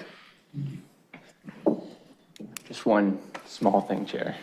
Thank you. I just wanted to. Commissioner Baker. Thank you. I just wanted to add one additional thought there, is that in addition to sort of single family and townhome and ADU, that you could also incorporate small scale multiplexes and multifamily. I think that is included in the variety of housing types. And I also think we're only going to get any of this stuff and all this stuff if we code it, if we put it into the requirements, if we put it in the UDO, and it's not very difficult to do that. And so we're obviously not going to get a lot of volunteers out there to do this. And quite frankly, it's not a risky thing. It's not risky to do. It's just a lot easier if you go around from community to community, just stamping down your typical single family or whatever type of development. So we need to be thinking about that, is coding this stuff into the UDO. Thank you. Commissioner Busby. Thank you, Madam Chair. I've been really quiet on this particular case because I was thinking really hard and listening to everyone. I was on the fence. I would have voted against this last month. I appreciate that the proponents took the time to, I believe, improve the plan. Even coming in tonight, I think my main concern is still, is this orderly development pattern? It still strikes me that it's a jump. And as Commissioner Miller has said, I would be more comfortable with a stair step. At the same time, I've been on this commission a number of years. I've never seen this many commitments, and many of these are quite good. I believe this is just enough to exceed the bar, so I am going to plan to vote for this. But I still do have some level of concerns about the location. If this was further south and you were talking about this number of townhomes with these commitments and it was closer to transportation, this would be an easy vote, in my opinion. And I agree with the neighbors who have legitimate concerns. But I do feel like we've put in enough commitments and safeguards. I hope that will continue to be the case as this moves forward to city council. But again, I think these are good steps in the right direction that give the existing neighbors some level of certainty about what will be coming. And I think it does begin to help with the transition that was my biggest concern. But I do plan to vote for this. Thank you. Thank you. Do I have other commissioners who would like to speak? If not, I think we're ready for a motion. Madam Chair, if it's appropriate, at this time I move case Z1900018 concerning the Glenn Road Townhomes project, that we send it forward to the city council. And this an annexation case too? Okay, send it forward to the city council with a favorable recommendation. Second. Motion by Commissioner Miller, second by Commissioner Al Turk, that we send item Z1900018 Glenn Road Townhomes forward to the city council with a favorable recommendation. All in favor of this motion, may we have? Should we mention in the motion the additional commitments that were made? Certainly. Thank you. Which were? Well, there's a whole bunch of them. Let's go back to Jamie to see if they were recorded. Yeah, they're in the report, but. Jamie Sunyak with the Planning Department. They were the list of the proffers that I stated in my presentation that were put on the record. Okay. Yeah, Those are in the plan. right. Yeah. We don't, so, okay. Okay, so then we can move forward. Motion by Commissioner Miller and second by Commissioner Al Turk that we send this item forward to the city council with a favorable recommendation. May we have a roll call vote for this item, please? Commissioner Morgan? No. Commissioner Johnson? No. Commissioner Bryan? No. Commissioner Al Turk? Yes. Vice Chair Busby? Yes. Chair Hyman? No. Commissioner Miller? No. Commissioner Kenchin? Yes. Commissioner Santiago? Yes. Commissioner Baker? Yes. Commissioner Lowe? Yes. Commissioner McIver? Yes. Motion passes 7-5. Thank you. We're ready for the staff report for the next item. South Mineral Springs and Pleasant.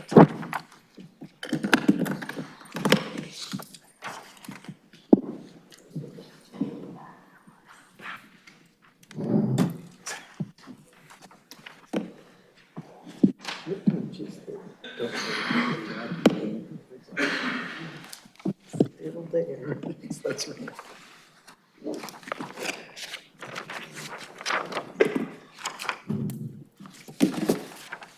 You ready? Good evening, I'm Jamie Sunyak with the Planning Department. I will be presenting case number Z1900018.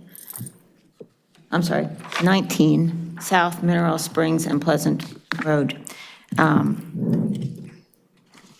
The applicant is Jared Edens from Edens Land. The property is located primarily, generally speaking, at the intersections of South Mineral Springs, Holder Road, and Pleasant Drive. It is currently located within the county jurisdiction, and they're seeking an annexation. The site is just over 52 acres.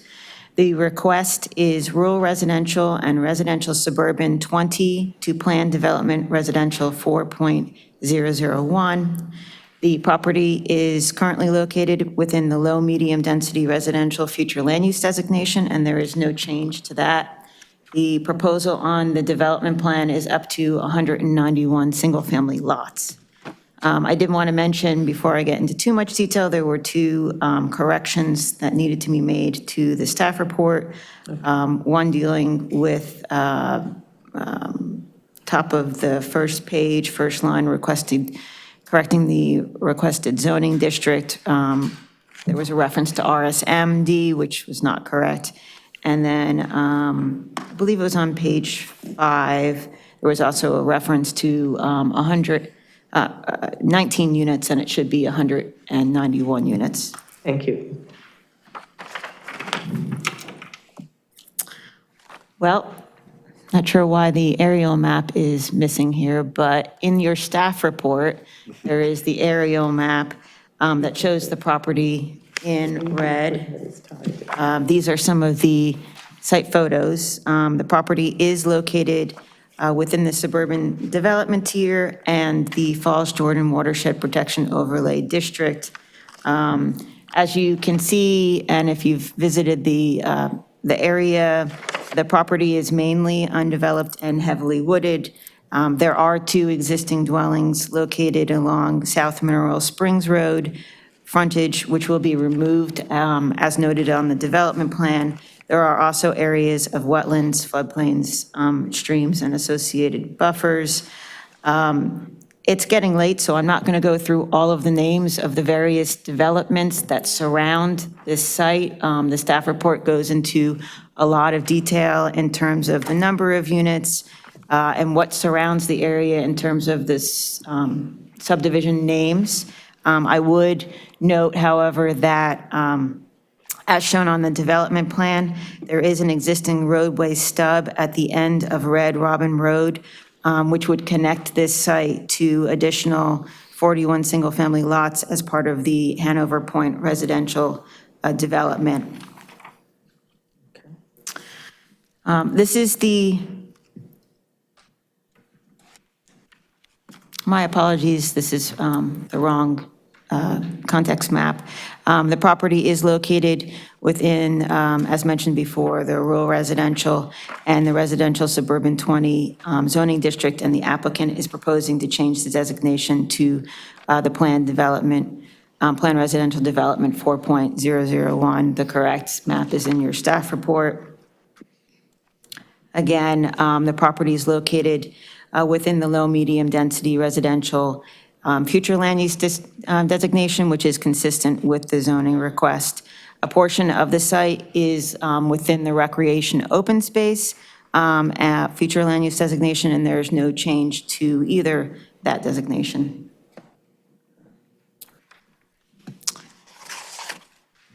Let me just see. This is. That's Glenn Road. Yep.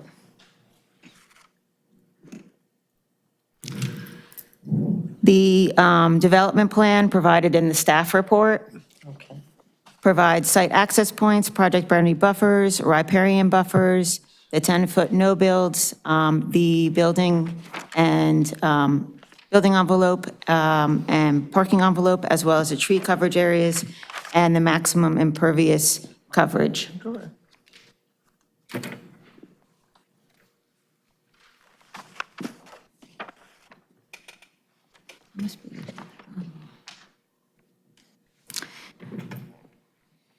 In terms of I'm just going to keep going. It seems I must have a duplication of the previous application for this PowerPoint.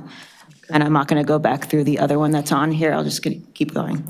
In terms of the key commitments on the development plan is limited to single-family units up to 191. There were other key commitments included additional asphalt for the construction of a future bicycle lane and dedicated right-of-way for roadway improvements.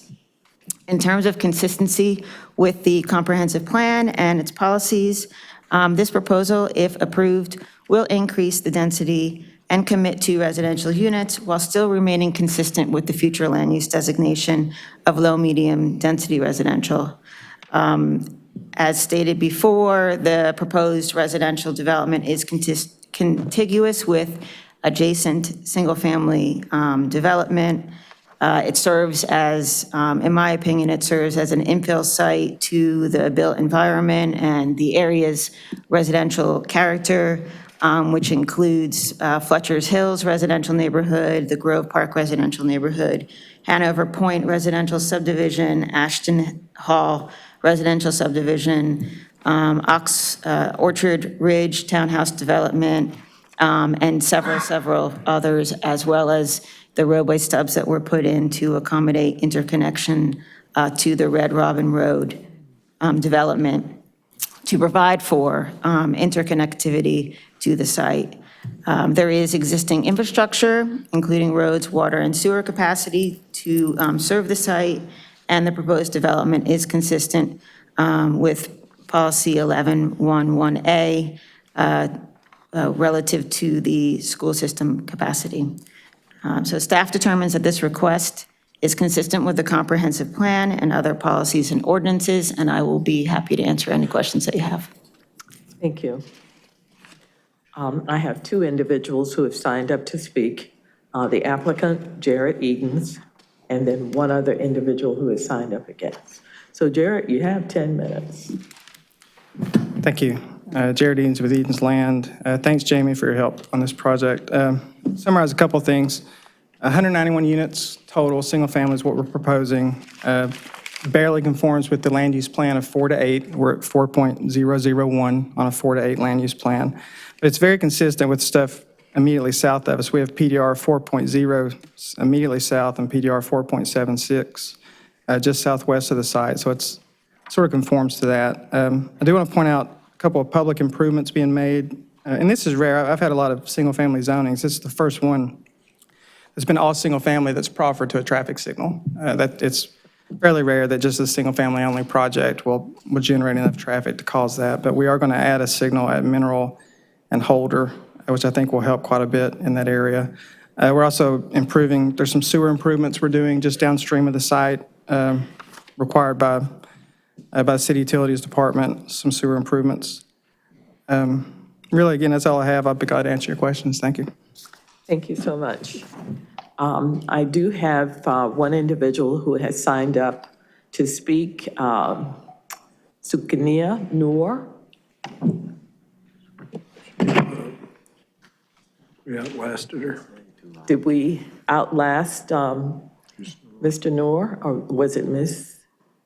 Okay, well, are there any individuals here who would like to speak during the comment period to this issue?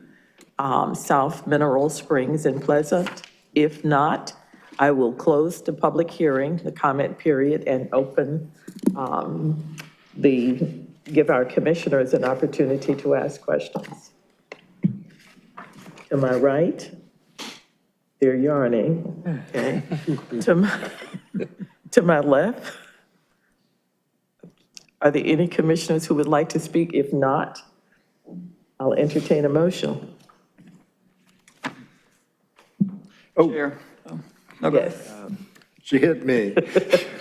So, Madam Chair, I move that we send case Z1900018 concerning the property at South Mineral Springs and Pleasant forward to the City Council with a favorable recommendation. Seconded. Motion by Commissioner Miller, second by Commissioner Morgan, that we send item Z1900019 South Mineral Springs and Pleasant forward to the City Council with a favorable recommendation. May we have a roll call vote, please? Commissioner Morgan? Yes. Commissioner Johnson? Yes. Commissioner Brine? No. I'm sorry? No. Commissioner Alturk? Yes. Vice Chair Busby? Yes. Chair Hyman? Yes. Commissioner Miller? Yes. Commissioner Ketchen? Yes. Commissioner Santiago? Yes. Commissioner Baker? No. Commissioner Lowe? Yes. And Commissioner McIver?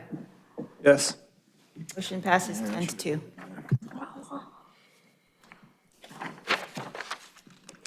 Thank you, and we have one final item. Text amendments to the Unified Development Ordinance, signs.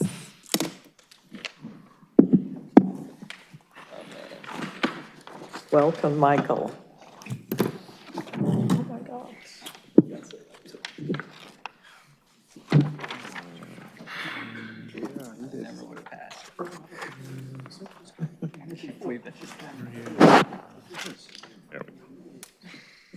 Oh, man.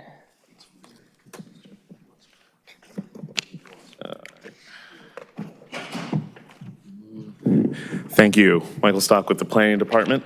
Myself and Don O'Toole with the City Manager's Office will want to go through this with you in a brief PowerPoint presentation. We'll try to be as expedient as possible at the late hour and understanding the topic at hand. Just as an overview, we'll do a project background. Don specifically will get into legal issues. I'll run through a quick summary overview and then the next steps. Most of this is based upon the Supreme Court decision of Reed versus Town of Gilbert that Don will get into momentarily. In short, it focused on non-commercial temporary signs, and it focused it on very much on time, place, and manner aspects. We consulted with a consultant back in 2017, and staff took over in the late fall of 2017. We had a JCC-PC review in April of 2018, public review in May of 2018, and then we did present an informational item in August 2018, and now we are here. I will now turn it over to Don to go over more of the legal background. Thanks, Mike. Hey, everyone. I'm Don O'Toole from the Durham City Attorney's Office. I hope you all are not as exhausted as I am at this point. More so. But we previously came before the Planning Commission and gave a brief summary of the Reed v. Gilbert case. I'm basically just going to summarize that very quickly again without belaboring the point. As Mike said, I guess the first thing about this case is I think this is a situation in which bad facts unfortunately upset the way most municipalities in the country regulate signs, but we're now forced to deal with that. The town of Gilbert, Arizona regulated what they called temporary directional signs, and their ordinance defined those signs as signs directing the public to a church or other qualifying event. So question why you would need a sign category that specifically dealt with churches, but the town of Gilbert felt that that was necessary. The town's ordinance also defined other qualifying events as any assembly, gathering, activity, or meeting sponsored, arranged, or promoted by a religious, charitable, community service, educational, or other similar nonprofit organization. So as you can see, it was a very narrow category of signs that the town of Gilbert wanted to regulate in a specific way. And I think it's unfortunate for the town and the rest of the cities in the country that they further regulated those signs by saying that there could be no more than 4 of those signs limited to 6 square feet on any single property at any time, and they could only be up for 12 hours. And that ultimately was the real problem. The plaintiff in this case was a church, a small church. They didn't have a building. And so every weekend they had to put up temporary signs so that the parishioners could figure out where the service was going to be held. They did the heinous act of putting up 15 to 20 signs every weekend. And the church members would post the signs early in the day on Saturday and then remove them midday on Sunday. And the town of Gilbert saw fit to cite them for violation of the sign ordinance because it exceeded the length of time that the signs should be in place. So the court looked at this regulation and it basically said that it would apply what's called strict scrutiny, which is the most onerous kind of First Amendment constitutional scrutiny that the court could have applied. And because of that, it said that the rules of the town were not, that there was no compelling governmental interest and that the rules were not narrowly tailored to achieve that interest. Essentially, another kind of ordinance, if a sign ordinance only regulates time, place, and manner without going into the specifics of naming different categories of sign, that would just be subject to what's called rational review. And typically, when something's subject to rational review, it will pass First Amendment muster. So Justice Thomas wrote the majority opinion, although there were many different opinions that were written by the court. And one of the Justice Thomas basically said that this ordinance didn't pass strict scrutiny, and Justice Thomas indicated that if the sign ordinance regulated size, materials, lighting, moving parts, or portability, then that sign would be acceptable. He also went on to say that governments are free to regulate signs that are on government property, and that signs that are narrowly tailored to protect public safety, sort of like street road signs, speed limit signs, that those would likely pass strict scrutiny. There was another consenting opinion or concurring opinion, and it was written by Justice Alito. And his opinion is very helpful. It's been cited by most lawyers around the country because he gave a list of sign ordinance provisions that likely would be acceptable. So he went on to say that local governments can regulate the size of signs, the location of signs, whether they're lit or not, fixed message versus electronic signs, and that there could be public versus private property distinctions for sign ordinances. He also recognized that commercial and residential property distinctions could be recognized, that a city might be able to regulate the number of signs allowed in the right-of-way per mile. On-premise versus off-premise distinctions could be recognized, and that there could be time restrictions placed on signs.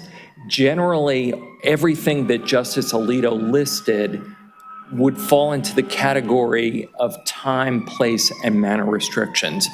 So as Mike and I and the other planners have looked at our sign UDO provisions, that's been the focus of what we've done with the ordinance, is try to only have time, place, and manner restrictions.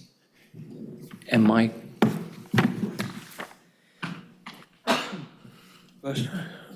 So thank you. So one of the big things that in your thick list of changes is that a lot of the changes are more organizational than anything else. A lot of our ordinance actually already fell into a lot of time, place, and manner standards, and thus didn't really require many changes. Although you see a lot of strike-throughs and cross-outs, a lot of it is just replacing and restructuring how that section works. As is noted in the report and on the screen, we didn't really change or made very limited changes to the general standards themselves, prohibited signs and off-premise signs, and the sign types that require sign permits, wall signs, freestanding signs, and such. We didn't make wholesale changes to those. But what is changing? We did revise the purpose statements to make them more meaningful and relevant to the regulations themselves and to in consideration of Reed v. Gilbert. We took a look at the definition of signs and compared them to other jurisdictions' signage definitions. We did create an exempt category that took into consider government and safety signs, and then other signs that were already regulated by other statute or ordinances. We did add some real-time sign changeable copy allowance for parking structures based upon safety justification for that. We did create new temporary and permanent sign sections, and as noted in there, it replaced a lot of other sections such as signs allowed with permits, signs allowed without permits, and signs within right-of-way. Right-of-way distinctions were built into the temporary and permanent sign categories. Specifically with probably the biggest changes that you would see are with temporary signage. We did assign a specific sign budget to properties focused on time, place, and manner. We did limit, one of the biggest concerns was temporary signs in right-of-way. We took into account the ghost bike or other memorial policies, signage policies that the city has already followed. We tried to stick to signage allowed in right-of-ways following election periods as a window of opportunity for any kind of sign following time, place, and manner procedures. And we relocated sidewalk signs that are allowed per certain zoning districts. Permanent signs, we added a new minimum signage allowance for any property for permanent signs that didn't require a sign permit. Again, we maintained most of the current sign types, and most of those standards, again, were already time, place, and manner, TPM. We did do a little clarification of the definition between monument and pylon signs. We did pull out from previous drafts further changes to monument and pylon signs because we felt that it was getting a little bit beyond, it was more mission creep, and if we really felt that we needed to change those standards, that can be handled in a separate amendment. We did modify a little bit of residential identification signs. We did get an email, I just want to mention this, about reconsidering how we allotted the square footage for that. We didn't really change any of the square footage, we just changed how that square footage was assigned to single-family and two-family developments versus PDR districts. And we said that we would take another look at that, not committing to anything, but I just want to make sure we got that out there. We did remove wayfinding standards and off-premise non-residential signs. The wayfinding standards are found through exempt sign, handled through exemptions. And we relocated the landmark sign section into the landmark designation section under the historic preservation section, so it's all in one place. And then we did make some, as you see, some modifications and additions to the definitions related to signage. Other notable changes, we did delete some larger allowances for changeable copy that were associated specifically just with theaters. And we clarified how the change in displays are, the timing for that was calculated. And then we got rid of a section that took into consideration of aggregate sign area. It conflicted with individual sign type allowances, and we felt that was a necessary removal. But other than that, those are the changes. And I'm sorry, and I'll be happy to, and Don and I will be happy to answer any questions. Thank you. I do have 5 individuals who have signed up to speak against, and I'm going to just go ahead and open the public hearing so we can allow these individuals to comment during this period. Jared Edens, Tammy Brooks. Thank you. Jared Edens again with Edens Land. I'll be very brief. And again, like most cases, I've signed up against, but that just means I have a couple of questions. Doesn't mean I'm completely against the code, obviously. No doubt staff was forced into this by the Supreme Court. And from my reading, it's a very well-written code, and we have very capable people working on it. My main issue is just with the real estate signs, directional real estate signs and things like that. The report says the decision was partially made to avoid clutter along our streets, was one of the reasons. But I was thinking, do we have a problem with clutter now? Because if we don't have a problem with clutter now, I don't know that we'd have a problem with clutter later with the new code, because I think it's a little bit more restrictive. I understand there's a concern of opening up a can of worms and things like that, but my understanding is most of the objections and concerns are coming from the real estate industry. There aren't other industries who are rushing to put signs in the right-of-way. It's just us mainly. So really, I just look at, you have public roads and public right-of-ways built and maintained with public dollars. I think you could argue that real estate signs are for the public good. And in those situations, I would just hope we would err on the side of allowing more than restricting more. And that's all I have. Thank you. Thank you. Tammy Brooks.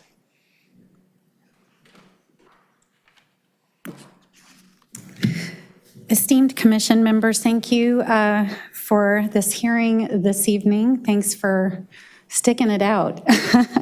It's way past my bedtime. My name is Tammy Brooks, and I am here on behalf of Durham Regional Association of Realtors, which I served as president in 2018. The revisions to this sign ordinance before you today first came to our attention in April 2018, and our local, state, and national association have been analyzing these revisions and offered our feedback to the planning department.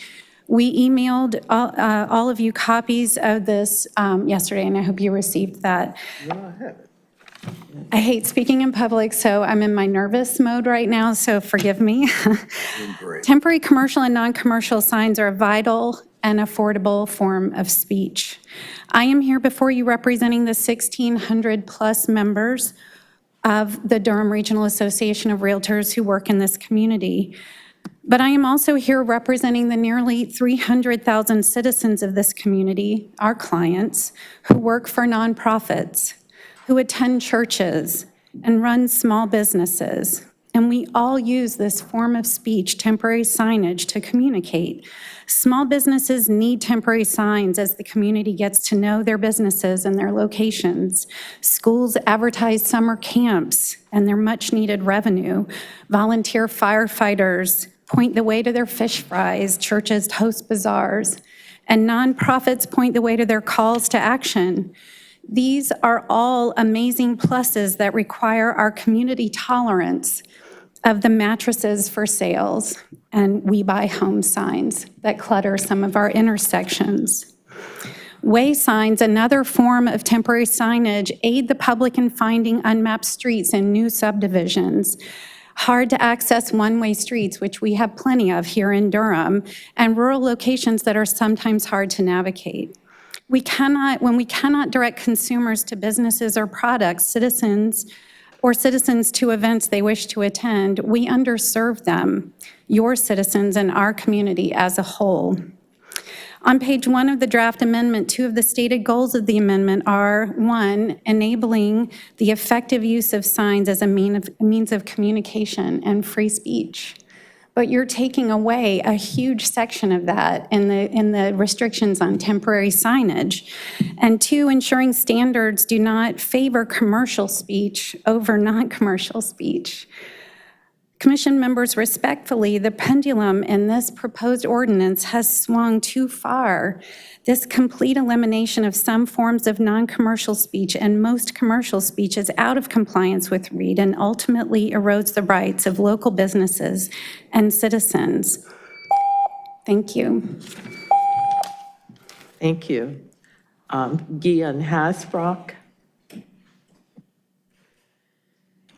Hi, good evening. I'm Jan Hasbrook. This is my 27th year in new home sales in Durham, and I live at 13 Piney Park Lane, Durham, 27713. I was the president of the Home Builders Association of Durham, Orange, and Chatham counties in 2018, and I speak for the home builders. And I speak against the total restriction of temporary signage, particularly when it comes to new homes communities. I just started a new neighborhood. You cannot find it in Google Maps. You just can't. It's not there yet. Signage is an essential way for people to find us. And I would submit to you, quite frankly, that Gilbert made a big mistake, and Durham shouldn't make a similar mistake. And there is a compelling governmental interest for us to respect and promote what real estate sales, particularly new homes and communities, which is what you guys are in the business of overseeing, how important that is to our tax base, to the general welfare of our citizens, and overall improvement of our quality of life. And I would say to you that Reed versus Gilbert was a volcano in municipal rules. And I don't want to see us get run over by a lava stream that we don't need to. Real estate signage, in particular, for those for new home neighborhoods, are commercial speech that presents a compelling governmental interest in not being limited. And I appreciate your consideration on this important issue. Durham is too good to limit free speech. Thank you. Thank you. Dan Milan. Marlon? Best? It's an M. Marlon. Before the clock starts, am I allowed to hand to each of you a handout without it starting? Why don't you hand it to one of us and we'll pass it down? I didn't know if there were going to be 15 people here tonight, so brought 15 of those, and hopefully that's more than enough. We'll give you your extras back. Okay, and can I also ask, Madam Chair, can I ask just a point of clarification? Two of the earlier speakers, Jared and Jan, did not use their full 3 minutes. Would I be allowed to use their excess, please? At this hour, I will try to keep to 3 minutes. Thank you. Thank you very much. And more importantly, all I can say is for you all to make it this long with no bathroom break and to at least appear interested is most impressive at this hour. I just want to mention several things. I'm part of an ad hoc group involving the realtors, other community people, which has attempted to work with the Planning Commission to come up with some reasonable solutions. The one thing that Mr. Stocks failed to mention, his timeline went up through May 2018, and then it abruptly stopped. Nothing said about what happened since then. Well, what happened since then was our group got together with them, came up with some reasonable, content-neutral, time, manner, and place suggestions, and initially, their suggestion for temporary signs was ghost bikes will be allowed, and that is not content neutral. It allowed sidewalk vendor signs, the downtown area where you can put signs out, once again, not content neutral, and it allowed political speech to be allowed, political signs, from 45 days before the open voting to 10 days after. Okay, in response, starting in May, we carried on reasonable dialogues, and we got a response back in the latter part of 2000. Let's see, what was it? It was in spring of 2019, and we got a response that basically said, we're going to reject everything you suggested, but we're going to let that 45 days before elections through 10 days after be open to any signs. Don't ask me why that, so the, we buy homes, that's open season for them. And those are not realtor signs, by the way. The signs, junk signs out there, anything is allowed during that 55-day period. That has nothing to do with this Supreme Court case. Totally contrary. What I handed you is what should be being followed. If you look at the very top, 10 miles away from us, UNC School of Government, in October 2018, they've got somebody who's actually devoted a ton of time to this issue, has published on the web this document. And if you'll turn to page 4 of 5, I've tried to highlight in the middle of the area, and I realize it's 10:30 and it's hard to focus, but let me just mention, it said a municipality may prohibit temporary signs, which is what they've chosen to do, or permit them subject to certain even-handed content-neutral restrictions. As to other restrictions, this can include limits on size, location, time frame, and other content-neutral aspects. All we ask, I will, thank you, ma'am. All I ask is that I'm against this proceeding at this time. I ask that this be deferred back to the planning committee, or the planning department, that they, with the recommendation that they communicate with the School of Government and interact with my body to come up with reasonable size of signs, location, and short duration. And I thank you for your time. Thank you. Jacob Anderson.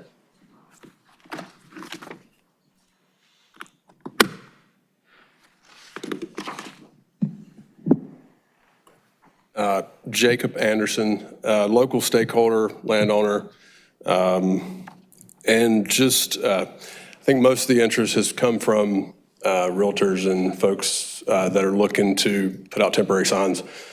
I think our main focus, and just quickly wanted to speak tonight about something Michael mentioned, and I think he'll address it, and I just want to make sure some maybe local builders, stakeholders, developers are involved in those conversations, but primarily interest is in the commercial versus non-residential signage, monumentation. I think the apartments and commercial monumentation were fairly untouched in this adoption or ordinance proposed. And I think the residential monumentation was drastically reduced and from about 32 square feet to about 12.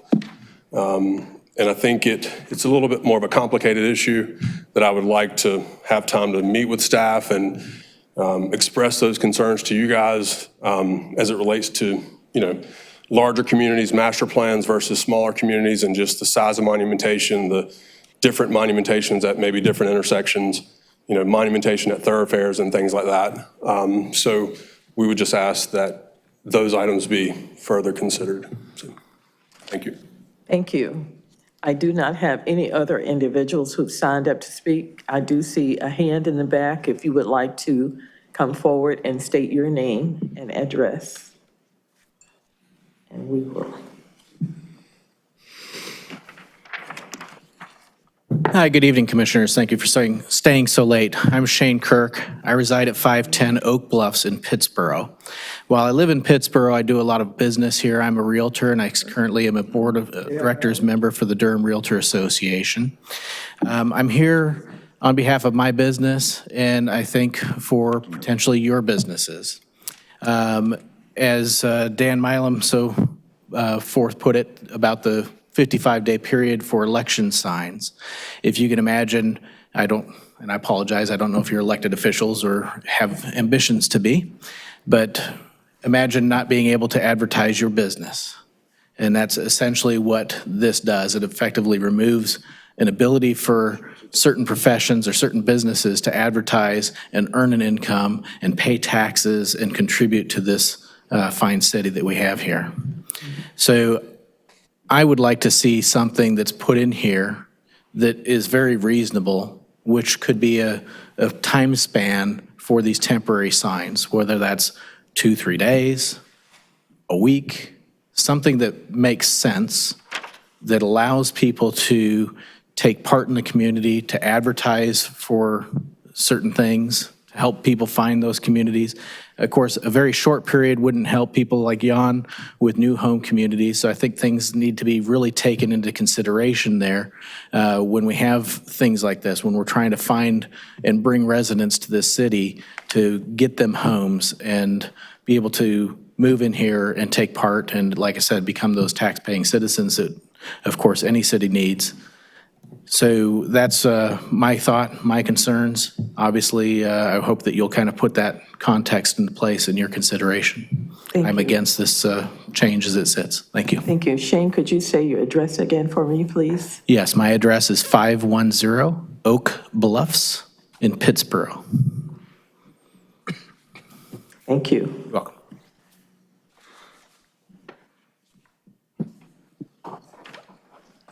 Okay, I do not have any, okay, I see another hand. Please come forward.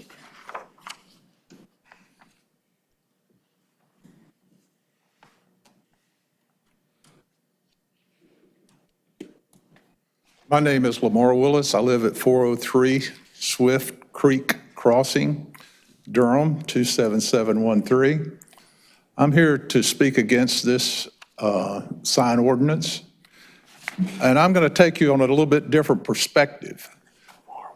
I have been a member of the Durham Lions Club for over 20-some years. I knew him. So I see one or two of you have spoken to the Lions Club. So, One of the things that the Durham Lions Club does is supports and raises money to aid people that have sight impairment and blindness. For the last several years, we have had a project here at the Civic Center on Election Day, the Durham Pancake Jamboree. And if you take this sign ordinance to the extent that these people are proposing, we have yard signs and signs that we put out advertising the Durham Lions Club Pancake Jamboree. And you will be, I guess, hurting our efforts in raising money to aid people that need help. So I would ask you to consider this not only as a commercial side of it, but also a civic side, and people that volunteer to give their time to help raise money for people that do not have the opportunities that do need help. Just one little aspect of the sign ordinance. Thank you very much. Thank you. Are there other individuals who would like to speak to this issue during the public comment period? If not, I'm going to close the public hearing and give our commissioners an opportunity to ask questions. I'm going to start to my right. Are there any commissioners who would like to speak?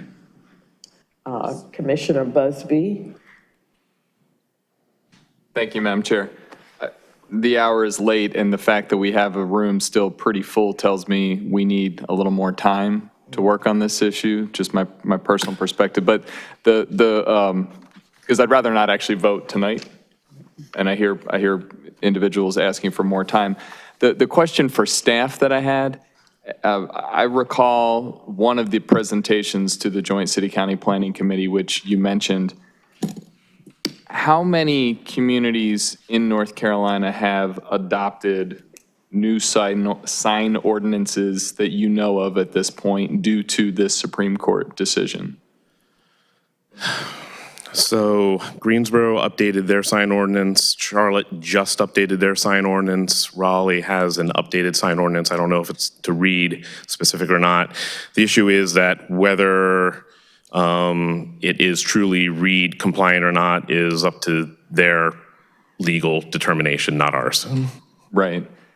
Did any of them, in your understanding, take the same approach that this draft is taking? Or did they take a different approach similar to the other option that was raised by one of the speakers, the permitting subject to certain even-handed content-neutral restrictions? Some ordinances, even before read, didn't allow anything in the right-of-way. Cary is one example. And then other ordinances carved out specific exceptions that would either allow it in the right-of-way or allow them on, but specify it was on private property, such as the directional, if we're talking about the directional signs, would specify allowance on private property. What that would do or not, I don't know. But it was some sort of, I guess, compromise without understanding the politics or the justifications for any of those ordinances. Okay, thank you. First of all, I just should have said I appreciate the time and effort that Mr. Stock, Mr. O'Toole, I mean, the other staff, you've spent an enormous amount of time grappling with a really challenging situation. I don't think there is a great path forward here, so I just wanted to say all of that. And I guess my final question is, so it sounds like there were conversations, there were stakeholder meetings or opportunities for input, but it didn't necessarily sound like that has changed in this draft. In your estimation, would a 60 or 90-day, 2 to 3 cycle delay provide for additional time or input, or do you believe this is what you have come up with and this is what you're recommending? I'll speak, and then if Don wants to jump in also. We've had internal discussions. We met specifically with the Realtors Association throughout the fall of 2018, responding to their specific suggestions. We pointed out the issues with them, whether they're just enforceability issues or just not read compliant issues. We pointed out that except for the directional sign issue that they're bringing up, all the other sign issues that they're bringing up are not currently allowed in right-of-way anyway, except for political signs. And what is currently being proposed is allowance of, a more generous allowance of any sign in the right-of-way within a certain time period. But I don't see at this point, unless there's some new direction given to staff, that there would be any significant changes with that delay. Could there be some changes? As I mentioned, reconsideration of the, taking a look at the square footage allotment to the residential identification signs that we made changes to. I'm sure we can take a look at that. We already promised that we would without promising a firm action one way or the other. But in terms of our review of how we came down on the temporary signage and right-of-way, I don't see any particular change unless we got specific direction otherwise. Okay, thank you. Commissioner Alturk. Thank you, Chair. So Mike, so currently you can put a directional sign in the right-of-way, right? And can you put, okay, and so now you're proposing to not be able to put anything in the right-of-way except for 55 days around the election, is that right, or am I misreading that? So currently, what is being proposed, and I'll go to, let me get to that page for a second, if I may.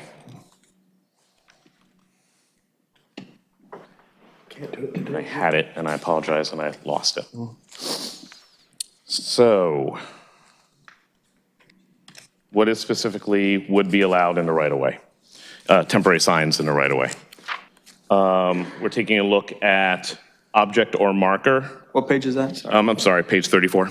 Okay, thank you. So, an object or marker at a traffic-related fatality, and it gives specific, so it's right.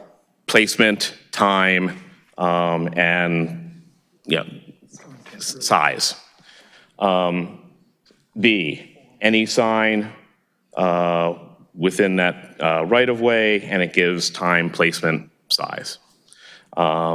Temporary signs on sidewalk, it was movable signs. It was more of a relocation of what was currently in the ordinance, and that is zoning district specific. It doesn't specify what is being said on the sign. So it is time, place, and manner also. Okay. So what is the, I guess what, because I'm looking at page number 6, the justification, I think, for what you say is kind of the compromise position.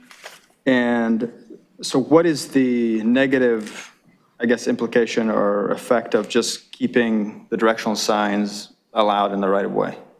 That wouldn't be read compliant because we'd be focusing on a content-based, speaker-based sign. Okay. That's just clearly wouldn't be read. That would not be compliant with the... No, because we're favoring one type of speech over another, what it's saying. Okay. Madam Chair, one clarification. Thank you. Okay. Thank you. Thanks. Commissioner Miller. So I have a lot of problems with this, and they're the same problems I've had all along. We currently have a sign ordinance, as staff has pointed out, that doesn't allow temporary signs in the right-of-way, except for some exceptions carved out for certain users for certain types of signs. And that's not read compliant. I mean, a total ban probably would be read compliant, but I don't think it's what I think is right for Durham. We can be read compliant. I think it is important to be read compliant and right for Durham. And I believe that the speakers have demonstrated, even today, the sign ordinance is honored in the breach, especially when it comes to temporary signs in the right-of-way. Pancake suppers and stop gun violence and all these things that Durham people do, and house for sale with an arrow, all of these things are an important part of the life of the community. Mr. Eden said before he went home that do we have a clutter proliferation problem now? I don't think we do, but I'm a guy who likes to use the public property to facilitate public speech. What Reed wants us to do is to not pick and choose among speakers or what people say. I'm willing to do that and not take the risk. In other words, what we've done there is we've got this period of time around elections when we're going to allow all kinds of signs because practically people really want to speak politically at that time. And I think that that's read compliant. But I would like to open it up and say year round, we're going to allow temporary signs in the right-of-way. We're going to control where they can go, not all the right-of-way, not all the time. It's time, place, and manner. Manner is how big the sign is. Is it lighted? Is it movable? We can regulate that.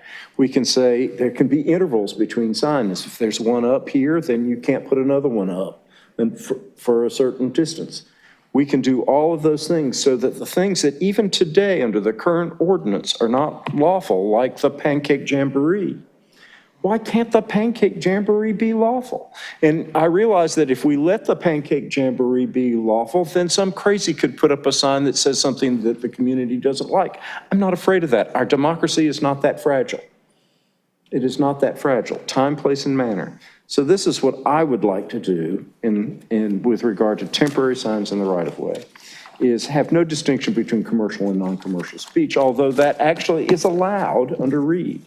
But Reed doesn't go into it. They just said we're not disturbing the distinction that the Supreme Court has previously recognized between commercial and non-commercial speech. And that distinction actually is saying you can regulate commercial speech to a greater degree than non-commercial speech. But I don't see any point in going there when we're talking about temporary signs in the public right-of-way. I want a self-permitting process. We actually have a permitting process for certain types of signs, but I want a self-permitting process. I want one where we let people put up a sign, but the condition is, you know, we're going to regulate its size. It can't be bigger than a certain size, and of course, we can set that, that there'll be a duration. It can only be up for a certain amount of time. I think there should be, that there's a rest, that a single user on a certain subject can't keep putting up the same thing over up, you know, take it down a day and then put it up a day later. You can't let, I think it is a legitimate government interest saying that we're not going to let somebody hog the public resource. Just like we do with parking meters. You can't keep, it's actually against the rules to keep feeding the meter. You got to leave and then come back, give somebody else a shot. I think that it's permissible under a self-permitting process, and this is what I mean, is to say that on every sign that we allow in the public right-of-way, we require the poster to put their name and their address, their contact information, and the date the sign goes up so that we can regulate it. I think Reed allows that. That's not content. That's the same thing that we do with a permitted sign, except for that we require them to submit a piece of paper that we keep in a file folder somewhere. So here we're going to put it on the sign so that the inspector can go look at the sign and say, oops, that one's up too long. If you do a permit process, then you can build into the ordinance that the poster says, okay, the city can take it down. Because permits are a little bit different than say on my own property, where the city can't come and take it down. They can start proceedings to make me take it down. We can regulate, like I said, which part of the right-of-way. We can distinguish between signs that are in the right-of-way in front of residential properties as opposed to the commercial right-of-way. The court clearly makes a distinction and recognizes that signs that are in proximity to residences can be interpreted as being associated with the owner of the residence. So I think that we can create an interval that says, if you're going to put up your Pancake Jamboree or your Stop Gun Violence sign in front of somebody's house, that you can't do that it's got to be a certain ways away so that the message won't necessarily be associated with the owner of that residence. We can do that. And we can build into these things about violations and what have you. We can finally have an ordinance that lets the community of Durham do what it wants to do without being in violation, and that we can regulate it because we can regulate it sign by sign. An inspector, if we get a proliferation of signs in a certain location and it gets to be a problem, somebody can go out and say, oops, this one's too old. Oops, this one is too big. We can do those things, but they can also say, oh, this one's complied with everything we required and it's got 3 more days. You can leave that one. We can finally actually have reasonable regulation, realizing that I suppose it could be possible that you could get a perfect storm of a lot of people putting up a lot of messages and cluttering a location. And if that happens, then I suppose we can get tougher. But I think, like Mr. Eden said, if we're going to err in this, let's err in favor of public speech and let the people do what they do. I mean, my own neighborhood association collects money at this time of year for the Durham Urban Ministries. And we do that by posting signs because it's effective. We remind people this is the time to give. And we put the signs in the right of way and we're in violation. I put up a whole bunch of them myself, I confess. I violated the ordinance. But it shouldn't be a violation of the ordinance. Instead of having an ordinance that we honor by winking at the signs that we don't care about, we have for years winked at the signs that we consider to be harmless. And I love a community that does that, but we don't have to have selective enforcement system. We can have an ordinance that's real and that apportions out the right to put up signs reasonably and controls it, and we can see how it goes. I want to send this back like Mr. Busby does. I want the staff to consider this more open approach, one that fixes not only the Reed problem, but the problem that existed before Reed, which is overregulation of signs. That doesn't make content distinctions, and if it doesn't work, then I'll take the blame. But I do think that the Supreme Court, in the time, place, manner restrictions that are allowed, gives us a huge amount of leeway to address the problems incrementally as we experience them, not as we anticipate them. I need to recognize Sarah Young and then the city's legal advisor. So I wanted to share a little bit of a tidbit, a fun fact, if you will, about our zoning enforcement and the work they do in the realm of signs. Because I've heard it repeatedly said tonight that we don't have a sign clutter problem. And I will tell you that on average, zoning enforcement in one subdistrict, one of the 3 subdistricts alone, on average picks up 200 signs a week, sometimes upwards of 350 signs a week. That is somewhere between 10 and 12,000 signs a year that are picked up. That is why we don't have a sign clutter problem. But if I can respond to that. Sheriff's legal advisor. Well, let me respond to that is, if we had a system that allowed signs, we wouldn't have to pick them all up. Right now, we pick them all up because they're all in violation. Thank you. Don O'Toole, the city attorney's office. I just wanted to let the planning commission members know that when the Reed decision was handed down in 2015, we immediately started discussions with the manager's office, obviously the planning department, and at city council work sessions.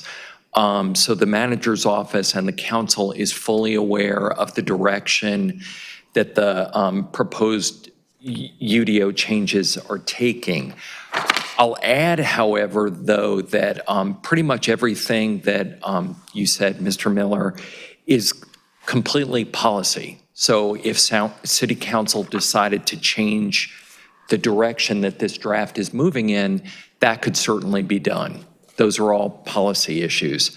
As Sarah pointed out, we already do have a huge problem with illegal signs in the right-of-way in the city of Durham currently. And Mr. Miller, to the self-permitting idea, the planners and I discussed that back in 2015. Develop a little sticker, have them readily available at DSC, fill out your name, phone number, date it's posted, and that was discussed. But that would lead to pretty significant enforcement because planners would need to walk up to every sign, look at the sticker, figure out which signs were illegal. And that has been discussed with both the manager's office and council members. But obviously, again, that's a policy question. And if people want to present that again, that can be brought forward. Another point that I just want to raise that I don't think has been emphasized tonight, we are not shutting down non-commercial speech in the city of Durham. I think if you read the temporary sign provisions on private property, there's no limitation. City of Durham residents can have as many non-commercial signs on their private property as they choose. And Durham residents like to do that. And so there's no limitation on those signs. So I don't think we're really silencing anyone. And while I'm sympathetic to charities who want to put up signs in the right-of-way, even an organization like the Lions Club, the Rotary, whatever, if they put that's commercial activity. They're saying, come buy our pancakes. And so if the city were to choose to allow those signs, that's commercial speech. we also would need to open up the right-of-way to all non-commercial speech at the same time. So those are the issues that we've been trying to balance and weigh, and nothing's been said here tonight that hasn't been discussed internally. And I think the manager's office and the city council is well aware of these issues. And not to speak for staff, but I'm not sure how referring this back to staff at this point would be of any value. I think the case needs to be made to council, and then if council wanted to direct staff to modify this draft, the planners would be happy to do that, consistent with their direction. Thank you. You have one other comment, because if not, I wanted a motion. I was going to say that input is helpful. I don't see any need for us to postpone this vote and to continue this. I think it's time for us to just have a motion and vote this evening and send it forward. I will entertain a motion at this time. Comment? Quick. Yes. I appreciate Commissioner Miller's comments, and I second those, and I'll be voting against this and sending a message to council that I'd like to go in that direction. Thank you. Thank you. So I'll entertain a motion. Madam Chair, I would move that we send case TC1700002 forward to the City Council with a favorable recommendation. Second. Does it go to both governing bodies? Yes. It does. Thank you for the clarification. Thank you. Did I get a second?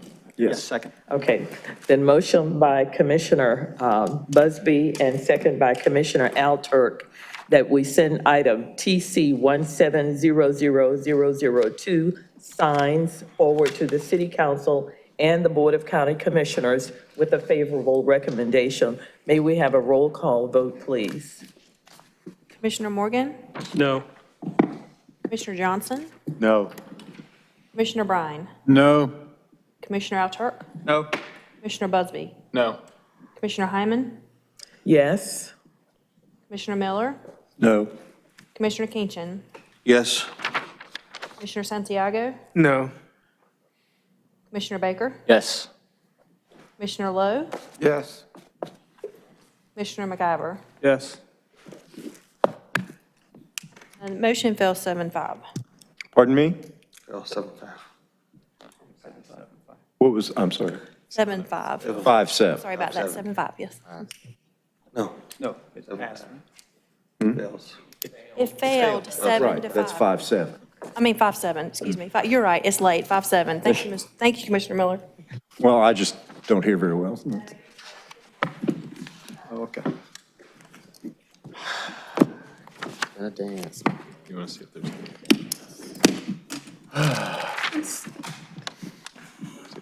do we have anything else? Any comments from staff? Are there any additional comments from staff before we wrap up? If not, Yeah, I just wanted to thank, we'd like to thank everyone that was able to attend the retreat. And It was we are good, looking at by the way. scheduling a follow-up soon. So be on the lookout for that. very good. Thank you so much. What's January like? Heavy or light? Pretty light right now, 2 zonings and maybe 1 text amendment. Keep it light when we come back. Motion Trying to to. adjourn. Thank you all. Happy holidays. Happy holidays to everyone. Thank you for your note.